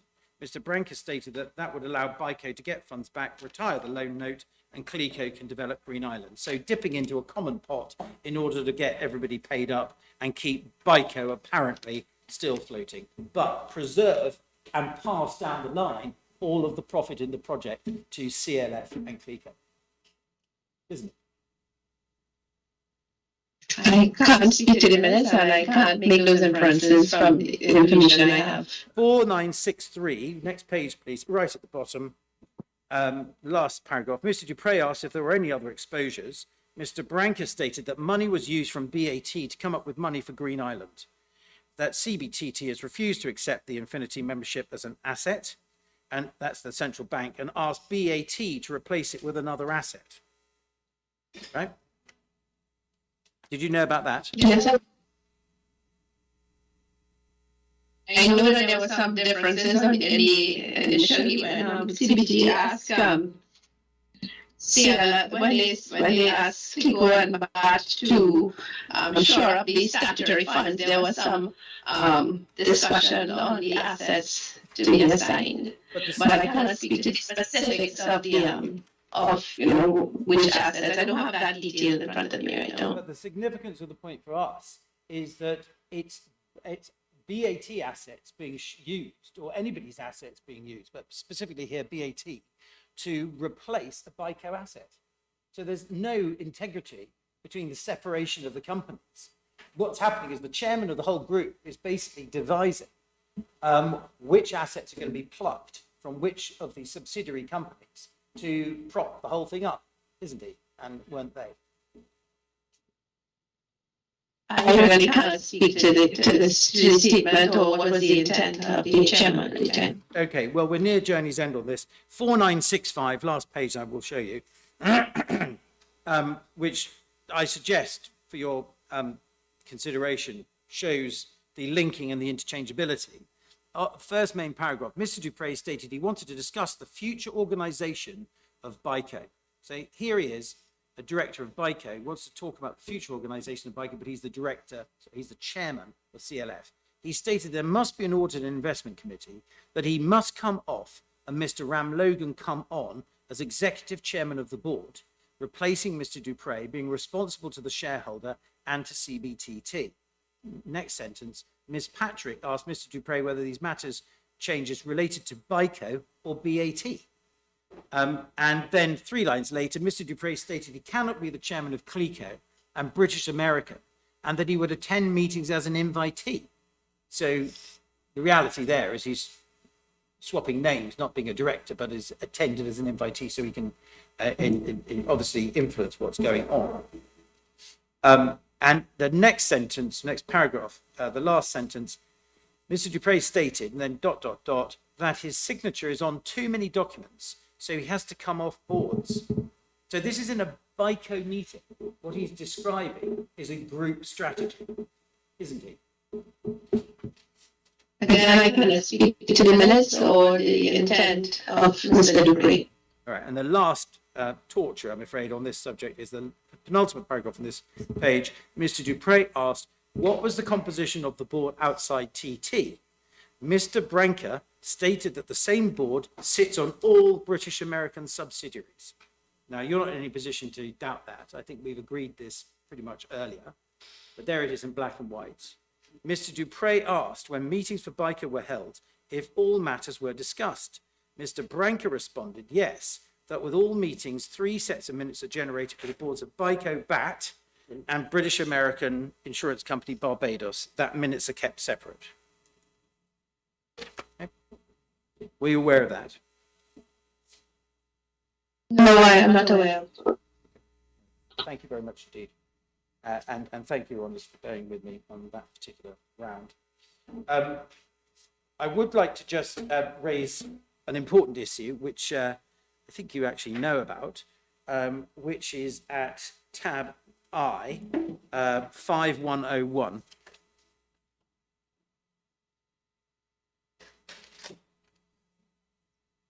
This, I'm afraid, is in the guise of another board meeting, but this one you actually comment on in your witness statement. So this is the meeting in April 2009. And we've got Mr. Ramnarayan, President, Mr. Fullerton, Director. And 2/3 of the way down, there's this thing, separation of BAT and BICO. It was noted by Mr. Fullerton that a main issue to be addressed is the segregating of BAT and BICO, which has been placed on the board agenda by CBTT. Now, that sentence, naturally read, means that BICO and BAT are not separated. They are one and the same, doesn't it? May I see the reference to this in my minute, in my statement? Well, if you don't mind, no. It's your witness statement, and if it's actually really what you wanted to say about the evidence, I would expect it to come out naturally. So I will in due course. You can be re-examined on it. I'm not trying to trick you, but I'd like your natural evidence, please. Do you accept that what I've just read to you reads that these things are not, at that point, separated? Can you go over the question again? Certainly I will. Do you see the heading that says separation of BAT and BICO? And the next sentence says, it was noted by Mr. Fullerton, one of the directors, that a main issue to be addressed is the segregating of BAT and BICO. Okay? And just this paragraph continues, all these paragraphs, and there are 5 references to either the word segregating or the word separation. Okay? So it's not an accident, it's not a slip. It's been given a topic title and 5 other references to it. So the natural reading of, the only reading of that is that BAT and BICO were not separated. They were one and the same. Again, this is a board meeting of a BICO board meeting, minutes of a BICO board meeting. I don't have specific information or knowledge on what I wasn't asking you a knowledge question. I was asking you, please agree with me as a reasonable person that that is the only natural reading. The only natural reading is that the BAT and BICO were not separated at that time. And what they're discussing is whether they should be.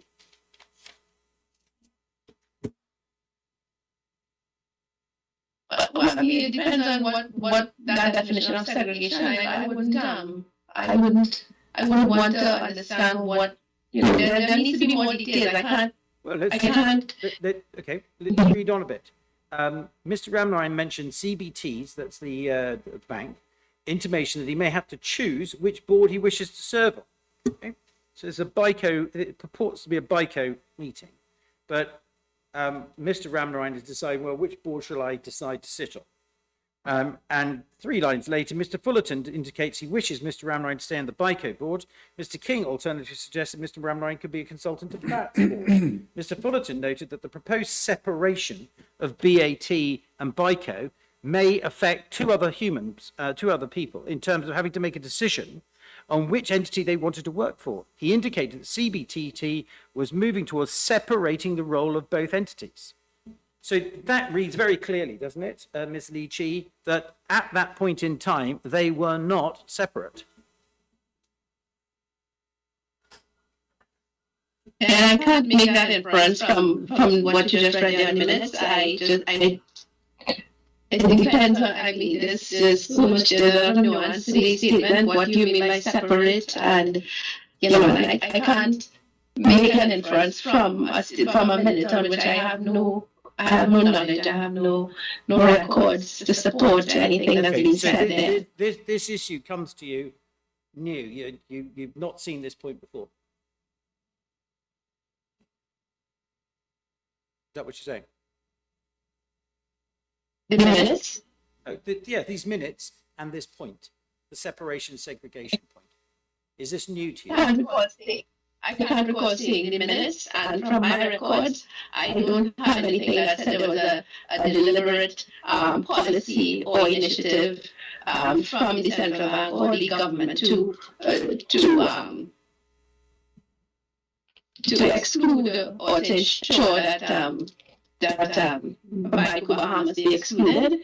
Like I said, the request that came to the government and the central bank in respect of the legal law was CIB, CLICO, and BAT, and of course CLF, and there was discussion on Republic Bank as well. Because the discussion was to ensure that there was a detrimental impact on the financial sector of Trinidad and Tobago as well as the economy of Trinidad and Tobago. So that was where the discussion was, and that was my focus in preparing the statement. Okay, thank you. Got your answer. Just to note, the next paragraph is, it's not a small matter, it's a very real issue, because employees are currently contracted and paid by BAT. So the BICO employees are paid by BAT. So that's what they mean. I mean, do you accept that if they're paid, the employees are paid by BAT, as appears to be the case, that there's no distinction between the two companies, between the parent and the junior company? Accept that as a matter of proposition, regardless of these minutes. Well, I suppose the payroll would have been the subject of the service level agreement between the BAMSL and LICO.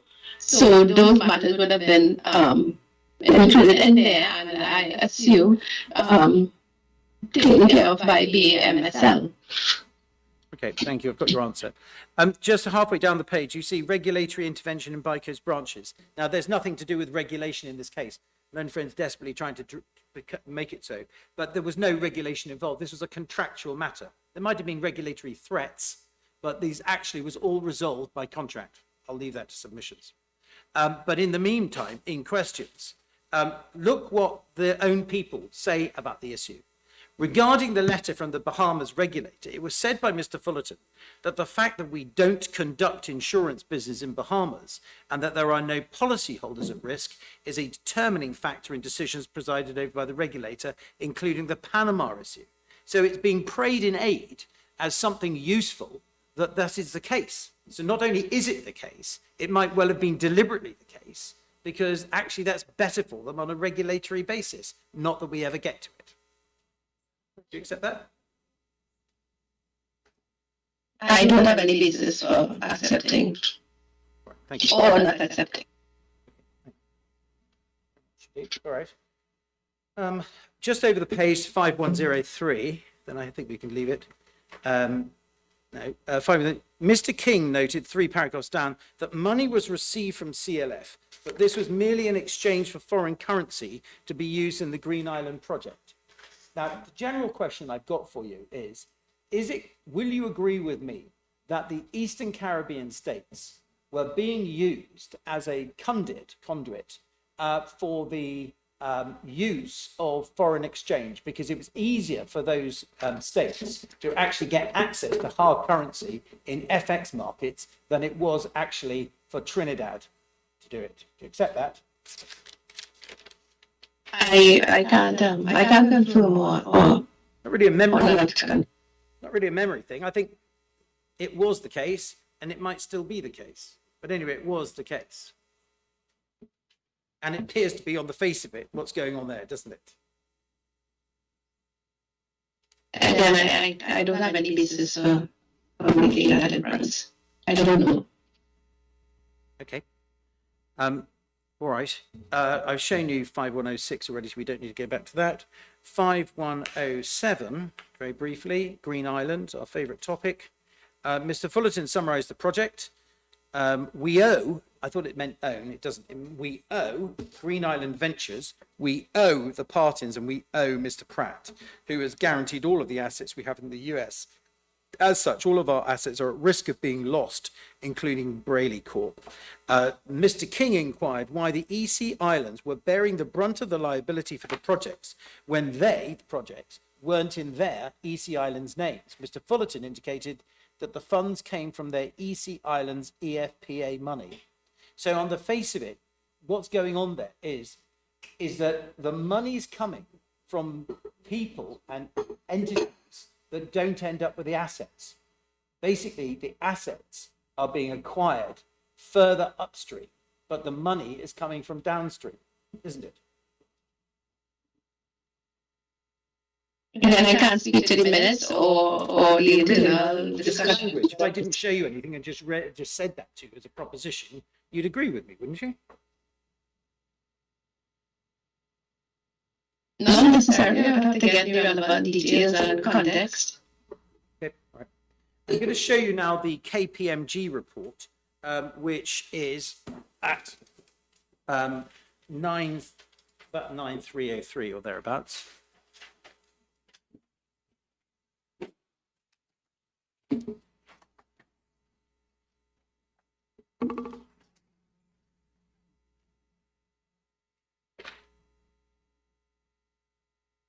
Have you seen this report before? What is the date on that one? The date is about 2018, May 2018. It was done for the purposes of this litigation as a means of conveniently presenting and collating from a world-class and utterly independent resource information which might otherwise have got lost. So that's the purpose of it, and it presents facts very neutrally. Have you seen this? No, I'm not familiar with that document. Okay, all right. Well, in this case, this might be difficult, and I will give way quickly if it becomes unworkable. At page 9304,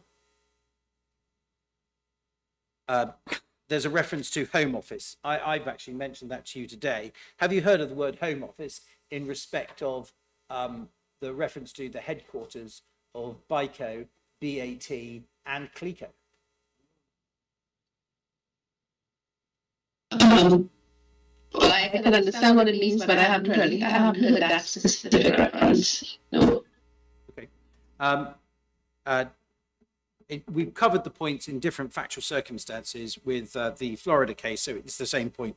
So I shan't trouble you again on that.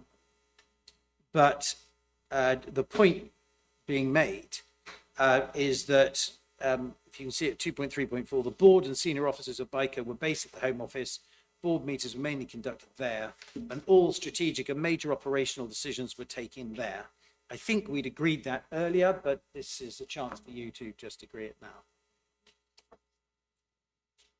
Well, I can speak to strategic and major operational. I can speak to the fact that the administrative functions did take place in Trinidad based through the BAMSL and the service level agreement. I don't have any further details on the operations. But would you think that investment decisions were something that was major operational decisions? What they were going to do with all of the money that they've got together? Not necessarily. Not necessarily. Okay. All right. Okay, well, I'll move on. 9305. Do you accept from what you've seen and heard that the top comment must have been right? Which of the legal entities within the BICO group was actually corresponding or dealing with counterparties was not always clear. A common letterhead appeared to be used by various BICO entities. I could show you, but I think you're going to say you've never seen them before. But will you accept from me, and I will deal with this in submissions, that there has been the same person signing the same letterheads for both BICO and BAT, and that BICO and BAT have the same letterhead? Again, I can't confirm. I can't confirm that. Or deny. Okay. And the third paragraph, this also applied to the employment contracts for various employees of BICO, some of which indicate employment was with BICO, some of which are positions within BICO offered on BAT letterhead, and some of which simply refer to head office. With regard to the employees, at a board meeting, and I showed you those April 09 notes, it was noted that employees were contracted and paid by BAT. And do you have independent knowledge of that? No, I don't. Okay.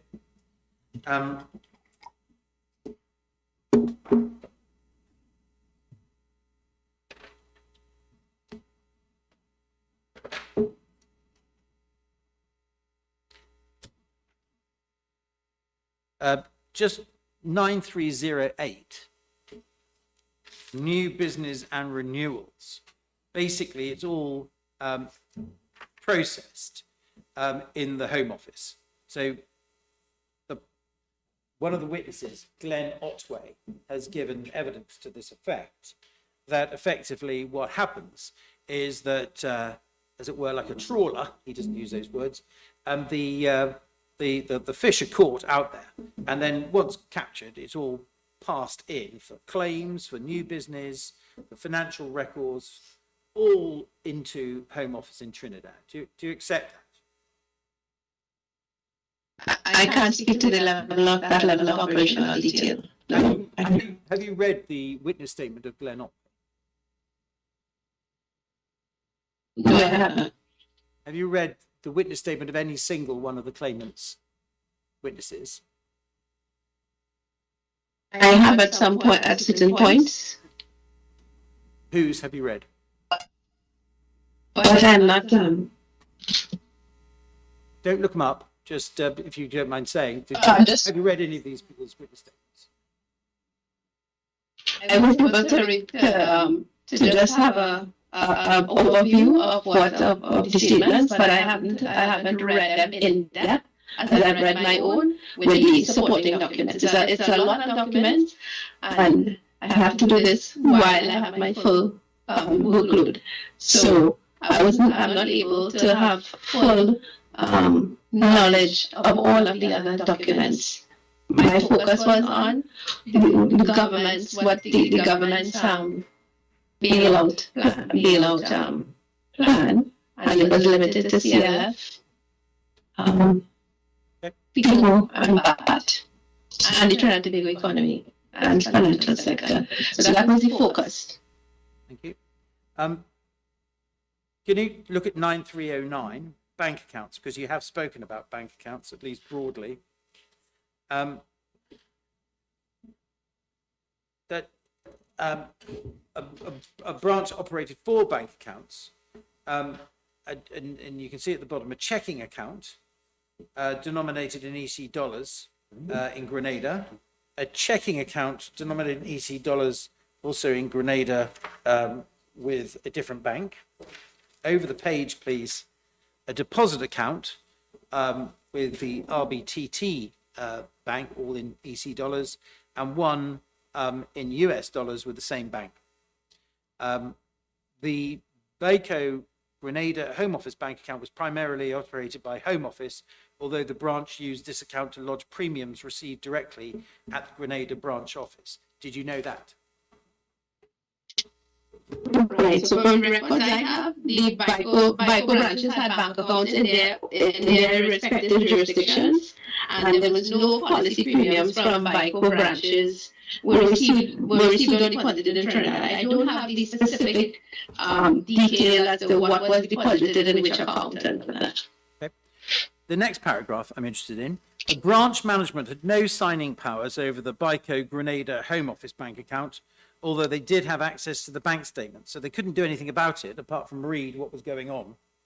Home Office would draw down on BICO Grenada Home Office account without notice or explanation in the branch. So to all intents and purposes, they had absolutely no control over the money in the account. It had to be put in the account, and thereafter, it wasn't theirs to control. You know that? I can't speak to the specifics of the arrangements in terms of access to the accounts. Okay. We spoke about... Mr. Davenport, how much longer do you expect to be? You had 2 hours. I know. I realize I did have 2 hours. I may have craved the indulgence of some more time. I was rather hoping that you might give me to the end of the day. And if I profit from the time savings that my learned friend has created, I accept that. But could you wrap up in 20 minutes? 20 minutes, did you say? Yes. I will do my very, very level best to be within that time. Could I just ask you, under IT systems, branch staff were not able to access the IT systems remotely. So not only was the IT, we did speak about it earlier, actually happening, being controlled in Trinidad, but they couldn't even access their own IT systems. Did you know that? No, I don't have that level of detail on the operations of BICO. That's the next page, Mr. Davenport, 9310. Yes. Yeah. IT systems, Sorry, yes. I beg your pardon. That's all right. Thank you. 9310. Yeah. I think I'm getting deaf in my old age. I apologize. Okay. Now, just on page 9313, I'll keep the high level points if I can. There's a table And this is the summary of the cash value of the contributions made by each branch or entity in the BICO group. And you can see that the EC branches about which they were concerned, you saw in that minute note, have contributed $110 million. And other branches, including Trinidad, in this case, are another $77 million.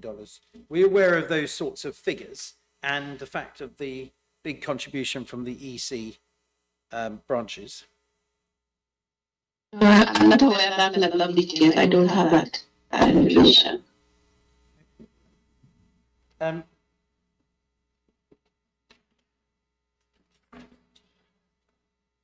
Choose my topics wisely. Let's just talk about the statutory fund. Are you aware about the statutory fund and the shortfalls in the statutory funds? Yes. The biggest sinner, putting it that way, was actually Trinidad and Tobago, wasn't it? With a very significant shortfall of $285 million. I am aware that there was a shortfall in VAT, yes, of $285 million, and there was shortfall in statutory fund. And that was in the shortfall in the statutory fund of BA Trinidad. Of VAT, yes, yep. Which was the subject of the, yes. Yep. And BAT came under intense pressure from CBTT, didn't it, the central bank? Intense pressure. Such that, and I can give you all the references, but I'll just give you the dates for the moment. On the 19th of December 2008, they were put under a 30-day deadline to remedy it. And 3 days later, on the 22nd of December, that 30-day deadline was then changed to a 1-week deadline. Are you aware of that? Yes, the central bank was concerned not only about the statutory fund, the VAT, but also KICO, which was much larger. So yes, I'm aware. Okay. And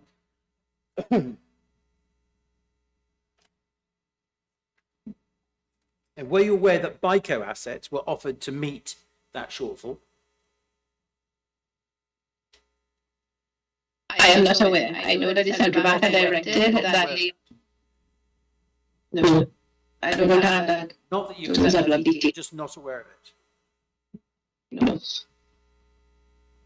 I know that the central bank directed both entities to identify assets to pledge to the statutory fund, the two statutory funds, and that the activities will commence along those lines. Could you have a look at your witness statement, 5479, paragraph 41?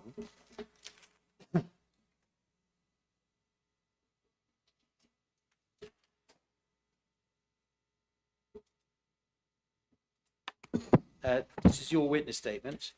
By letter dated 18th January 09, a true copy of which is annexed here too, BAT replied to the Inspector of Financial Institutions letter of 19 December 08 and indicated that in an effort to comply with Section 37 of the Insurance Act, BICO was willing to place up to 9% of its fully paid ordinary shares of Clico Energy Company Limited in the statutory fund. So you've just given evidence live that you weren't aware of it, but it's somehow, or it is in your witness statement. Do you mind explaining? No, I am aware. Is this not true? No. Yes, so I'm aware that, well, as I said, I am speaking only to the records of the Ministry of Finance. And yes, I was aware that there was this initiative in respect of Clico Energy. Is it the case that you didn't really put your witness statement together yourself, but it was put together for you and you had a cursory glance and you signed it off? And there was a collaborative, I am, because I have a full schedule as Permanent Secretary of Ministry of Finance, it would have been impossible for me to put this statement together by myself. But I certainly had, it was a collaborative effort, and I I mean, it was done, I believe, a year or so ago. And recently, I was able to reacquaint myself with the details. So these details are not things that are, in front of me. It's not my lived experience. So I'm doing my best to recall the voluminous information in the documents. So yes, I was aware that there was a discussion around clean energy and the statutory fund. So these are BICO funds. These are, you can confirm, BICO funds that are being used to prop up BAT's statutory fund.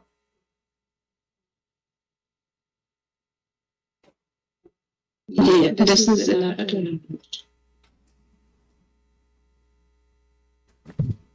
yes, from the buyer who is willing to place. Yes. Let's change topics. The bailout was about $21 billion TT of CLECO and BAT, wasn't it? Yes. Yep, $21 billion. Now, that leaves aside CIB. And what happened was that under effectively order, although it was all agreed, that both the assets and the liabilities were transferred from CIB to, I think, first through First Citizens Bank and then into CBTT. Do you agree? Yes. And was that a net deficit position, or was that a even position, or was that actually a situation that has now etiolated into a profit situation? Could you repeat this? Has the government got its money back in respect of propping up CIB? It has got its money back, hasn't it, in respect of the other two, CLECO and BAT?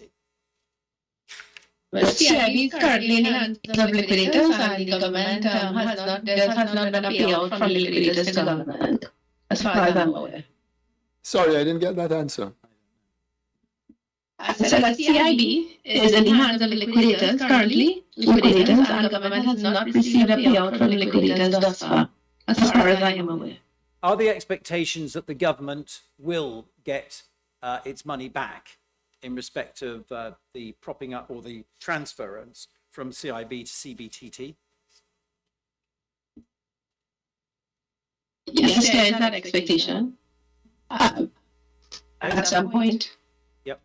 And CBTT and the government, at the very least of it, were completely aligned, weren't they, in respect to the strategy that was going forward from 2009 onwards? Yes, from the records in front of me, there seemed to be a collaborative approach.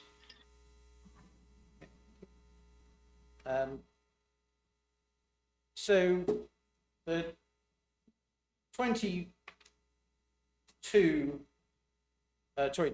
billion wouldn't have been the entire amount, because there would have had to have been presumably a period of time of propping up CIB. As you say, the payment out has not yet happened. Do you know the extent of the fiscal propping up of CIB by the central bank and the government? I don't have worked with those details. Sorry. But we are talking about presumably billions, aren't we? Yes, absolutely. I don't want to speculate, so I'll be careful. But are we talking about more or less than, say, another 10 billion? I also don't want to speculate, so I would say I am not able to confirm the magnitude of it. Okay. Now, the total that's required for all the other policyholders, you do actually estimate in, so these are the non-Trinidadians, the ones that I represent. You actually put this in your witness statement, and you estimate it's 300 million US dollars. Yeah? Yes. Yes. That's a paragraph 83 of your witness statement. Okay. So You remember that. The report further stated, this is your witness statement, that BICO's total liability in the OECS region stood at US $300 million, and the primary asset backing these liabilities was the Green Island project and the Brickell Infinity 1 and 2 projects, blah, blah, blah. Yeah? So 300 million US dollars. Now, 20 billion TT, the exchange rate relevantly at the time was about 6.07, wasn't it? So it was about 3.25 billion US dollars, wasn't it? Yes, to be about that 30. That's for Trinidad. $80, right? Yeah. Yeah. Mhm. So just the maths, we can work out the FX for ourselves precisely, but it's about $3.25 billion, and that doesn't deal with CIB, which is in the billions of TT dollars as well, isn't it? Yes. Yeah. Now we don't know the CIB component, but it's a substantial component. So on any basis, without bringing any money in to reduce the gross amount down to a net amount, the figure was something like 6 or 7% of the figure that was found quickly by the government borrowing internationally for the bailout of CLECO and BAT, wasn't it? As far as I'm aware, the government did not borrow internationally for the bailout. The borrowings were all in the domestic market. Do you agree? As far as I'm aware. Sorry, do you agree with the math? Mhm. It's your figure. I'm taking Yeah. your witness statement. So, I mean, I get the question, but can we not just agree at least this? Because it arises out of your witness statement. So all these figures I've taken from your witness statement, although we have other. Yeah. Yeah. So it's about 6%, 7%, something like that, isn't it? Without any figures coming back in. Yes. And it was a pretty commercial exercise taken by the government, wasn't it? It was a hard nose, and there's been lots of political statements. I won't bore you with them, quite drum beating ones, to the effect of we'll get every dollar back. Hasn't there, by various politicians in the public arena? Yes, that was the intent.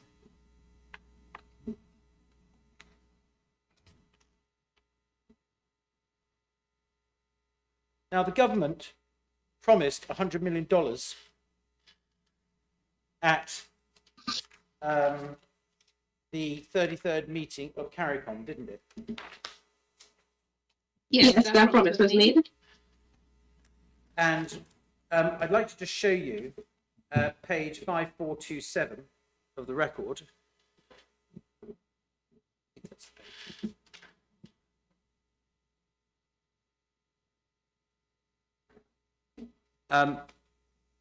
Yeah.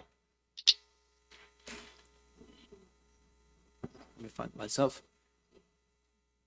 Can you find it?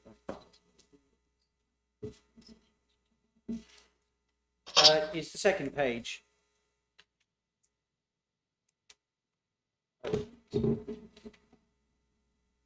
Sorry, my bad reference. 5430. Yep. Now, can we just agree on the process? I'll just let you read it first of all. So it says, with respect to the contribution of Trinidad and Tobago to the resolution of BICO's obligation in the East Caribbean Currency Union, having discussed this matter initially in caucus and announced in plenary, the conference welcomes Trinidad and Tobago's reaffirmation of its commitment of financial support in the sum of $100 million for BICO policyholders in the ECCU and its preparedness to begin immediate disbursement. Yep. Yes, that commitment was made. Now that's a binding commitment. I am not sure. I can't speak to whether it's binding or not, but it was a commitment that was made in the. This is a big topic, and I have no doubt that you've looked at all the relevant material about this.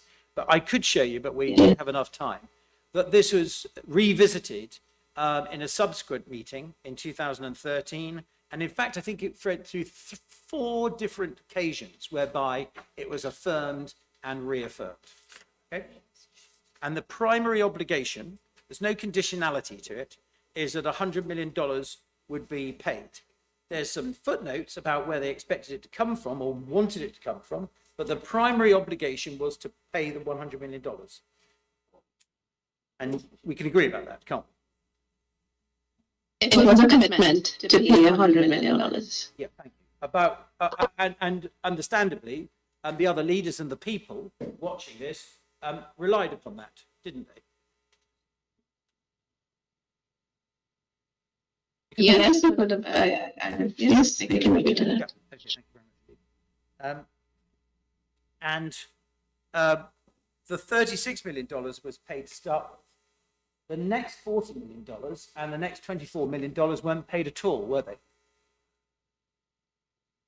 No, would.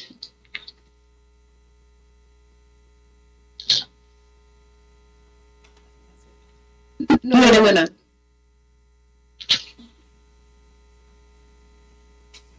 How much was paid? How much of the 100 million? 36 million US dollars out of $100 million. Thank you very much indeed for your time. Mr. Justice Jamada was quite right. I'm sorry that I did refer too casually. I certainly didn't mean an offence, and if I did give offence, I apologise for that. But those are my questions. I'm very grateful for you bearing with all these questions. Thank you, Your Honour. Yes, Thank you.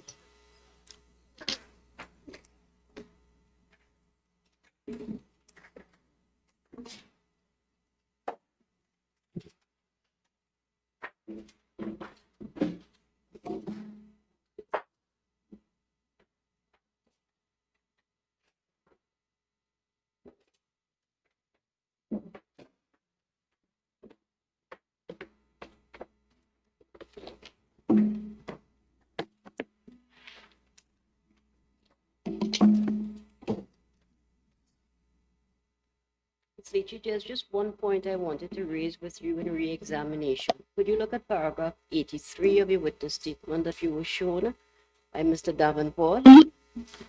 Yes. And in that, it talks about a report. Just a second, paragraph. This is paragraph 83, which is page 5491.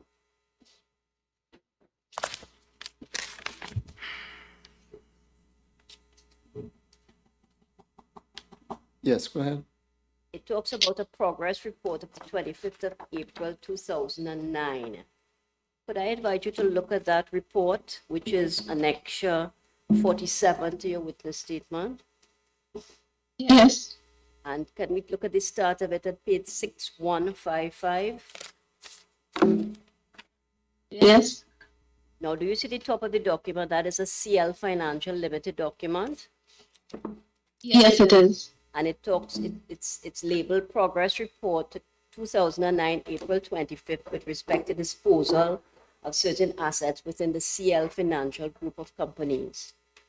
And if we turn the page, you will see the reference that you were making in paragraph 83 of your witness statement. And this is what it says: British American Bahamas Limited, which is BACO. Recent meetings were held with the Bahamian regulator, Mr. Lennox McCartney, and other officials to review the ongoing position. Total liabilities within the OECS region amounted to US 300 million. Now, that is what you have reproduced in your witness statement. Yes. Are you in a position to say whether that figure is accurate or not? That represents the total liabilities within the OECS group in relation to BACO?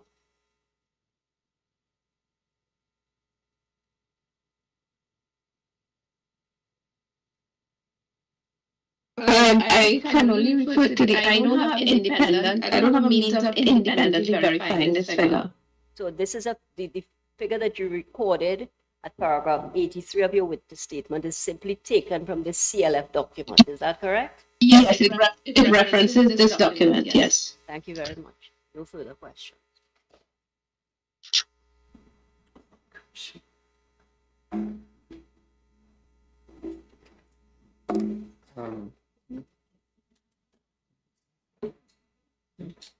I don't know whether any members of the bench have any questions. Yes, Justice Jamada, do you have any questions?